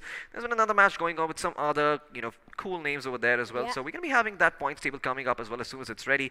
But I have to say, this lobby is looking somewhat promising coming in. All of these players from Terminators, TMX, from Revenant Rising, from Tactical Esports, they are taking fights. They are being aggressive. They are not intimidated by the members of Godlike and Enigma. Sure, Godlike and Enigma, they are a tad bit better. They do look like they're a cut above the rest. But the question is that performance going to continue, right? Because over time teams adapt. Over time teams learn how certain teams like to play. And once they've got those lessons ingrained in their brain, they can maybe try and develop some counter strats going in. Godlike, they like rotating early on. Maybe we see another team rotate even earlier than them and occupy the compounds that they would like to hold and sort of just catch them by surprise. But the circle is also into the picture, Floki. It can throw a curveball anytime, any minute. But the thing is, the rising teams have seen the previous 3 days, and it has somewhat motivated them, built their confidence, because the way the other teams were putting up a fight, that boosted them up. That we can also perform. We have everything. We can take down biggest of the biggest name if we have got the skills. But on the other hand, like yesterday also, things started very good. It was a similar situation. TSM and the 7Cs were dominating the match number 1, but later on somehow TSM kept up the domination, but 7C started falling down, and that gave the chance for other teams to over-dominate them. So anything can happen. Miramar can change things for any team, be it invited team, be it the rising team, any of the team for them, and it is going to be very crucial because if you're not performing in Miramar, that means you have to rely on the last match and added pressure onto it. Absolutely, we're going to be relying on the last match only. But you know what, before we actually move on to Miramar, let's talk about the match that has already happened, a match that we didn't get the chance to see. So let's have a look at the point standings there and see the Group 16 results for ourselves. should be on our screens now. And there you go, match 1. Team Insane Esports, well, justifying their name. Shadow, 33 total points, 18 finishes to their name. That means 25% of the server was wiped out by one team. But followed by that, I am impressed the way qualified teams are there. Kites, Chronos, 22 points, 10 finish points. Absolutely good performance. 7H India, not many finish points, but 10 position points. Good performance. Aztec Esports, the team that got 2 back-to-back chicken dinners in round 1 at the 4th position. Not going super aggressively onto the teams, but playing smartly. That means 12 total points. And again, officials also 7 finish points, but an early exit costed them few position points, and that means total 11 points, and they are at the 5th position. Yeah, most certainly. Execution 4 as well in 6th place with 7 total points to their name. We've got Bed for Grace as well with 6 points to their name, and Lagging Experts were in 8th place with 5 points to work with over here. Of course, these are the ones that make up the top 8. But now, let's have a look at, well, the other side. So, there's going to have Matra 6 fallen with only 3 points in 9th place. Time for Esports as well, tied up for 9th place with 3 points to their name. We tried with 2, Galaxy Noob with 2, UP50, another team that we saw perform really well, not having a very good start this time around with 2 points to the name. And then we've got LBB officials, Deox officials, and Rivalry with nada. Well, like you mentioned, UP50, we saw them performing really good. They were in the top of the leaderboard in previous round, and this time started things with 13th position. But they do have 2 finish points. That means they were putting up a fight, and something happened, some mistake happened, or something was there. They faced an early elimination, because of which they are at the 2nd position. They better come back stronger in match number 2. Yeah, they better, because this is a team that we were expecting a lot of great things out. If I remember particularly, watching them in round 2 and them having a very standout performance, but maybe it's becoming a little bit harder for them to contest some of these other teams coming into the picture as well. But that is why we have 3 maps. That is why we have Miramar and Erangel as well. So maybe, just maybe, they're able to come back stronger. But to find that out, you're going to have to stay tuned in while we will be going for a short break just a bit. The players need to be refreshed. We also sort of need a break. So we're going to be coming back soon enough with matches number 5 and 6. Don't go anywhere. You're watching BGIS 2021 powered by the iQOO Legend 7.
Dual chip monster. 1 for performance, 1 for display.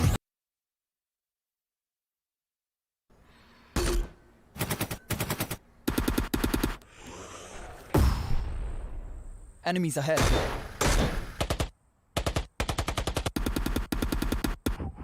No more non-stop gaming. Introducing Battlegrounds Mobile India with OTP control, 3-hour limit, and other gaming checks. Battlegrounds Mobile India. Game responsibly.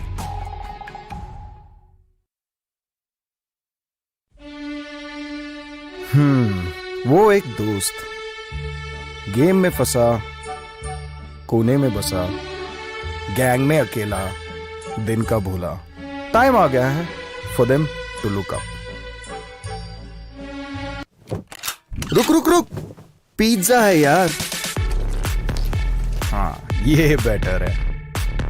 ध्यान से. Okay okay, focus कर. अरे awesome यार. कोई नई strategy try करें. क्या बात है. श्योर, एकदम श्योर. मतलब मान गए गुरु.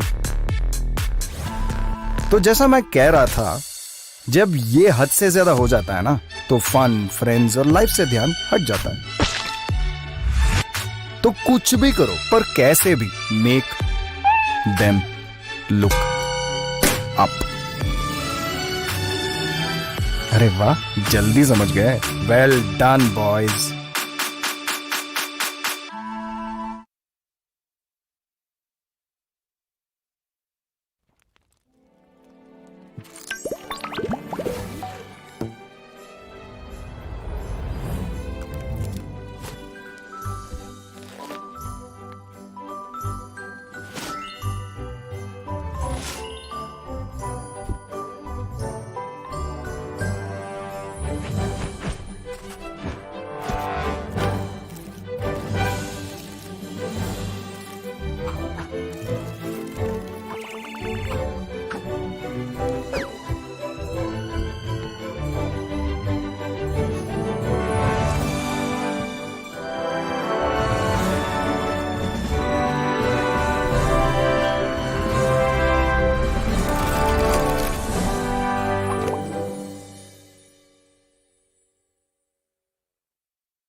Dual chip monster.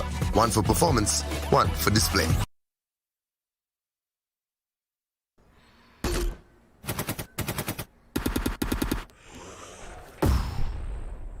Enemies ahead.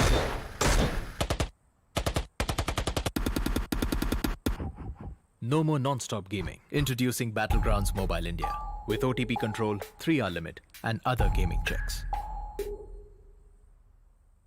Battlegrounds Mobile India. Game responsibly.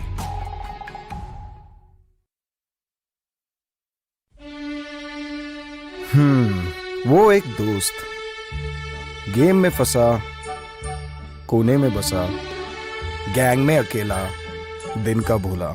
Time आ गया है for them to look up. रुक रुक रुक, पिज्जा है यार. हाँ, ये बेटर है. ध्यान से. ओके ओके, फोकस कर. अरे ऑसम यार, कोई नई स्ट्रैटेजी ट्राई करें? क्या बात है, श्योर, एकदम श्योर, मतलब मान गए गुरु। तो जैसा मैं कह रहा था, जब ये हद से ज्यादा हो जाता है ना, तो फन, फ्रेंड्स और लाइफ से ध्यान हट जाता है। तो कुछ भी करो, पर कैसे भी मेक देम लुक अप। अरे वाह, जल्दी समझ गए। Well done boys.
Hello and welcome back once again to the iQOO Battlegrounds Mobile India Series 2021. Of course, this is day 3, well, day 4, I beg your pardon, round 3. Hey, I made an oopsie, don't be calling me out.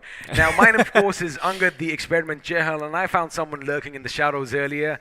This time it is going to be the mischievous devil himself. It's Floki. Oh, yeah. Floki, I was watching the last match on the sidelines. I mean, it finally came down to Godlike up against Enigma, and it looked like it could have gone either way, but both teams racking up those finishes. Yeah, I really like the idea coming in from Godlike towards the end there, right? Jonathan knew he basically has nowhere to work around. He knew he had the terrain advantage because he's on the high ground. So he's trying to make sure he's got enough cover while also taking pot shots, right? He's trying to do that jiggle thingy, going crouch and going back up. But in the end, he rattles off a couple of shots, gets spotted, and, gets taken down by Enigma. Can't do much in that situation. Also, even though he was up against four guns, he did manage to take one out. But again, for those of you joining right now, let me just remind you which all teams are going to be fighting it out in the battlegrounds down below, because this is Group 10, and well, we have the Cosmic Ravagers, Tactical Esports, Master Gaming Clan, the Lost Legends.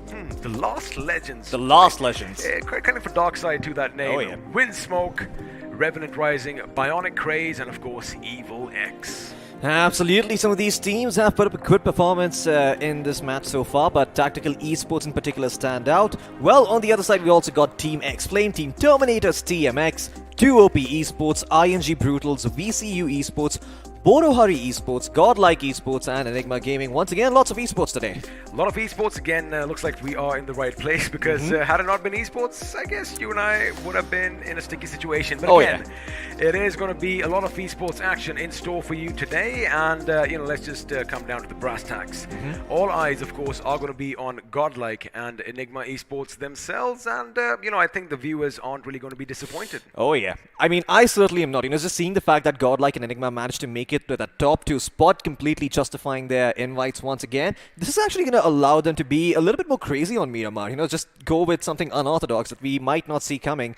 And I kind of want to see that coming in from Godlike and Enigma coming in, right? Because a lot of these teams, the newer teams especially, are going to be looking in their direction, seeing what they do, and try and learn from them, and try to emulate what they're doing on Miramar as well. And well, if it works, then everyone's going to be doing it. So if they do something unorthodox, well, they could throw them off guard. They could throw them off. It's 40 chess. There you go. I mean, you love your chess, don't you? But anyway, just coming back to, well, one second, a little different scenery over here. We are going to be quite sinister to begin at the graveyard. I mean, maybe that's just what's in store for a lot of these teams, especially if they go up against the likes of Godlike. But as you mentioned, they have that leeway to kind of mess about a bit. But considering the fact that it is Godlike and it is Enigma, I'm pretty sure they are going to be keeping, their distance from teams at the beginning, unless they absolutely have to. Yeah. But all hell is going to break loose in the latter stages. Absolutely. It's going to be a bit of a checklist coming in for them, right? They want to get to X amount of points before they can really start letting loose and doing some of the unorthodox stuff that we talked about. Now, well, this is a map for the ORM. Have you ever been to that island? Absolutely not. Initially, when I used to, when I started playing BGMI, just to make sure that I keep things safe, I have dropped down a couple of times, and funnily, the safest place that is. Funnily, the circle had that little island in it for a couple of rounds, and this is a true story. I'm not even making this up right now. But of course, this is where you want to be. This is where you do expect Godlike to drop down. Of course, the bosses are going to go home at Hacienda del Patron. Absolutely. Vamos! For all the teams who are going to be taking that ramp up, it's probably going to be goodbye, because once again, the terrain on Miramar is not very forgiving. You have to be careful with how you drive, and make sure you stay low on those energy drinks and you're not a bit too hyped up, so you don't press that accelerator a bit too hard, that boost a bit too hard. And well, we should be jumping into the game soon enough, seeing where these teams are going to be dropping in. I am very curious to find out what the flight path is going to look like, because Miramar is always very interesting given just how much real estate there is to work with. Well, we're going to find out together, as the plane is going to be high up in the sky, and well, we have our flight path in. It looks like it's going to be a bright and sunny day. And if you do look out the right side of the plane, ladies and gentlemen, you will see the abandoned city of Los Leones down below. Now, of course, the flight path, if you haven't guessed already, is going to have a little bit of a northwestern trajectory.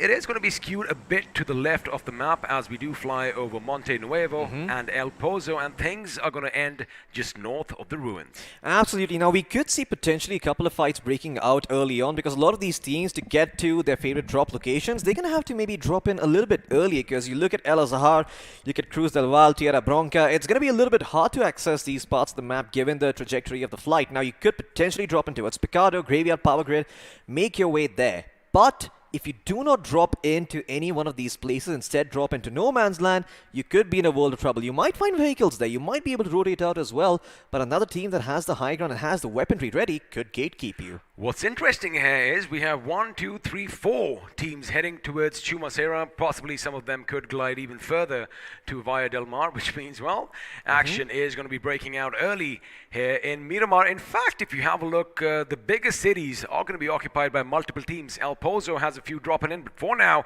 it is going to be Windsmoke who are going to go up against VCU Esports early on, as SJ does look like he has the upper hand. He does have a few weapons, and there you have it. Shots are going to be fired, and well, the first man, Pledz, is going to be brought down, and question is he going to capitalize on that finish? And judging by the fact there's only one man from Windsmoke in the area, I guess we can answer that question ourselves. Oh yeah, I mean, it's going to be a little bit hard for Windsmoke to try and go back and get this man back up on his feet, but maybe, just maybe, if he actually just survives long enough and doesn't reveal himself, you could see a couple of members coming in on cars trying to go in for the rescue mission, Mission Impossible style, and it might actually happen. It might happen, because Yusuf, I do see him in the background over there, and there you have it. Drift is going to be drifting by sooner or later. Looks like Pledz is going to be back up on his feet, but I see he's trying to go for that little height thing. He better act quick, because the enemies are coming in, and it could be that AJYT, I beg your pardon, could be caught off guard, because now, again, he knows that no one's there nearby. But within a few seconds, within a matter of a few seconds, all hell could break loose for him. Yeah, he's going to have to keep his ears perked up like a Doberman. You just make sure if there's any sort of noise coming around whatsoever, he's able to figure out there's a couple of backup coming. There's backup coming in. Now, all he sort of needed to do was sort of prevent that from happening. Letting let them get to him. You know, he could have maybe gate-kept that path that leads to the player who's been knocked down, but unfortunately does not get into the position to do so, and they will be able to get their member back up on his feet. Well, he's gotten himself one weapon to work with. So, you know, he does stand a bit of a fighting chance over here, but I don't think they've got any healing for him, so he's going to be working with 20-30 points of life. Now, the thing is, as far as VCU Esports are concerned, they do have a good angle over here. There you have it. I was just going to bring up SJ as he takes down Pledge once again, but this time he's going to make sure he puts him 6 feet under. Now, you mentioned Drift has no healings, and he does take some damage, which means now AJ could be in prime position to come in and snatch another finish for his team. Now, at this point, if I was Winsmoke, I guess I wouldn't have to cut my losses. You most certainly would have to, right? Because Windsmoke, they've got nothing to help out V-Drift. They need to come up from the high ground to the low ground. Once again, a risky proposition.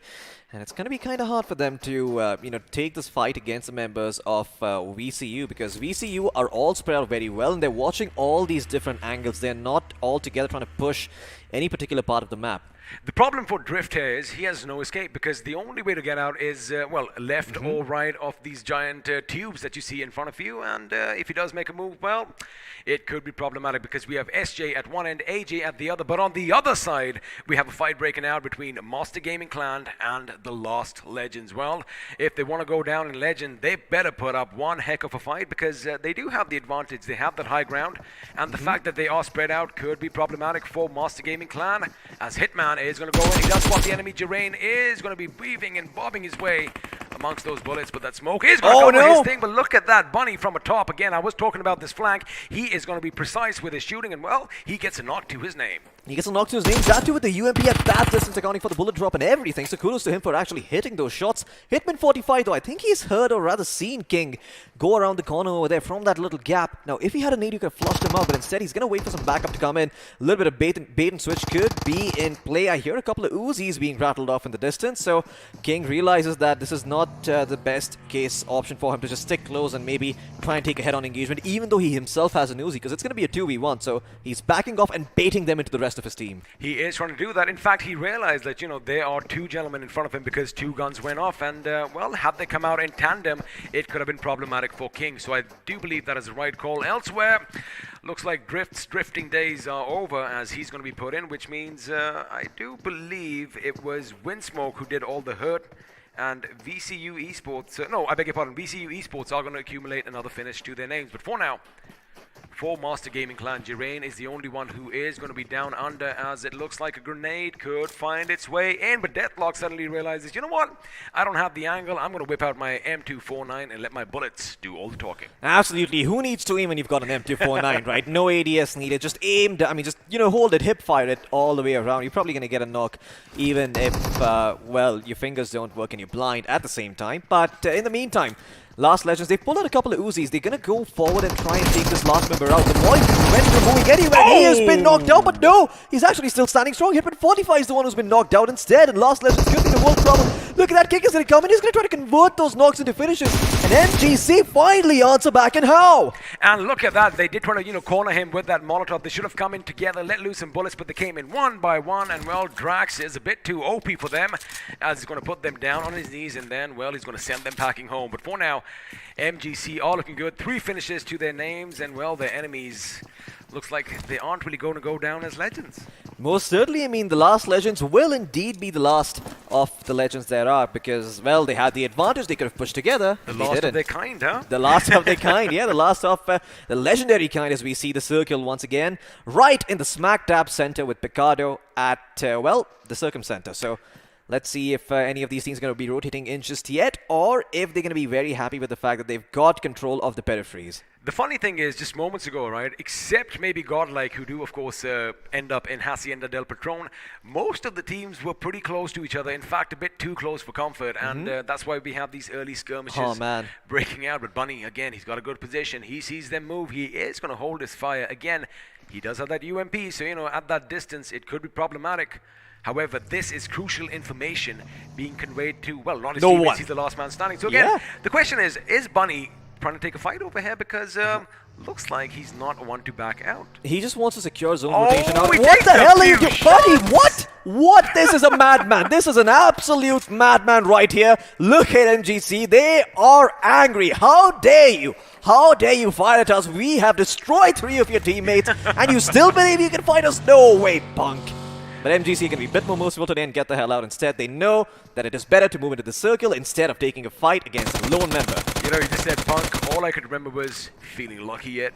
Ah, a bit of Clint Eastwood there. There you go. I don't know if you guys watching at home are into westerns. Definitely check out a few of his movies. And now, of course, the Golden Mirado is going to be out in full force, being displayed to the world. And if anybody spots this vehicle in the distance, they know exactly who's going to be driving it. Yeah, absolutely. Godlike Esports, running the home team colors over here. Let's see if they can, maybe find some more utility to work with. They are fairly kitted up. I see, level 3 West, level 2 helmets, couple of bandages, couple of first aid kits, not med kits, to work with as well. And Godlike, in the meantime, are just going to make sure that the perimeter is secure. Just put one player up on the rooftop and scout out the surrounding area. Now the thing is, I do believe the circle is going to shift down to the southeast. Probably the graveyard is going to be in play. Milas Generalis could be in play, so it means maybe Godlike are going to have to move a little bit from their position, but of course we're going to have to wait and find out. The circle will shift, drum roll, Well, to the center. it's going to be a bit centric over here, as the power grid is going to be right in the center now, as the airdrops are going to fall from the heavens above. The first one brings a Grotza with it. Well, it most certainly does. Now, Grotza is a bit of a weapon that, while it does say AR, it is for the small to, it is for the short to medium range combat situations. So I don't imagine any of these teams are going to be picking it up. But XP, I have to, just admit to something. While you were not here earlier, there was an ARM and it was completely ignored by Jonathan. I saw You that. know who to point a finger at. I saw that, but I guess, because it was Jonathan, I get it, because sniping is not his forte. He's the guy who has that laser precision with that M4. And talking about precision, it kind of looked like, they practice so much that recoil is nothing for them, the way these guys are shooting. But for now, Enigma Gaming, the winners of the last game, are going to be cruising through the deserts, but look like they might have some enemies nearby as the Cosmic Ravages, well, they are going to be ravaging the countryside nearby. They also seem to be on the move, which means now it is going to be a race to the middle. Looks like he is going to alight from his vehicle, but overhead, Drax OP sees Hitman driving down below, and Hitman, with some tactical maneuvering, gets out of harm's way. Yeah, looks like Hitman's going to be A-okay. I don't think a single bullet even connected to him, so he's going to be able to get away back to safety. But once again, this is one of those few maps where actually having a buggy can be very, very helpful, just given the weird terrain of this map. Can allow you to take those off-road paths, which on Miramar is a big thing, because you have to remember, a lot of hilly areas do look over those roads. Also, when you have your back to the enemy, that sheet metal plate behind the driver's seat, oh, that comes in handy. Most certainly. I mean, you make sure that your backstab is completely clear, and the only place you can get shot from is the front. Now, Master Gaming Clan, in the meantime, are holding what I believe is the area near San Martin, where there's a chapel nearby, so trying to make sure they get some high ground cover for themselves. The question is, are they going to take their enemies to church? Because that, of course, is the end deal of it all. But right now, a little bit of a hiccup over here. The buggies aren't moving because, well, they are patching themselves up. The coast is now clear, and now the convoy shall move forward. This, of course, is Revenant Rising on our screens, and well, looks like they are going to finally make their way to the circle with the blue just behind them. There you have it, Suvaid, making sure he patches himself up. Again, they're doing this because they expect someone or the other, to be in a position. They have high ground all around, and well, they are going to be going in those roads down below. And note the formation as well, right? They've not put the minibus in front. Instead, it's the two most maneuverable vehicles. It's the buggy, just making sure they are able to scout that terrain out first. The moment shots are fired, these buggies can skedaddle out in any which direction, while the minibus is not that easy to steer, so... I mean, it's more of a party bus, isn't it? So they're going to have a chill time. The music's going to be like... So, it can get a bit compromising. But for now, Godlike Esports, these are the gentlemen everybody has their eyes glued on, as they do have the high ground again just east of the power grid. Now, this is something that you expect, right? They are going to have that staggered formation, whereas the sharpshooters are going to be higher up, making sure they can survey the land down below. And, well, the CQB specialists are going to be down below. But Jonathan, of course, the master of all, up on top. And he loves just punching thin air, doesn't he? Yeah, he most certainly does. Right now, he's just trying to jump spot anyone. And once again, an MG3. You're a little bit disappointed, aren't you? I'm not. Actually, the MG3 is a weapon that I do have a lot of respect for, simply because you can switch the rate of fire. Now, you have 660 at stock, but you can bump things up to 900 rounds per minute, which basically kind of sounds like a Gatling gun at distance. I mean, it could be detrimental for their enemies. But for now, again, Godlike, they are going to be happy with their position. They do have the higher ground. If you have a look, the circle is going to have the power grid pretty much near the center, just skewed a bit to the top. Picardo is still in play. And let me tell you one thing. I really haven't seen much action in Picardo in this tournament yet. Absolutely. Now, you have to remember that given Godlike's position, they have a very good monopoly on the surrounding terrain. A lot of these teams coming in from the eastern part of the map are going to have to go under their crosshair and then into the circle, because Godlike are going to be preventing them from moving in and having their way with the zone. EvilX, though, in the meantime, they do seem to be going around the periphery and surveying the area before they be a little bit more reckless and going for some better placements and for some better positions. Shoto is going to be tasked with doing that job because he's got the Mini 14 with a decent amount of scope attached to it. So let's see what he's able to scout let's see what he's able to scout out in the meantime. Speaking about game plans, they better be tactical, because right next to them we have Tactical Esports, as Hitman is going to be scouring the terrain in front of him, and he has spotted the enemy, and the enemy is the Terminator's TMX. But elsewhere, Jonathan is going to open up, as the enemies are going to be brought down for now. Knockout is going to make a move. There you have it, at distance. You called it. Of course, they have the lay of the land. They have that high ground. And from distance, these guys are pretty accurate with their shots. And, of course, hitting the deck in the nick of time. But they do get that finish to their names. Most certainly. And guess what? Jonathan has actually been spotted out over here. So it's going to be hard for him to re-peek that same angle and come out back on top unless he sees them moving over here. Team Flame, they did not have their crosshairs trained towards Jonathan's position. So Jonathan will be able to once again have a bit of a peek and see what's going on the other side as the painkillers get popped. Let's see if he can actually start connecting with those shots. I mean, the Scar at this distance is one of the more accurate guns to have, but what he's doing right now is, I was just going to bring that up. He's got to be careful, because he was kind of just, suppress them down there, trying to force them to get in the vehicle, and then he would have unleashed hell. But looks like he is going to come back to higher ground, and well, it makes sense in this situation, because again, the distance is just a bit too obscene. Now, it is going to be easy for Team Flame to get out of harm's way, because, well, they have lost Maxi, but they are still a 3-man roster. Now, all of this action, just to let you know, is taking place northeast of Picardo, which means it is pretty much open terrain. And for now, Jonathan and the boys from Godlike, they still have that upper advantage, unless, of course, the circle forces them elsewhere. But if I may just add one final point, judging by what I see on the map right now, I think they are in a pretty good position, as the circle is going to fall upon them.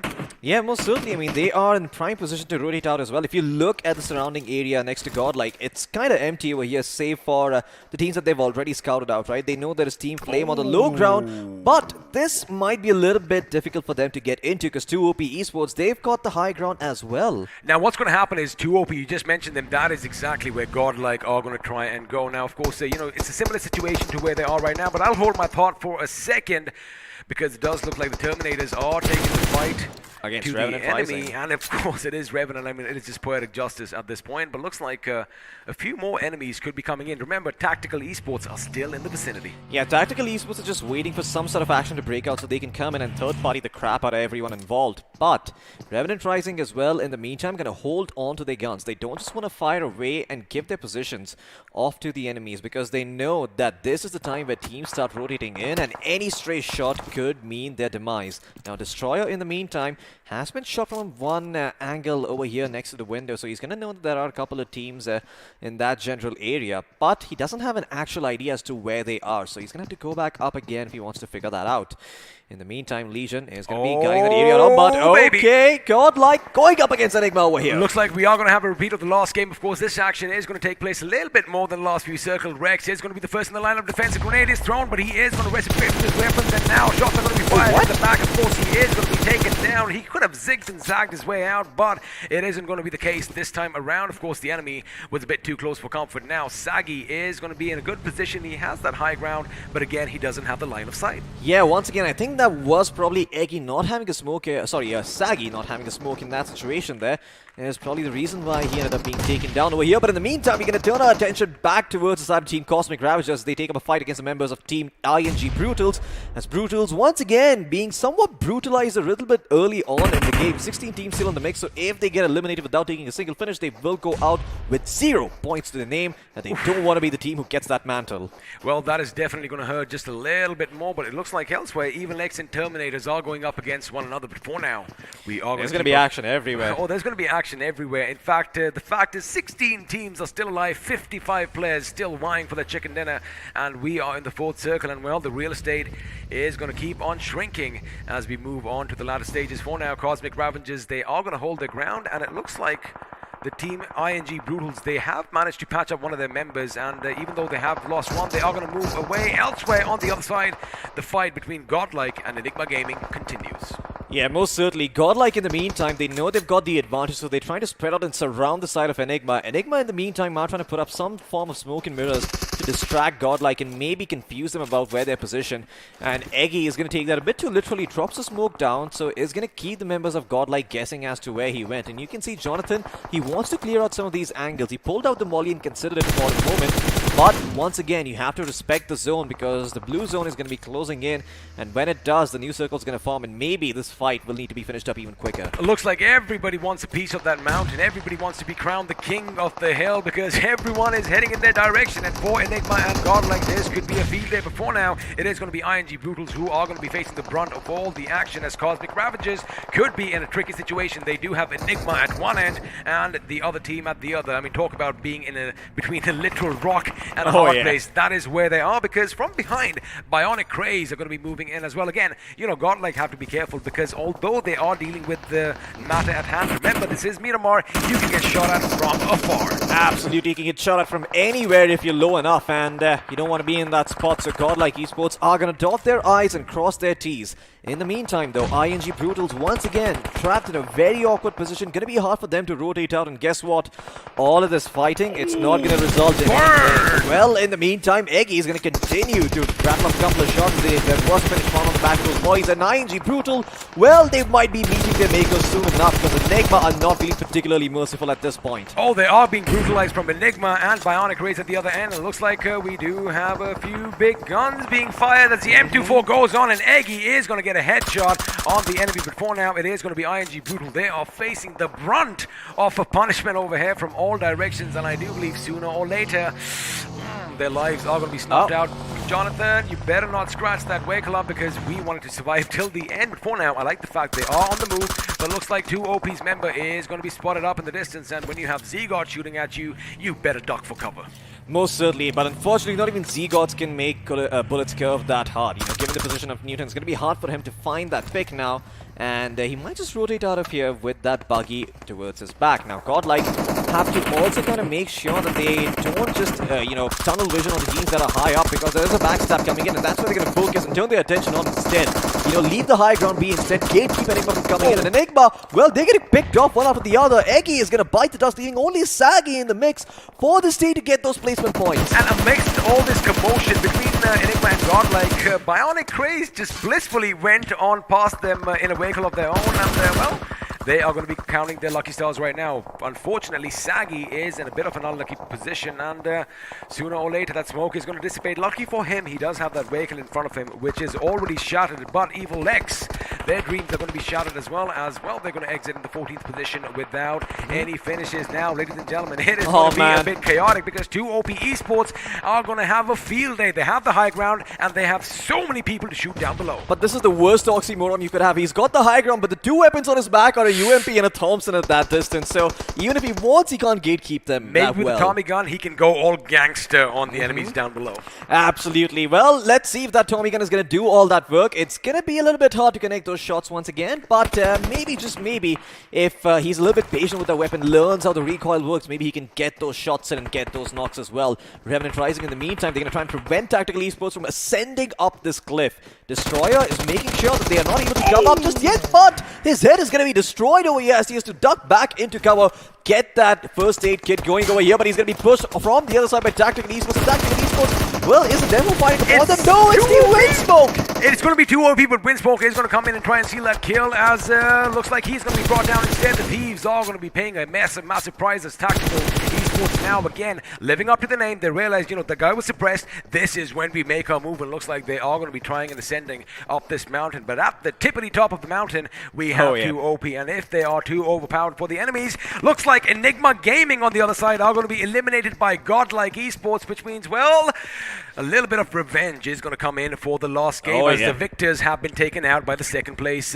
team. Godlike are going to be still just unleashing hell on their enemies at all angles. 7 finishes to their names already. And let me tell you one thing, 2 OP are now in a tricky situation. The circle has kind of shifted away from them, and sooner or later, they are going to have to come down. Yeah, well, correction.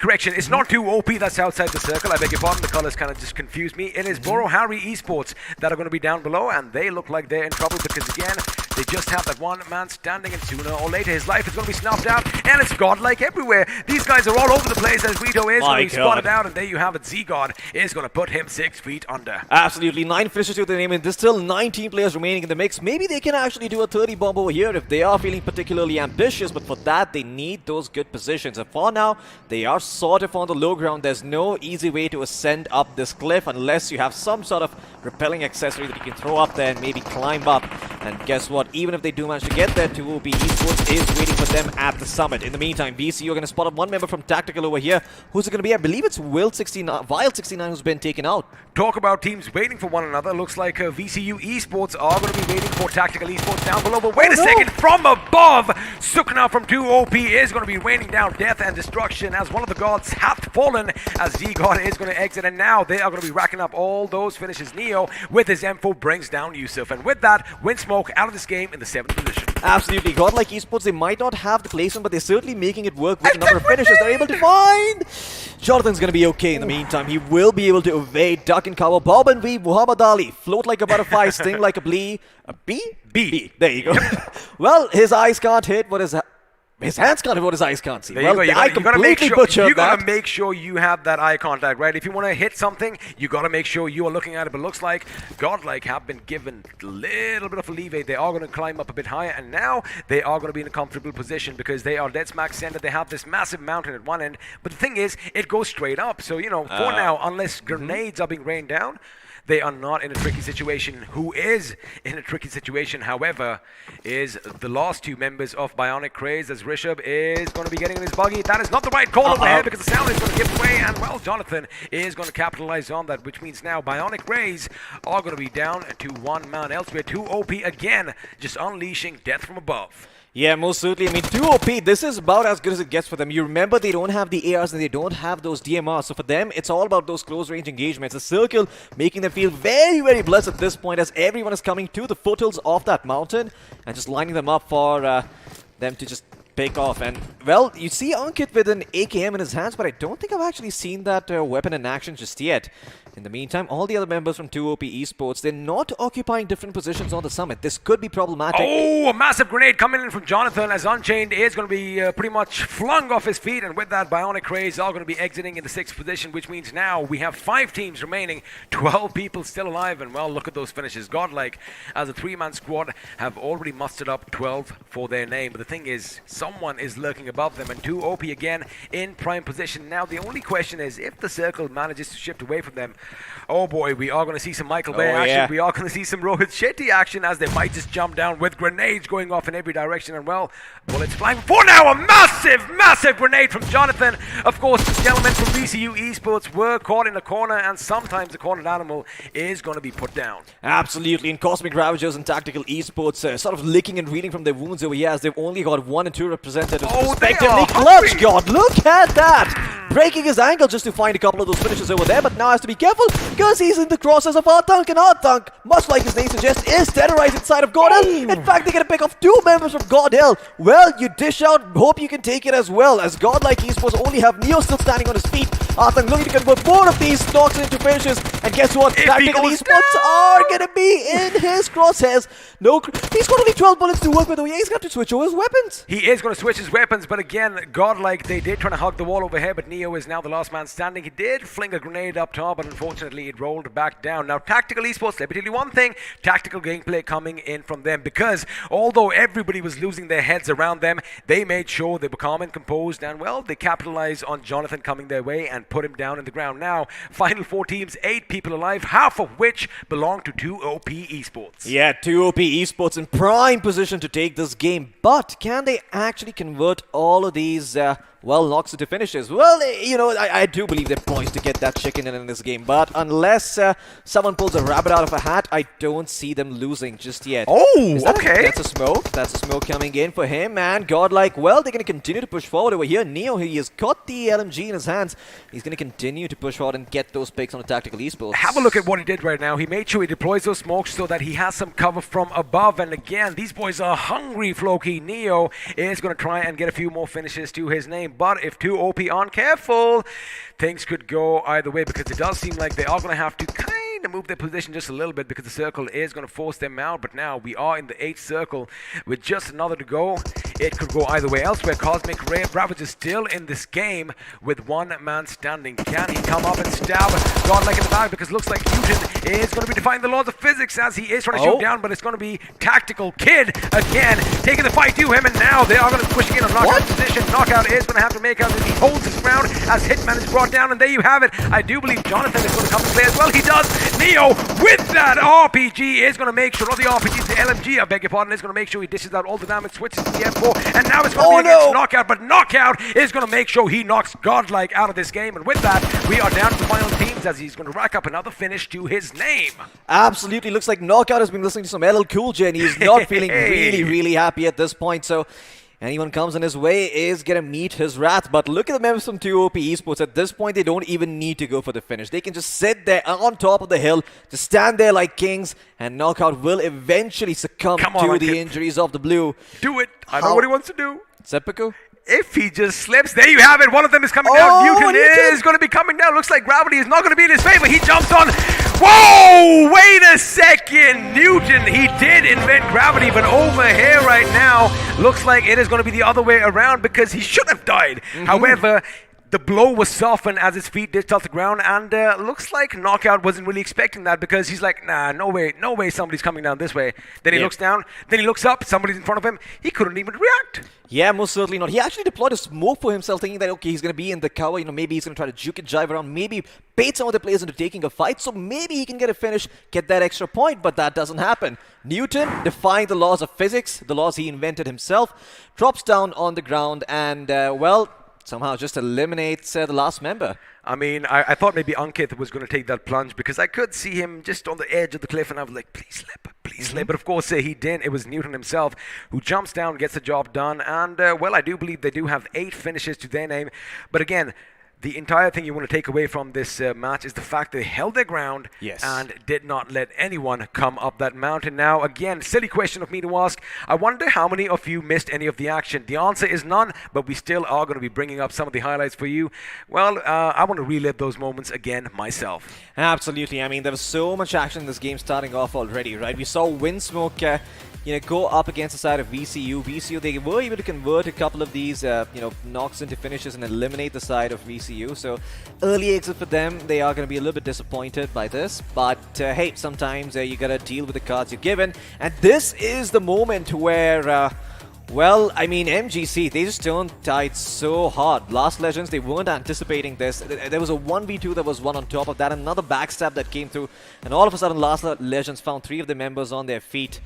And, that was the end for them. But this is where Enigma game sort of faltered, I feel. It did indeed. You know, whenever you say MGC, I don't know why I'm just reminded of Machine Gun Kelly. I know that it has a K at the end, but again, I'm just so used to that MGK. But again, coming back to the action over here, we did see Bionic Craze in a few good positions. Unfortunately, they were overwhelmed by the enemy. But look at this over here, getting a knock on the members of Enigma. Enigma, again, being brutalized pretty much by all sides. And finally, it was Godlike who put that final nail in the coffin, redeeming themselves for the last match. Most certainly. I mean, Godlike are going to be very, very happy. Even though they did not end up getting the chicken dinner, they eliminated Enigma. They had their revenge. Payback served cold.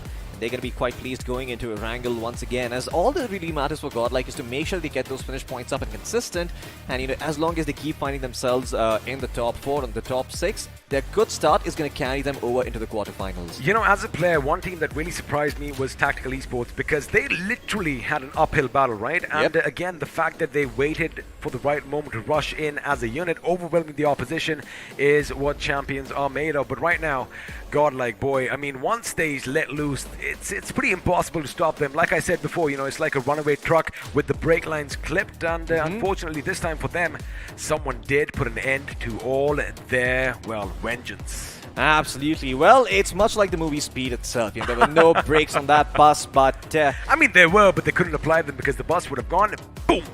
Just like that grenade. Absolutely. But once again, I have to, sort of commend the patience coming in from 2OP Esports.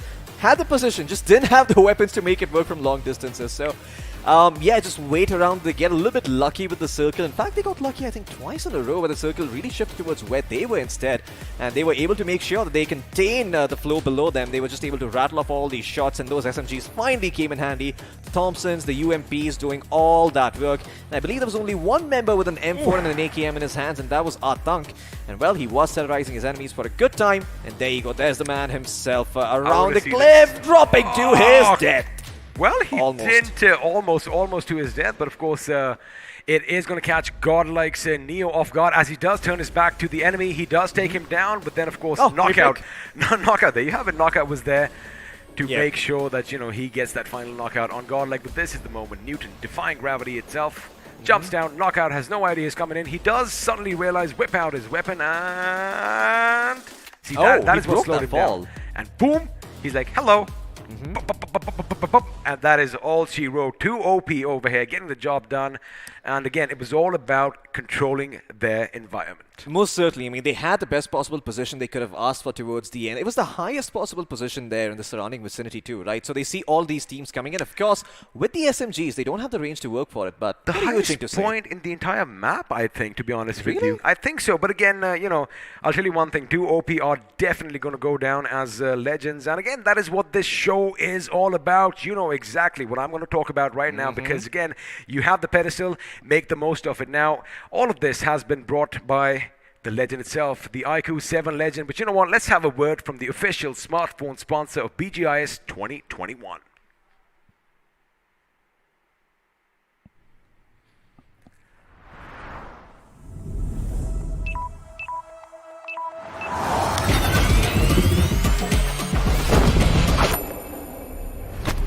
Are you ready for this?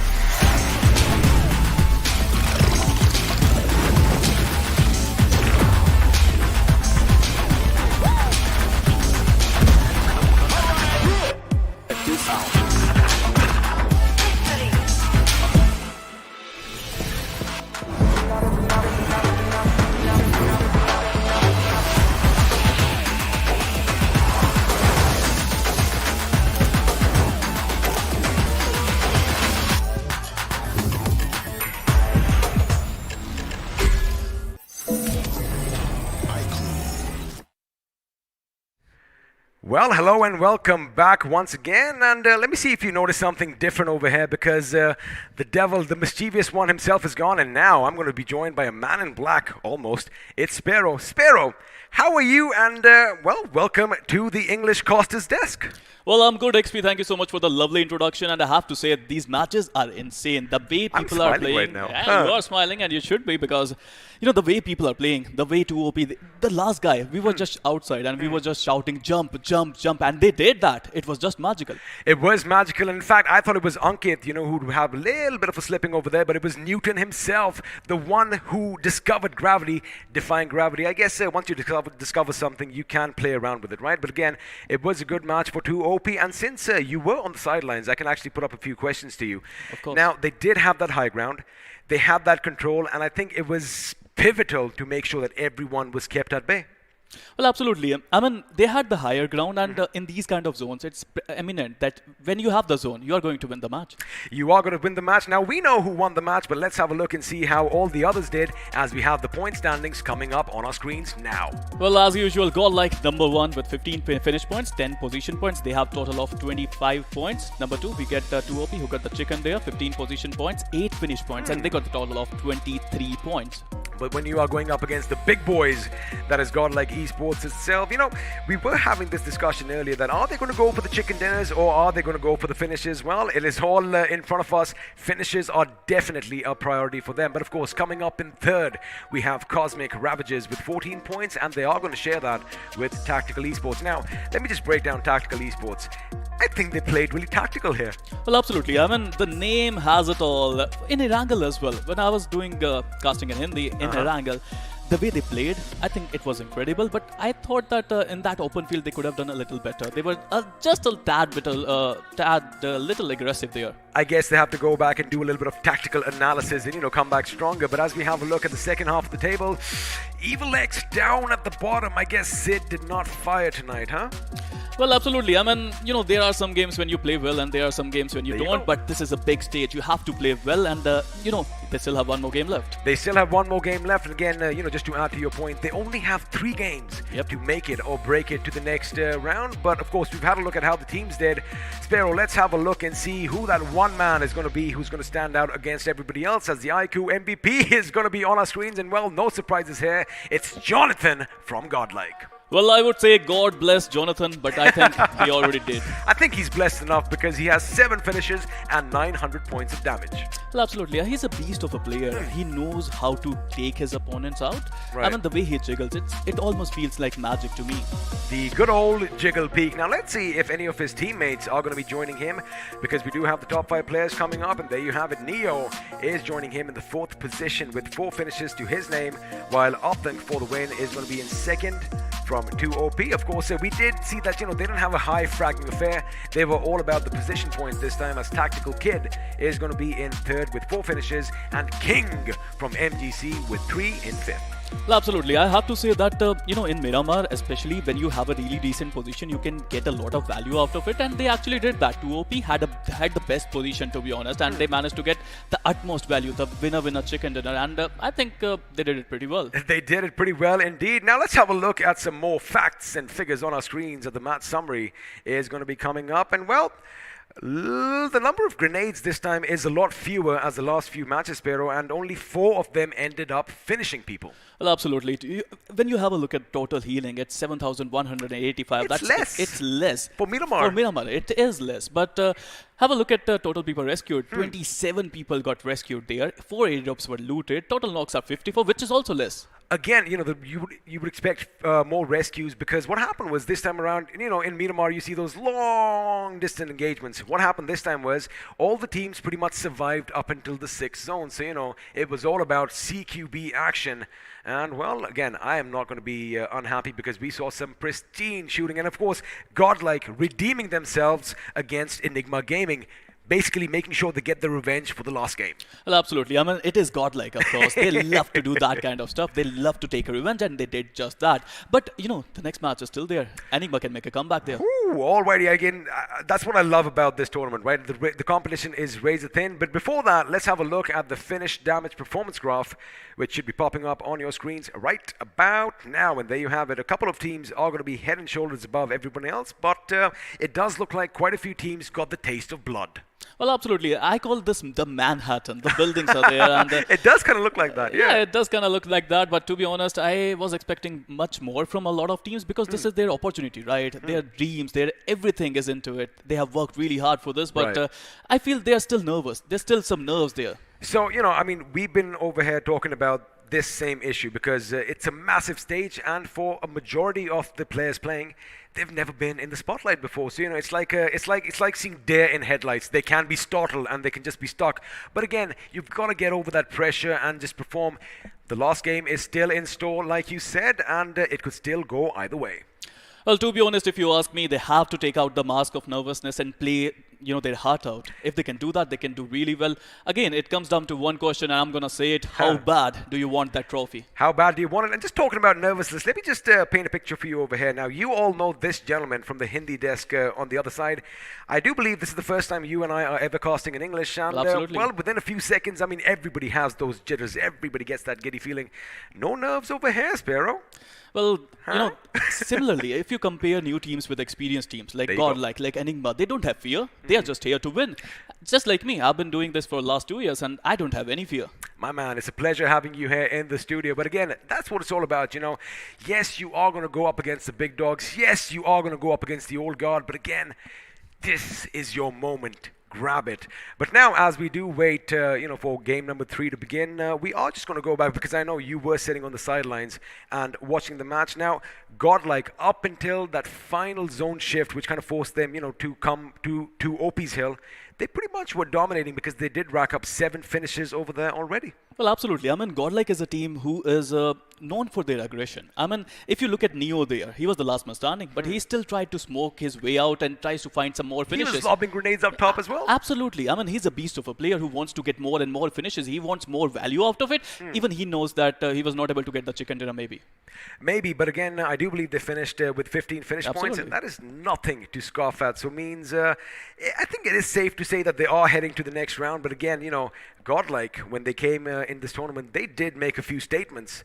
Now, we are going to be bringing that up. I am not going to shy away from anything. Maybe the last game, they go big. I mean, you remember yesterday, right? How can I forget? They just came and they just conquered 31 finishes they managed to get. And I think Godlike is that kind of a team who can outshine them. I mean, they can. You got to keep one thing in mind, although, ever since BGMI did come out, there is a little bit of connection that I'm not going to bring up right now. But again, both the teams have similar mentalities, right? Both the teams, I do believe, correct me if I'm wrong, especially about Godlike, towards the first few circles, they're not really trying to be in the center of all the attention, right? They want to make sure they make their position in the circle. But by the 5th and 6th zone, they want to be in the thick and thin of all the action. Well, to be honest, if you ask me, Godlike is a sort of a team who likes to take 4v4 fights. A lot of 4v4 fights they take, and they can't do that when they are in the center. They have to be careful about the third-party situation. So they stay outside the zone. They manage to find their prey. They do their homework. They manage to find the prey, and they attack them. That's how they play. But the thing is, even when they're taking 4v4 fights, right, it kind of seems like, again, this is something I've said before, these guys, they thrive under pressure, under chaos, and it kind of seems like, although they are together, each man has their back to the other teammate, right? And each man is looking in one direction, holding down the fort. I mean, talk about one-man armies. When you have 4 of them in one team, nigh unstoppable. Well, what is the definition of a team? Together, everyone achieves more, and here you go. Godlike is the prime example of how you can play as a team. And, Enigma also. I mean, the way they played in the first game, it was just immaculate. The moment I saw those 2 players down, I thought Godlike would attack them. But Clutch he denied that call. And, here you go. Chicken dinner to Enigma. Chicken dinner. And, well, like we said, Godlike loves going and taking revenge. One of the members from Enigma was caught off guard. He did not have any cover. The enemy just pushed right up on his position, and there was little he could do. So, they did lose that one man early, which, of course, has a little bit of a detrimental effect on your mentality, right? I mean, you want to make sure you make all your 4 members survive until the end. But before we talk more about Godlike and Enigma, let's have a look and see what was happening in the offline world because, well, Group 16's point standings are going to be up on our screens now. And who is going to be winning the chicken dinner? It is going to be Rivalry Esports. Finally, a comeback. Yeah, it was pending, XP. And, absolutely. Yeah, they managed to get a lot of value out of it. I mean, 31 points. We talk about the cutoffs for top 4. It's around 30 to 40 points. So let's see how they're going to cope up with the pressure in the third one. Surprising in second position, Team Insane Esports. Now, just keep one thing in mind. They have 15 total points, 13 of which come from finishes, but only 2 from positions. I mean, boy, they must have been out on the hunt. That's how they play. I've been looking forward to it. Team Insane Esports, their main goal is to get finishes. Their main goal is to wreak havoc on their maps. I mean, they are that sort of a team. When they see someone, they go all in. They go on in fact, yeah, just to add to your point, I was talking to David the other day, the owner of Insane Esports, and he said, we are never going to back away from a fight, and well, this goes to show it. Now, of course, in third position, we have Execution 4 with a little bit of a twist. They are playing the different game. They have 2 finish points and 12 position points. Well, absolutely. There are a lot of teams who has done a lot of work in the past, but this is the stage. They have to come in, they have to perform, they have to surpass their limits, and maybe the next map is going to be their last map. It could be, but tell me one thing, Sparrow. What stands out for you on this page? Because there are a couple of names that should not be there. To be honest, nothing stands out for me because there's nothing on this page. Oh, all right. Again, all these nothings can still become some things in the near future. But for me, 7H India could have done a little bit better. Again, they are a heavy-hitting team. Seeing them end things with 1 finish point is not what they are made of. But again, like you said, we still have 1 more game to play. Well, absolutely. I mean, this is their last opportunity. 7H India, we all know how well they performed in round 2 and round 1. They played incredibly well. Their positioning has been immaculate, to be honest. But this Erangel, it means a lot to them.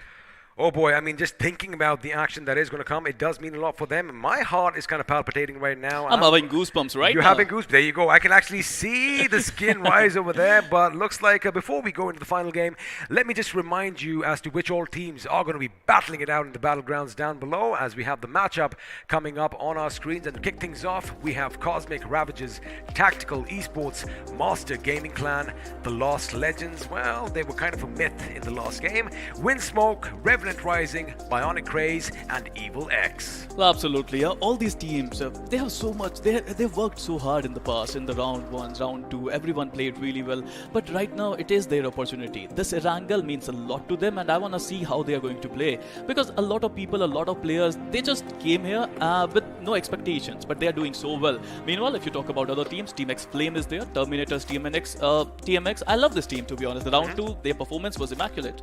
It was indeed, and joining them, of course, we have the winners of the last game. 2 OP Esports, ING Brutals, VCU Esports, Boro Harry Esports, Godlike, and of course Enigma Gaming. Now, I guess one of the questions that is going to be on every single person watching right now, well, every single fan of Godlike is, where's the chicken dinner? Well, it's coming. I think it's coming. I mean, a lot of people are watching this stream and they want Godlike to do well, and they are doing well. The chicken is missing, to be honest. Well, the chicken dinner is missing, and if we do get the chicken dinner for Godlike, well, I guess you can thank a couple of us over here for bringing it up. Of course, we're just joking. We love doing all of this. Now, from the corner of my eye, I can tell the players are in the lobby. The game is going to be underway sooner or later, and I don't know if you know this, so in the English scenario, usually there's one phrase which is the most common in the chat section.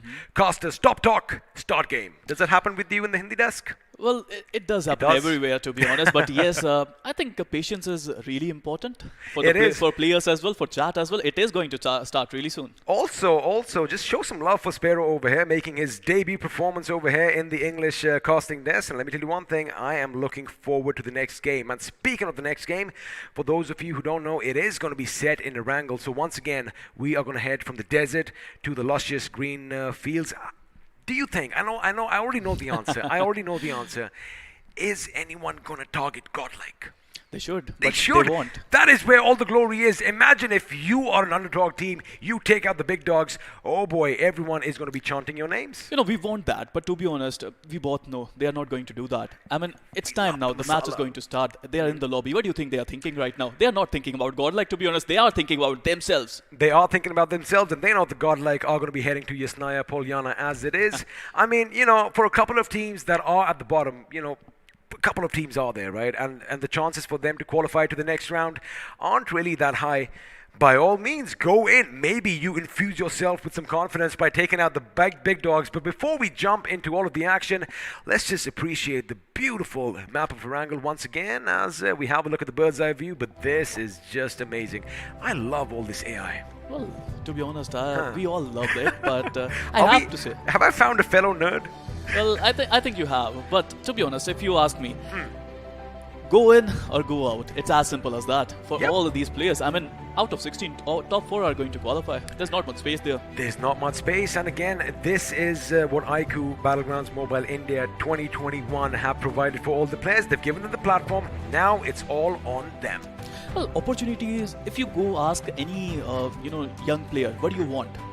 they might ask for a device or something, but the second thing, the best thing they are going to ask is for an opportunity. If you give them some opportunity, they're going to come and they're going to perform. I mean, look at all these teams, the qualified teams already. We have seen round 1, we have seen round 2, we have seen round 3, day 1, day 2, day 3. Teams are just coming in and they're just blowing them apart. I mean, speaking of opportunities, just go back a few years, back in your own life, because I'm thinking about that. I mean, all we needed was that one opportunity as well. Absolutely. And again, we are grateful, and it's a pleasure and a privilege to be where we are now, casting all these games. But in a few moments, ladies and gentlemen, oh boy, the action is going to begin. I know you all are waiting with bated breath as to what Godlike is going to do. Are they going to walk away with the chicken dinner? Are they going to be targeted? Are they going to be racking up 30 finishes? Well, in a few short moments, we're going to find out. Well, there are so many questions, XP, to be honest. I mean, there are so many young players whose lives depend on it. Their esports career are on the line and they want to play well. Oh, you got to think of it that way. Because again, for a lot of the youngsters, as you mentioned, this is the chance to show their folks and their families that, this is a viable option. But you know what? Let's leave all that aside right now, as the game is going to begin. And for the last time on day 4, round 3, the Big Bird is going to take to the skies. And well, my co-pilot is going to tell us where we are flying to. Well, to be honest, Jonathan is the pilot. I'm just the narrator. That's why I said there. co-pilot there. Well, talking about the plane path, it is a little bit of southern western plane path, starting around hospital, going towards the Sosnovka military base island. It would be hard for teams who wants to go towards Rozhok, Yasnaya Polyana, Mansion, Prison, Lipovka. All these areas are going to be so crucial. They are going to be crucial, and well, that is what champions are made of. I mean, if you can keep yourself calm under pressure, oh boy, that is what sets you apart. But for now, we have a little bit of a western-ish, plane path. So, of course, teams like, Godlike, they love dropping Yasnaya. Do you think they're going to change their drop spot, or are they going to try and find some vehicles? Well, they can do that, to be honest. I mean, they have a dynamic drop where they drop around the Georgiapol city area. I don't know if they are going to go for it or not. I mean, they can, actually, to be honest, but they are not going to go for that. They're going for their usual spot at Yasnaya Polyana. And, it is a beautiful spot, to be honest. You have abundance of loot there. It takes time, but you get a lot of loot. You get a lot of loot unless you're playing a classic game, because sometimes it can be frustrating. You go up that massive building and all you find is an Uzi and a crowbar. It's happened with me. It could happen with them as well. But talking about Georgiapol, Sparrow, a lot of teams are going to be dropping in, as Enigma are going to have the upper side all to themselves. And well, the circle is going to favor them as well. Now the question is, all the teams heading down south, are they going to try and change their positions a bit? Because looks like 2 OP are going to be jumping on either side of the bridge leading to the military island. Well, that's a good spot for them. I mean, they are going to get a really good loot there. But talking about Godlike, the Devils are here. I think they're not going to reach Yasnaya directly. Of course, they won't be able to. I think they're looking to get some decent loot, some vehicles, and if they can do that, they can go on a rampage, it seems. So, talking about Godlike, again, they're a versatile team. They can adapt to any situation, and since the circle has already formed, going to Yasnaya makes no sense. So what I do believe they are going to do is loot these compounds just west of the school and the school apartments, and then slowly and steadily make their way to the school, because there's going to be plenty of loot for them to pick up. And as of now, not a lot of teams in their vicinity, but looks like action could break out in Western Georgia soon enough. देखिए, Clutch God is a brilliant IGL, to be honest. I have to say, Clutch God knows what he's trying to do. He has done his homework, and he might have known that the plane path is from southern western side. They can go easily towards the eastern areas, and they can get a really good amount of loot there. They can indeed, and the thing is, Clutchwall looks like he's going to have some other ideas on his mind here, Sparrow. He knows that there is something happening in the compound right next to him as Windsmoke. They are oblivious to the fact that someone is creeping and crawling his way towards him. Although he is going to be bandaged, he is no mummy here, ladies and gentlemen. He is going to get up at some point. Of course, the thing is, he's going to wait for the right opportunity to strike. Well, he can't go all in. He has to be careful about this situation. You know why? Because he does not even have any healings towards him. But keep in mind, look at Godlike's teammates. They are trying to encircle the enemy. Looks like a little bit of an attack could be coming in. Well, that's how they do it, to be honest. They always believe in this that winged formation. One guy will go from the right, one from the left, and here you go. Someone else comes into the party. But Godlike Neo would get the first knock in, and now they can rush in. Looks like ING Brutals are going to try and play the game as well, as they are going to open up on Windsmoke. But now Godlike Esports, they are going to have that upper ground, and from this side, Neo is going to be walking in. Is he going to challenge the Matrix? He does spot the enemy. distance as Windsmoke have going to move back, and Jonathan is going to be the first in the line of defense. We are going to switch to his Uzi. There you have it. He does have the Uzi, but he is going to be taken down by Yusuf's AKM, and that is going to be problematic. Now, Z-God is right next to him again. They have the weapons for the high rate of fire. Question is, can they use it? Well, they are going to try their level best, it seems. I mean, look at their formation. Neo is trying to give them cover. Clutchgood is also behind them to provide some sort of cover there. But it's not going to be easy. Jonathan getting knocked there. Does he have really decent utilities? Does he have the healings that they need? Because you did mention, well, Neo, we know for a fact, does not have any utility on him. So again, this could be a bit problematic. Now, looks like a first aid is going to be administered, but now they are going to get shot at. It's going to be Peds who's taken down as God. Z-God is going to turn his attention to Evil X. Now, keep in mind one thing. Evil X is also shooting down at the enemy. Windsmoke are going to be in a little bit of a sandwich situation as Thieves is the last man standing. Now, he's got to go up against Clutch God and the boys, and it looks like that is all she wrote. Nope. He is still alive in this game. That is going to be a bit problematic later on, as now they are going to have to focus on Evil X, who are shooting from above. Well, to be honest, if you ask me, Evil X got a really good opportunity there. They can just come in, do the third party, and they can take out Godlike. And as you were saying, if they take out Godlike, it's a big thing. Now that is where the intimidation factor comes in.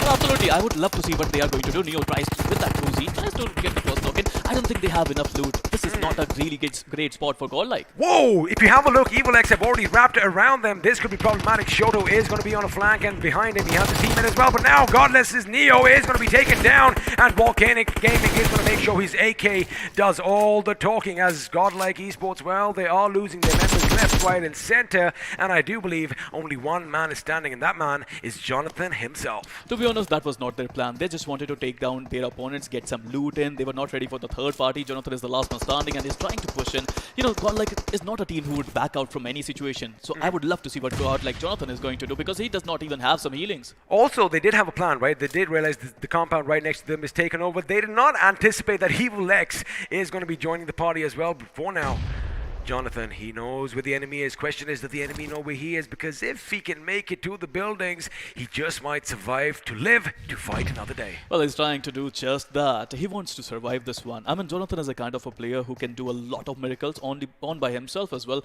But he's not God. He is God like Jonathan. He needs some healings. He needs some weapons. He needs some really good call-outs there. But I would love to see what he's going to do here. Well, speaking of gods, when your own gods are dead, when Clutch God and Z God are down in the ground, well, Jonathan is going to be left all by his lonesome, but looks like he is going to find some respite. Now, the question is, are there any bandages and, well, first aids in these houses? Because you got to keep in mind, Windsmoke was already here before, so that means for Jonathan, it is going to be a long walk to safety. Well, he got to travel a long way back to get to a decent position. First, he needs to find some loot there. I mean, this is not the area where Jonathan would love to be in, but talking about Terminators, TMX, they are looking absolutely fantastic. They managed to pick out a couple of knocks there, and I think they would easily get the finishes as well. Well, they are going to get the finishes, but for now, Terminators TX, they do have the higher ground, but it looks like they are going to be shot at from down below. Again, you know, the higher up you are, chances are you can be seen from far, far away, but for now, the Terminators are trying to terminate the opposition, and the opposition are the Lost Legends. Are the Legends going to go down as a myth once again, or can they pull out a miracle from their top hats? This is going to be super important for them, but I love the fact that they're not finishing their opponents right now. They're baiting them, they're waiting for them, their opponents to come in, try to revive them, but it's not going to happen. They would finish him right now, and I think they're off to a wonderful start, XP. There are two finishes this early on is something that, of course, is A, going to motivate you, and B, it's just going to make you happy, but for now, oh, buddy, the Lost Legends are only going to survive with 2 members, although they do have 4 finishes to their name. That means, well, momentum was in their favor up until the point they went up against the Terminators. And, well, 1 Terminator is enough. When you have 4 in front of you, things can get a bit dicey. Well, if they are Terminators, these are legends. So I would love to see what they are going to do here. I mean, of course, we would love to see some clutches as well. Of course, we want to see some clutches. Now, mind you, all this action is taking place west of West Georgiapol, up towards the northwest of the map. And in a few short moments, the circle is going to implode in on itself. And that is when all the action is going to break loose, because it looks like something is going to be happening in Rozhok. But for now, looks like they are in a bit of a sandwich situation. Well, it is a sandwich situation, and I would love to see how they're going to come out of it. You know, when pressure is high, we can seriously see some legends there. Oh yeah, the thing is, what I believe is now Terminators, what they need to do is try and force them on the other side of the building, make them come down, and well, they could be caught off guard elsewhere. Looks like 2 OP are going to be joining in on the action as the Revenants are falling down one by one. Talking about that, they might in fact just be wiped out of the server because Ares, the god of death, the god of war, goes down as well, and now they are reduced to just a 2-man squad. But where, oh where, is the circle going to take us? It's going to be pretty much dead smack in the center. Well, absolutely. It's a beautiful circle there. I mean, it's not that hard to predict, and a lot of teams are already there. Those teams who are struggling towards the farm area, they have to find a way to end their fight and go towards the zone, because in the end, if you want to get that sweet chicken dinner, you need to have the zone. Meanwhile, on the other side, looks like we have a fight breaking out at the farm as Tactical Esports are going to be thwarting an attack by Boro Harry Esports now. Hitman is in bad position, and there you have it. A grenade is going to go off, and Cockboy YT is going to make sure he puts him down on his knees. Now the question is, are they going to come in elsewhere? Bunny is going to be lobbing grenades of his own, but we're going to hold on to that action for just a split second. Now, as far as Hitman is concerned, Sparrow, things do not look good for him. He's done. I don't think they are going to come. They're going to leave him there, and yeah, they're going to leave. As I said, if you respect the zone will respect you, and that is going to happen for Team Tactical Esports. Meanwhile, TMX Nera finally found a really good vision there. He managed to get Hitman out, but the retaliation fire is coming in. Bunny is trying to jump around, but would he be able to get the final knock-in? Well, he's trying to bunny hop his way in, and he does get that knock, but from afar, the last man of Terminators, it is going to be Legion himself, who is going to be there to make sure his teammates are not out, and it looks like he gets to survive. He can go and pick up his other teammates, which means, once again, we still have 4 Terminators in the mix. Well, it was a 4v2 situation, but I have to say the Last Legends played really well, but meanwhile, look at the nades there. This is just amazing to see the quality of these nades. These players are just ripping things apart, and I would love to see if they can save Zoro or not. Well, you know what they say, practice makes perfect, as it looks like he is going to try and lob another grenade, but make sure he switches to his Scar Rail. Now the opposition over here are wasting quite a lot of utility, as it does have these boxes for cover. A few random shots through the smoke, hoping one of them will connect. So important for them to survive this one, but what just happened? EvilX just came in and they just managed to do a third party once again. They did that with Godlike, now they're doing it with the MTG. Oh, they are bullying the opposition right now. 6 finishes to the name already, and they know exactly what the last man for Master Gaming Clan is, and one good grenade could be it. Volcano, is he going to spew all that hot lava in his enemy's direction? Well, this one is going to be a bit too right. However, you got to keep one thing in mind. The other team nearby, they should finally realize that EvilX is coming to play. Look, information is necessary. Jiren, meanwhile, is trying to push his way through. This is going to be a risky spot. He's trying to come in. He's trying to get the first knock-in. Yes, he would get the first knock-in. Would he be able to get the second one? I would love to see the players that come in. DPP advantage is going to be in their favor, but the jump comes in. They are just ripping things apart. They're just coming in, throwing their enemies in a mud hole, it seems. Oh, looks like the flames are going to fizzle out, but no, there is still a little bit of hope, as the last man for Team Flame, Banner, is going to get those couple of knocks, and he is going to make sure he secures those finishes between 12. It could be all down to the last man from their team. It is down to a one-on-one situation, and it looks like if the revive come in, well, it could be problematic for Master Gaming Clan. Remember, the last man is still outside the compound, and, well, another team, EvilX, is going to make sure he stays suppressed. Well, he's stuck. He won't be able to come here. There's no option left for Master Gaming Clan. Meanwhile, if you ask about Team X-Flame, Banna is a superstar. Right now, he saved them. He's the savior for them. Oh, absolutely. I mean, he is Banner. I'm thinking Bruce Banner over here. I mean, he just might go all Hulk mode over here right now. But for now, looks like EvilX want to come in and party as well as Team Flame. Well, they are still in this game. I mean, I almost said that it kind of looked like the light almost fizzled out. But again, when you have a man like Banner in your team, you are going to be pretty happy. For now, EvilX are in a good position to kind of gatekeep them outside. But again, have a look at all the teams coming in from the south. There is going to be a massive conversion of vehicles at this location. Is all hell going to break loose? I think yes. This is the kind of a zone where everyone is going to come in. This terrain is a little bit of different. There are some bridges, there is a mountain there are high grounds, there are low grounds, and there is a plain field there as well. So it depends on the zone. If it goes towards the ridgy area, it's going to be so difficult for teams to survive. If it goes towards the plain area, there are people who are going to go there first, and they're going to get a lot of benefit out of it. What's your preference? Do you like ridge warfare, or do you like fights out in the open? Well, I would like to see some ridge warfare. They are the third parties. The third party shots, actually, to be honest, is going to be just beautiful. So just like me, you love all the drama, but for now, the drama is going to break out between VCU Esports and Borohari Esports, as one of their members, Rito, is going to be down on his knees, and looks like the enemy is going to come out. AJ is going to be taken down instead. That M4 not doing what it does best, and it looks like his teammates are a bit too far away from comfort, as Thor is going to be brought down. He loses his Mjolnir, and well, Flag is going to unleash on the last couple of members of VCU Esports as they make a hasty retreat. That's a cool one. I mean, they still have one player who is knocked down there. They have to revive him, but they still have numbers game advantage in their favor. Look at the number of teams who are there. There are so many teams who got 4 of their players still alive, and it's all about rotations XP. If they can find a decent spot in the zone, they're going to get a lot of value out of it. You know, Sparrow, I'll tell you one thing. I know that you do your homework as well. You are a tactical maestro yourself, so I'm going to ask a lot of you to break down these fights. But for now, it looks like Enigma, well, they got the better of another team, and another squad is going to bite the dust. Finally, they're opening up the kitty with one finish. Well, there are a lot of teams who think that they have enough points, but to be honest, they are here for the sake of it. They want to show their fans what they are made of. It's not only points on the line. There's a lot more on the line. There is a lot more on the line, but what's on the line right now is the control for the church in Pachinki, because I'm very sure we are going to be switching to some action breaking out over there as Jonathan is on a little bit of a solo ride for himself. Meanwhile, in Pachinki, I do believe the church is going to be the site of some action, but again, you can't really get tired of just watching Jonathan do what he does best. Even though there's no enemy nearby, he just keeps jiggling left and right.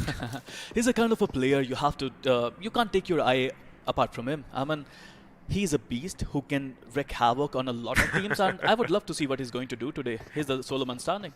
Well, we were talking about the church. Looks like the church is under control of Evil X, and Bionic Craze did come in by. They suddenly realized, uh-oh, we have some people over here. Let's get out of here. Now the circle is going to be shifting in. I do believe it might go a bit to the southwest. Maybe Gatka, maybe pretty much towards 2OP's position. Let's see if we are right. We are wrong. Well, I'm absolutely wrong, as it is going to be pretty much towards the southeast. Now, most of the teams are going to be happy with their position because, it is the Gatka Plains, and we have a lot of compounds scattered all over the place. Well, Enigma would be happy, but they have to clear their bags. I would love to see if Jonathan is going to come in from there, and he can do a lot of damage to Enigma, who is looking to get a chicken dinner there, so they have to be a little careful about it. But to be honest, it seems like an open field zone, and a lot of teams, whoever would go there first would get the advantage.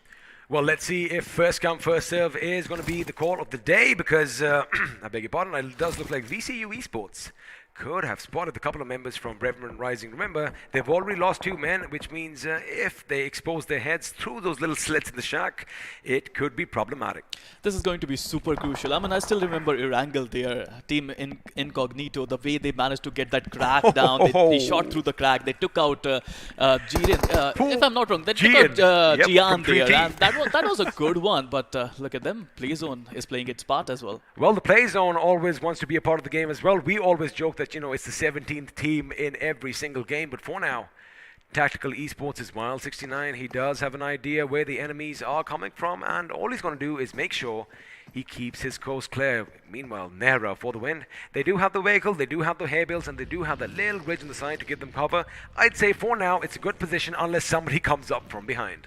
They have to be careful about their backs as well. I mean, this is pretty much the basic that you can do, but Jonathan has been spotted there. Enigma, I don't think they're going to allow Jonathan to do a lot of damage to them. I mean, they have spotted him, and he's done, it seems. It does seem like he is done, because he did take a few shots to his body, and it looks like Enigma Gaming know that there's only one man out there. They are hungry, but do they know they are going to go up against the beast of a man? Let's see if they try and go for the drive-by. Let's see if Jonathan is going to get the better of them. He does throw a grenade. That is good decisions over here. Oh, it's going to keep them at bay. It's going to isolate them and expect him to come in and shower some death and destruction with all that lead in his bullets. He is going to be spotted. Jonathan is going to shoot. It's going to be Rex. Rex goes down, but from afar it's going to be Avi, making sure his teammates are still in the game. Godlike eliminated by Enigma in the 11th position. They got one back. It seems XP. They got one back. Pro, huh? Yeah, they are going all out. But the quarterfinals are going to be super important as well. Both these teams, if they qualify, they're going to fight it out there as well. Meanwhile, the Terminators TMX, Nera FTW, is down on his knees, and I think he's going to get taken out as well. Well, as you said, that he is going to be taken out as he breathed his last just next to the enemy. Now, the thing is, with Borohari, they are kind of split up. I mean, one of their members is on the other side, but looks like he is getting in that UAZ. Sound cues are being given, and, well, despite having lost a tire, he is going to make it a half day. Before now, it is going to be BGIS from the Terminators, who is going to lay down some lead. Question is he going to move closer? Well, I think I might have answered them. That car is way too dangerously close to blowing up. I wouldn't want to be anywhere near it. Well, they have to be careful about this situation. This is not a really decent place. One nade can get a lot of value out of it, but at the same time, the smokes are there, which is a great thing. They're blocking their opponent's vision, which will get them enough time to survive for at least for, I think, around a few seconds. Well, let's see if it's going to be a few seconds. They obviously want it to be a few minutes here, Sparrow, but like you said, the grenades could be... Well, they did connect. He does do some damage. He, in fact, was going to give up. He realized, wait a second, I did hit my mark, and that second grenade could be devastating. But for now, if you have a look at the map, Cosmic Ravages have the circle all to themselves. Well, they have the advantage clearly, and now it's up to them how they're going to use that advantage in their favor. In these kind of zones, it's all about spotting your enemy. If you can spot your enemy, you can get the first knock-in. If you can get the first knock-in, maybe you are going to get some decent points. Maybe you are going to get some decent points. But for now, looks like we still have that little stalemate between Boro Hari and the boys from Terminator TMX. Now the thing is, I do like Boro Hari's position. They have that little ditch to work with as well. But TM, they do have to move to the circles just by a little bit, and that Shack Sparrow is not in the new zone, which means they are going to have to deploy some smokes. Lucky for them, there is a vehicle nearby. Elsewhere, we are going to join Cosmic Ravages, who do have 2 finishes to their name, and well, looks like Knockout just knocked out someone else. Make that 3 finishes. Well, again, wait, they stole it! It's a basic mistake, to be honest, XP. I mean, but you're looking towards one enemy and the other enemy, takes you out. You have to be careful about this. I mean, sometimes I feel you must have a couple of eyes behind your back. Absolutely. I mean, you just stole the words out of my mouth, because although it looked like Knockout was going to get a knockout and a finish, it was Hitman from Tactical Esports who came in and, well, stole that finish. But now they have their work cut out, as Cosmic Ravages are going to be attacked by none other than Enigma Gaming. And if you know anything, this team is not to be messed with. They are already upstairs on the first floor. Grenades are going to go off. In fact, Zaggy's got to be a bit careful. 2 grenades are outside, but again, the speed, the momentum carries them forward. And there you have it, a few costly grenades coming in, as Mega OP is going to blow his own teammate to smithereens, which means now Cosmic Ravages are in trouble, and this is where the adrenaline is coursing through their veins, and well, they might just be a bit scared. It's a nade parade, it seems. I mean, look at the number of nades they throw in that compound, but they didn't get that much value out of it, to be honest. They have to go, they have to revive Sproiroid, and if they can do that, that would be really beneficial for them, because numbers do count. That nade was really immaculate, but the knockout would be saved because he was very quick. You know, as the doc says, speed, violence, and momentum, that is what is needed, and Enigma Sagi is going to get another grenade knock on Mega OP, which means, well, now Cosmic Ravages are going to be survived by one man, and that man is in a building all by himself, but he is called Knockout, and well, we know he has knockout power. Look, we were talking about Cosmic having the best space in the zone, but look at Enigma. They knew they want to get that best space, and they came in, they rushed in, and they managed to get that best space. Now it's up to them if they're going to get the chicken or not. Look at that nade. Perfection is written all over that nade. Boom. Well, perfection is correct, because Avi is going to make sure he gets finished to his name. Now, again, Cosmic Ravages, I was going to say they have one man standing, but not for long. But, ooh, this is interesting. We have a little bit of a face-off between Evil X and VCU Esports. I mean, they can't be sharing that building for too long, yeah? Classic example of not wanting to fight. Both teams are just there. They just want to relax. They just want to find a peaceful place in the zone. But they have to fight. There's no other option. The zone is coming in, and they have to be careful. Also, you got to keep in mind, like you said, the zone is coming in, and also the zone is just a few meters away, so sooner or later they are going to have to make it. But before they do that, Sparrow, they need to deal with one another. Well, they have to be careful about it. Both teams are trying to take the TPP advantage. They want to find the enemy, get some information, try to get the first knock-in, and yeah, it is SJ who would get the first knock-in, but would he be able to finish that guy? I don't think so. He has to heal himself first. At that position, I wish I could sit behind the buggy and shoot in, but let's see if that's going to be the case, because Enigma's Eggy has picked up a Car 98, and well, he is popping heads elsewhere now. Snacks OG is going to jump out his building. In fact, right over the enemy, he jumps, he shoots, he misses, as well, the enemy get the better of him. But from the other side of the house, SJ is going to be at hand to put down Sid, and now he's going to move. He goes inside, he keeps the enemy guessing. The enemy is inside, they are separated by one door. Can he do it over here? Yes, he can. SJ, last man standing with a big 3K, 3 finishes to his name. Oh, that was a wonderful 1v3. I mean, to be honest, you have to do something like that. This is a big stage. If you can do a clutch like that, You belong here, my friend. You absolutely belong here. But to be honest, if you look at Enigma, they are calm, they are composed, they have a really decent advantage, they have numbers in their favor, they have 7 finishes and the nades are going out. Well, somebody called an artillery strike because that is exactly what Goro Hari are going to feel right now. The Tactical Esports clutch is going to be taken out by Sagi. And there you have it. Only 5 teams do remain in this game with 4 teams alive. Again, we did talk about VCU Esports. They did get a few finishes. Legion, you better hop, skip, and jump. That is exactly what he did. But unfortunately, the last button is going to connect it again. Avi is going to be racking up his points. Then now, he is going to focus on Goro Hari, who, let me be honest with you, are not in a particularly good position. Have a look at that grenade by Sagi. That could be it. I mean, Enigma is looking good for a chicken dinner there. They have the numbers game advantage, Oh, they yeah. have the experience, and they know where to, throw those nades at. I mean, if they see a smoke, they're going to throw a nade there. That is as simple as that. As simple as that. And just as expected, Sagi's grenade did connect, which now means they can go further up inland, and only 3 teams remaining. It's their game for the taking, Sparrow. I mean, look at them. They have no fear. I mean, he's standing in the middle of nowhere without any smokes, but he's still going forward, doing some smokes for his team. I mean, that is just it. They definitely are an enigma for the opposition, and looks like the gods above are going to be smiling down upon them as Rex has an airdrop pretty much falling just feet away from him, but now to OP. Again, they are all clumped together. This is where if they get a bit closer, a couple of grenades could be problematic, but for now it is going to be Team Flame who are going to take the brunt of the attack from Enigma Gaming. During this time, 2OP could sneak their way in. I mean, to be honest, I believe that all these new rising stars, they are a little bit underconfident. They should be more confident because, Enigma were out of the zone. All these teams, they were, pretty much, they have that upper hand. If they can go towards the center of the zone, they could have made it there. But they didn't even try that. They didn't try that, but then Enigma, they have that shock and awe kind of gameplay because when they come in hard. It looks like Sagi is going to be relentless with that spray. In fact, a few shots did connect. However, he is going to be a bit unlucky. And like you said, where there's smoke, there's fire. And these guys are going to put everything that they have in there. Oh, baby. The Car 98 is going to come up. Oh, the suppressor as well. That is music to my ears. But what I want is a few of those shots to connect with the enemy's heads. Absolutely. I mean, who doesn't like a really good headshot there with that sniper? I mean, to be honest, it's out of the meta, but those people who can still use it, they are pretty dominant. And it's going to be awesome if they can continue using that in quarter finale as well. Right now, it's eminent that Enigma is going to win the chicken dinner. You know why? Because both their opponents are outside the zone. They don't have any intentions of getting in as well. Also, they are pincered in 1-1 location, and there you have it. A couple of bullets could be damaging as 2 are taken down in one little spray, and now Newton is the last man standing, but a grenade comes in. The grenade goes boom, and with that, an entire team is sent to the depths of hell. Now Enigma Gaming, all they have to do is make sure they deal with 2 members of Team Flame and, well, fizzle out their flames. Grenades are going to be flung, and they are moving in here, Sparrow. I mean, you need courage to use Groza with a 4x there, and here you go. The last man standing uses that FPV mod in and gets the chicken dinner. It's just beautiful the way Enigma plays here. The confidence, the courage, everything is just enigmatic for them. The confidence and the courage, and in fact, you did kind of say that, like I said, they have that shock and awe kind of gameplay. I mean, we saw them rush the position of Cosmic Ravagers before he could even throw a grenade in from the window. All 4 of them were upstairs. They dealt with the opposition, and they were out in the blink of an eye.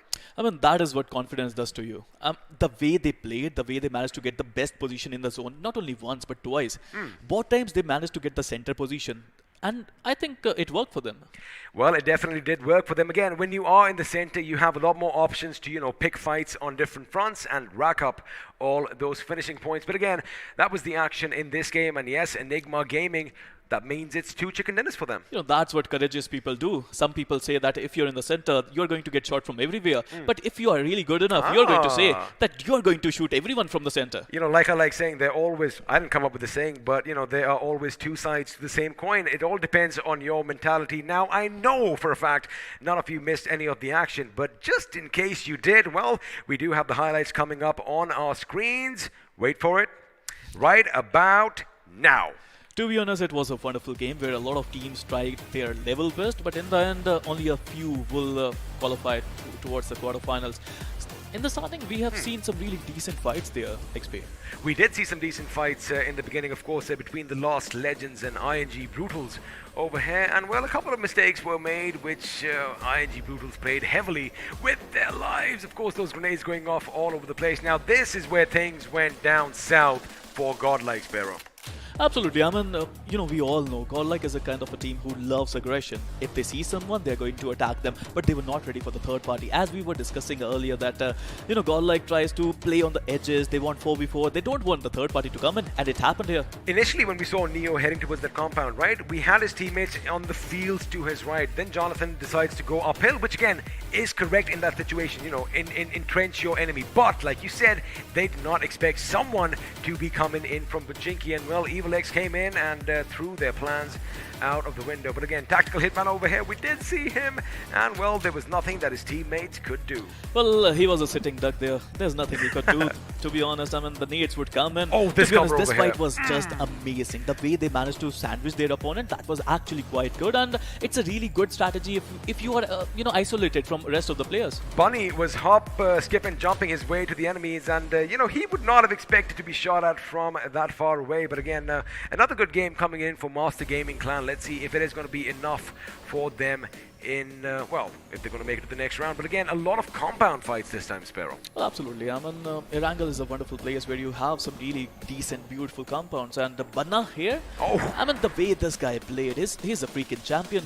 Well, Banna, of course, coming up with 3 finishes in the span of about a few seconds. And, although his team was immediately eliminated, he did his bit. And what happened over here? We did see Rito from Borohari getting caught out in the open, but looks like it was because of his own mistake. It was absolutely criminal. The tumbling vehicle, you can't do that in this stage at all. But meanwhile, they tried really well. I mean, even though they lost a player there, they still managed to make a really decent comeback. But to be honest, Jonathan was the last man standing. The best part about this fight, XP, is that Enigma, they sent 2 players down, but the remaining players are giving cover to these players. And imagine had that not been the case, had only 2 people been paying attention to them, things could have gone the other way, because we did see Jonathan almost gave them a run for the money. But have a look at this push. Enigma come in before the grenades can even be flung in. They've already dealt with the opposition. Well, I don't even understand how Enigma managed to survive that. There were countless nades coming their way in from every single window there, but they still managed to survive because they have experience. It's all in the name. Looks like it is an Enigma. And, Avi over here with some grenades of his own, making sure the opposition pay heavily. Now, SJ, I did say, we are going to be talking about a few players in the not-so-distant future. This man is definitely going to stand out for me, but unfortunately, in his glory, well, the glory didn't last too long because Enigma was close by and they dealt him a final blow. But again, like I said, a lot of fights in compounds, and this one particular, again, SJ coming out with 3 finishes for himself. Absolutely. He played so well. The way he moved, the way he managed to get his enemy down, that was absolutely brilliant. But to be honest, I felt that there are a lot of teams who are not feeling confident yet. This is their last game. They should have done something better. They were not even, able to try to get into the zone and do something. Wait for it. Wait for it. It's happening. Boom! This is where it comes in. Now The grenade goes off. And again, this is what we're going to see. I'm pretty sure when we have a look at the match summary, a lot of finishes are going to be coming in via those grenades. But of course, at the end, it was just a bit too easy for Enigma. Have a look at how they've engulfed their enemy, how they've surrounded them. As far as Team Flame is concerned, they really didn't have any options. I mean, look at them go. They were using Groza with the 4x. Have you ever used that XP? I mean, that's a personal question, but have you ever used that? You know me, right? You know that I do not put anything on my ARs. I only put my scopes on those sniper rifles, and that is why I love that bold action. But again, that is, like you said, it was criminal what Enigma did to the other teams in this game. Well, I was already hearing some police sirens in my head. I mean, it was criminal, to be honest. It was criminal. But again, that was, of course, the highlights that we did see up on our screens. Now, again, everybody wants to know how your favorite teams did. We are going to come to that in a few seconds. But if I do believe I'm right, Enigma did walk away with 18 finishes this game. Again, a heavy fragging affair. And since we already know who won the chicken dinner, in a few moments we'll see how the points were distributed. But again, anything you're taking away from this game, anything that stood out for you? Well, there are some clutches. I have to say, first of all, we have seen, some really good clutches. Second of all, I thought that Godlike would not go all in the early stages of the game. I thought they would just relax. First of all, they would like to get some loot because, you know what, there are some basic rules of this game. You don't rush people without a helmet. You don't rush people if you don't have your decent weapons. You don't rush people if you don't have any healings. And they declined all these basics. because they are confident in themselves and they actually managed to finish their opponents, but the third party was too much for them. See, the thing is, when the gods themselves go up against us mere mortals, they don't think about these little things. I mean, when they have that name like Godlike and, of course, Jonathan leading the charge, well, you don't think about these little issues. But again, Well, I know it's made for humans, but that's okay. I mean, it did come to bite them in the backside later on. So again, they could do it because we did know they had a good couple of games, and we did kind of anticipate either they're going to go all out or, well, they are going to fizzle out in the beginning. But again, like you mentioned, they weren't expecting another squad to join them that early. Absolutely. I mean, this is BGMI. It You is. have to expect the unexpected. I mean, it is going to happen. I mean, at the end of the day, it is a battleground, it is a battle royale, and anything can happen. I mean, even if you are the best of the best, even if you are having a good day, one stray bullet from afar, one stray grenade could spell trouble, could be catastrophic for your team. And, well, that is exactly what happened in a few situations over here. Now, of course, you must be wondering, hey, XP, what about all the points? We are tallying everything up. We're going to make sure that, we don't miss out anything. Because, again, although a couple of teams did run away with the show as far as finishes are concerned, quite a few teams over here got that taste of blood. Well, absolutely. I mean, I'm looking forward to it. I'm looking forward to the results. I want to know what team, is going to qualify throughout this, quarterfinals. I mean, quarterfinals are going to be super fun, to be honest, XP. There are so many good teams who are coming in. And I'm not talking about the invited teams only. I mean, there are so many young teams who are coming in. They're playing so well. They're living their dreams, to be honest, and I'm loving it. I'm loving it. And in fact, just bearing witness to all the action that is taking place. I mean, we've already made notes of a few teams, of a few players who, we were talking about yesterday could be the next big things. Because, you got to keep one thing in mind. All your scouts, Jonathan Mortals, they were in this position once upon a time. So, Absolutely. again, if you want to make it, iQOO has provided you with this amazing platform. All you have to do is come and grab that opportunity. Well, we were talking about opportunities, and this is your opportunity. There's so many things happening right now. I mean, you played in-game qualifiers. You managed to qualify. There were thousands and lakhs of players who were trying to do just what you did here. And now you're here. You have to show your class. I mean, a lot of players are still doing it. They are still doing it, but again, for the few teams that aren't really used to the pressure, because let's be honest, there's going to be a lot of weight on your pressures. It is going to be weighing you down. You are playing the game. Your hands start shaking. Now, it's not about nerves. It's not about just nervousness. The adrenaline is coursing in. You are pumped. But at that moment, when you're facing your enemy, all you got to do is take a deep breath and, well, give it your best. Well, I always say, learn from your mistakes, but you have to learn from your opponent's mistakes as well. Yesterday, there was Scout here. There were Ultron here. We interviewed them, right? And the only thing they said, these teams are good. They only lack confidence. And it's just confidence that they're lacking. It's not the gunpowder. It's not the team spirit. It's not the technical analysis. It's all about confidence. See, that's what we've been talking about. Again, I know I'm beating around the same bush. Our country, India, is full of untapped potential, right? Absolutely. There are so many diamonds in the rough, and I guess when you go up against a big dog. I mean, suppose if I'm a new player altogether, right? And suddenly I'm in a game. I made it through the in-game qualifiers, and I go up against someone like, say, Jonathan or say Scout. My nerves are going to be a bit shaky because I've been watching them on TV all these years, and finally, what do I do? Well, I would say don't read the name. There you go. Just read it as a player. You knock the player. You're here. They are here. You're same.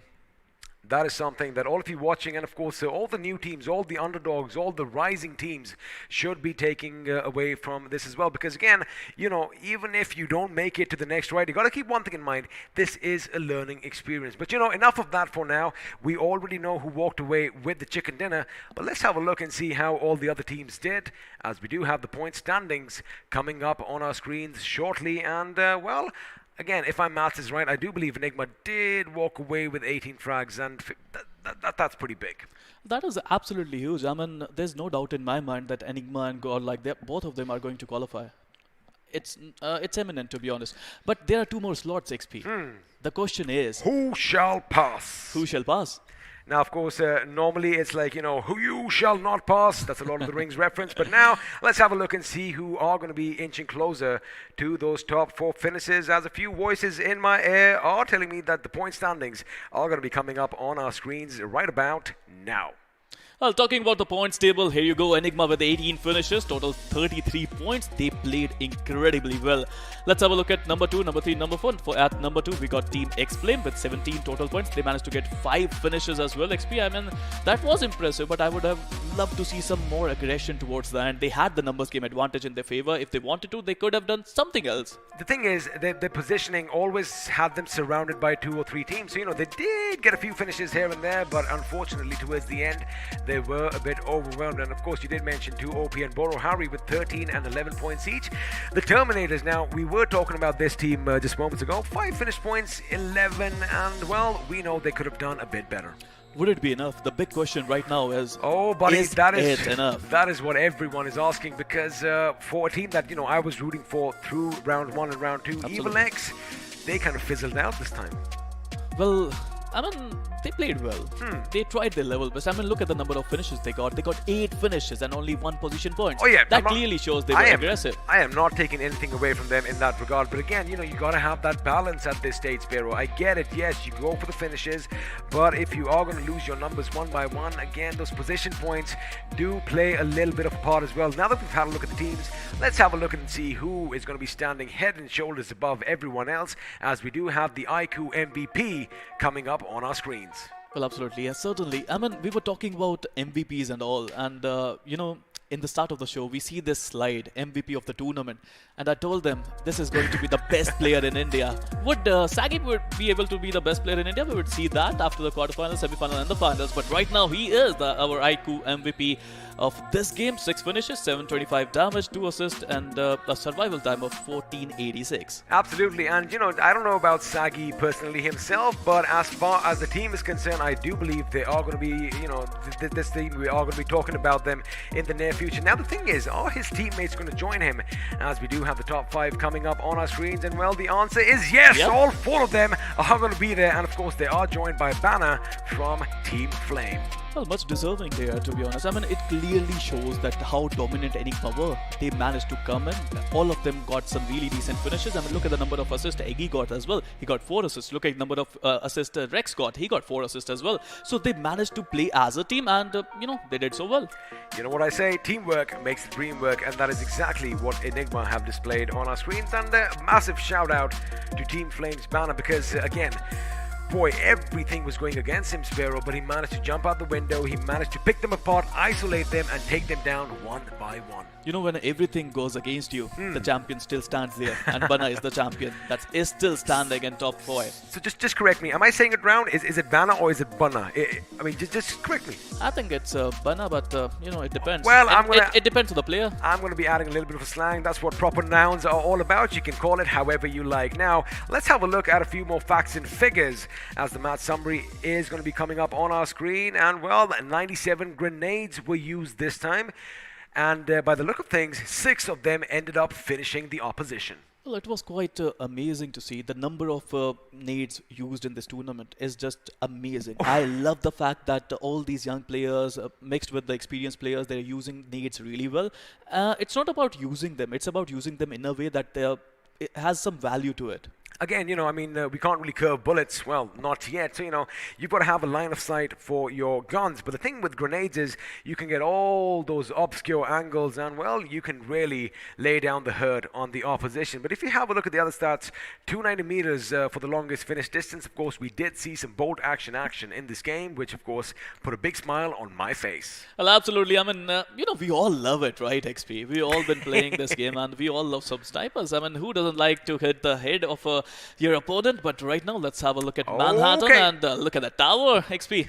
I guess only one team is way above everyone else. But again, this time around, barring maybe a couple, decent performance as far as damage is concerned for a majority of the teams. Well, absolutely. All of them played really well. Of course, you know, this was a really tremendous game for a lot of teams, to be honest. I mean, if you talk about Team X-Flame, they played well with 15-15 damage and 5 finishes. They could have done a little better in the end, but to be honest, I think they played really well.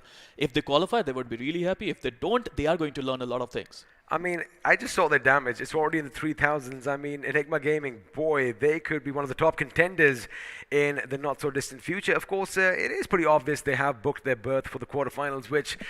Oh my god, it is going to be an exciting time indeed when the big dogs go up against one another. And of course, all our rising stars, all our underdogs, as we like calling them, are going to join them as well. And judging by what we've seen today, most of them are ready for that new challenge. Well, there are going to be 64 teams who are going through to the quarterfinals, and believe me when I say that, they're going to be the best 64 teams in India who are going through. Of course, because like you mentioned, we had more than 1 lakh, players register for this event, and through the in-game qualifiers, 1,024 made it to this stage, and from the 1,024, 64 are going to be moving forward, and well, they are going to be the best of the best in the country. Now that we've had a look at the online matches, remember we did have a few games taking place offline. Let's have a look at the point standings from Group 16 as they have played their final match, and who's going to be on top? It's going to be Scythe Kronos, who are going to take away that pole position with 29 points to their name. This was super important for them. I mean, they wanted to qualify in the final game in Erangel. They managed to come up with a beautiful, beautiful performance there. 29 total points. Would that be enough for them? I mean, I would love to see the results, but it would take a couple of days, it seems. You and I, we're going to have to sit down after this and, get our calculators out, and we'll do all our counting. But of course, in second position, it is going to be We Tried. Well, they definitely tried. Second place for them, 11 finishes, nothing to scoff about. Lagging experts coming in third. Looks like they did fix some of the D6 issues, and well, Team Insane in fifth. Again, heavy hitters, just like the last time around. 9 finish points, early exit once again, but Rivalry Esports Sparrow down in the 8th position. Could that be hurting their chances? Well, absolutely. I mean, we would love to wait for the results to see how they are going to perform there. But Aztec Esports must be disappointed. I mean, round 1, back-to-back chicken dinners. Now they come to round 3 and they are not able to perform to their fullest, to be honest. In fact, all 3 games really haven't been in their favor. In fact, a bit lackluster, if I may say so, as LBB officials and Deox official are going to end things without any points. So 7H India, again, this is the team that I did have the opportunity to cast them in the previous rounds, and again, they came across as a heavy-hitting team. But this time around, again, just fizzling out at the end. Maybe it's all that pressure, Sparrow. It is the pressure. I mean, if you ask them to play a classic game, they're going to play so well. These are really good players. I mean, every single one of them has that ability to change the game completely on its heels. But to be honest, at this stage, in this moment, there's so much pressure. And, I mean, not everyone can deal with pressure. See, the thing about pressure is... pressure is pretty good because at the end of the day, diamonds are formed from coal under heavy pressure. And if you want to be a diamond in the grass over here, well, get used to it. But now, of course, this is going to be the end of the action as far as round 3 is concerned, which means, well, after 2 days of break, wait a second, we're going to see you all next year. I wonder when that happens. Well, I have to say it's going to be a really good year. Why? You know why? Because quarterfinals, they are going to start on 2nd of January. And the best thing is, like you said, the next year is going to bring a lot of action in store for you right from the beginning. The 2nd of January is when the quarterfinals are going to commence, and it is going to be 4 days of non-stop high-octane action. And you know what? I can't wait. Well, I can't wait as well. This is going to be super fun. I mean, what else do you want to have in the start of the new year? I mean, you want some action? You've got some action. It is quarterfinals, and they're going to start on 2nd of January. So I hope that we'll be here. We'll be able to witness this amazing show. Well, A, we'll be here. B, you better mark your calendars because, again, like I said, we're going to see you next year, which isn't that far away. But again, from Sparrow and I and everyone here at the iQOO Battlegrounds Mobile India Series 2021, we wish you all a good night and a happy new year. Stay safe. We'll see you really soon.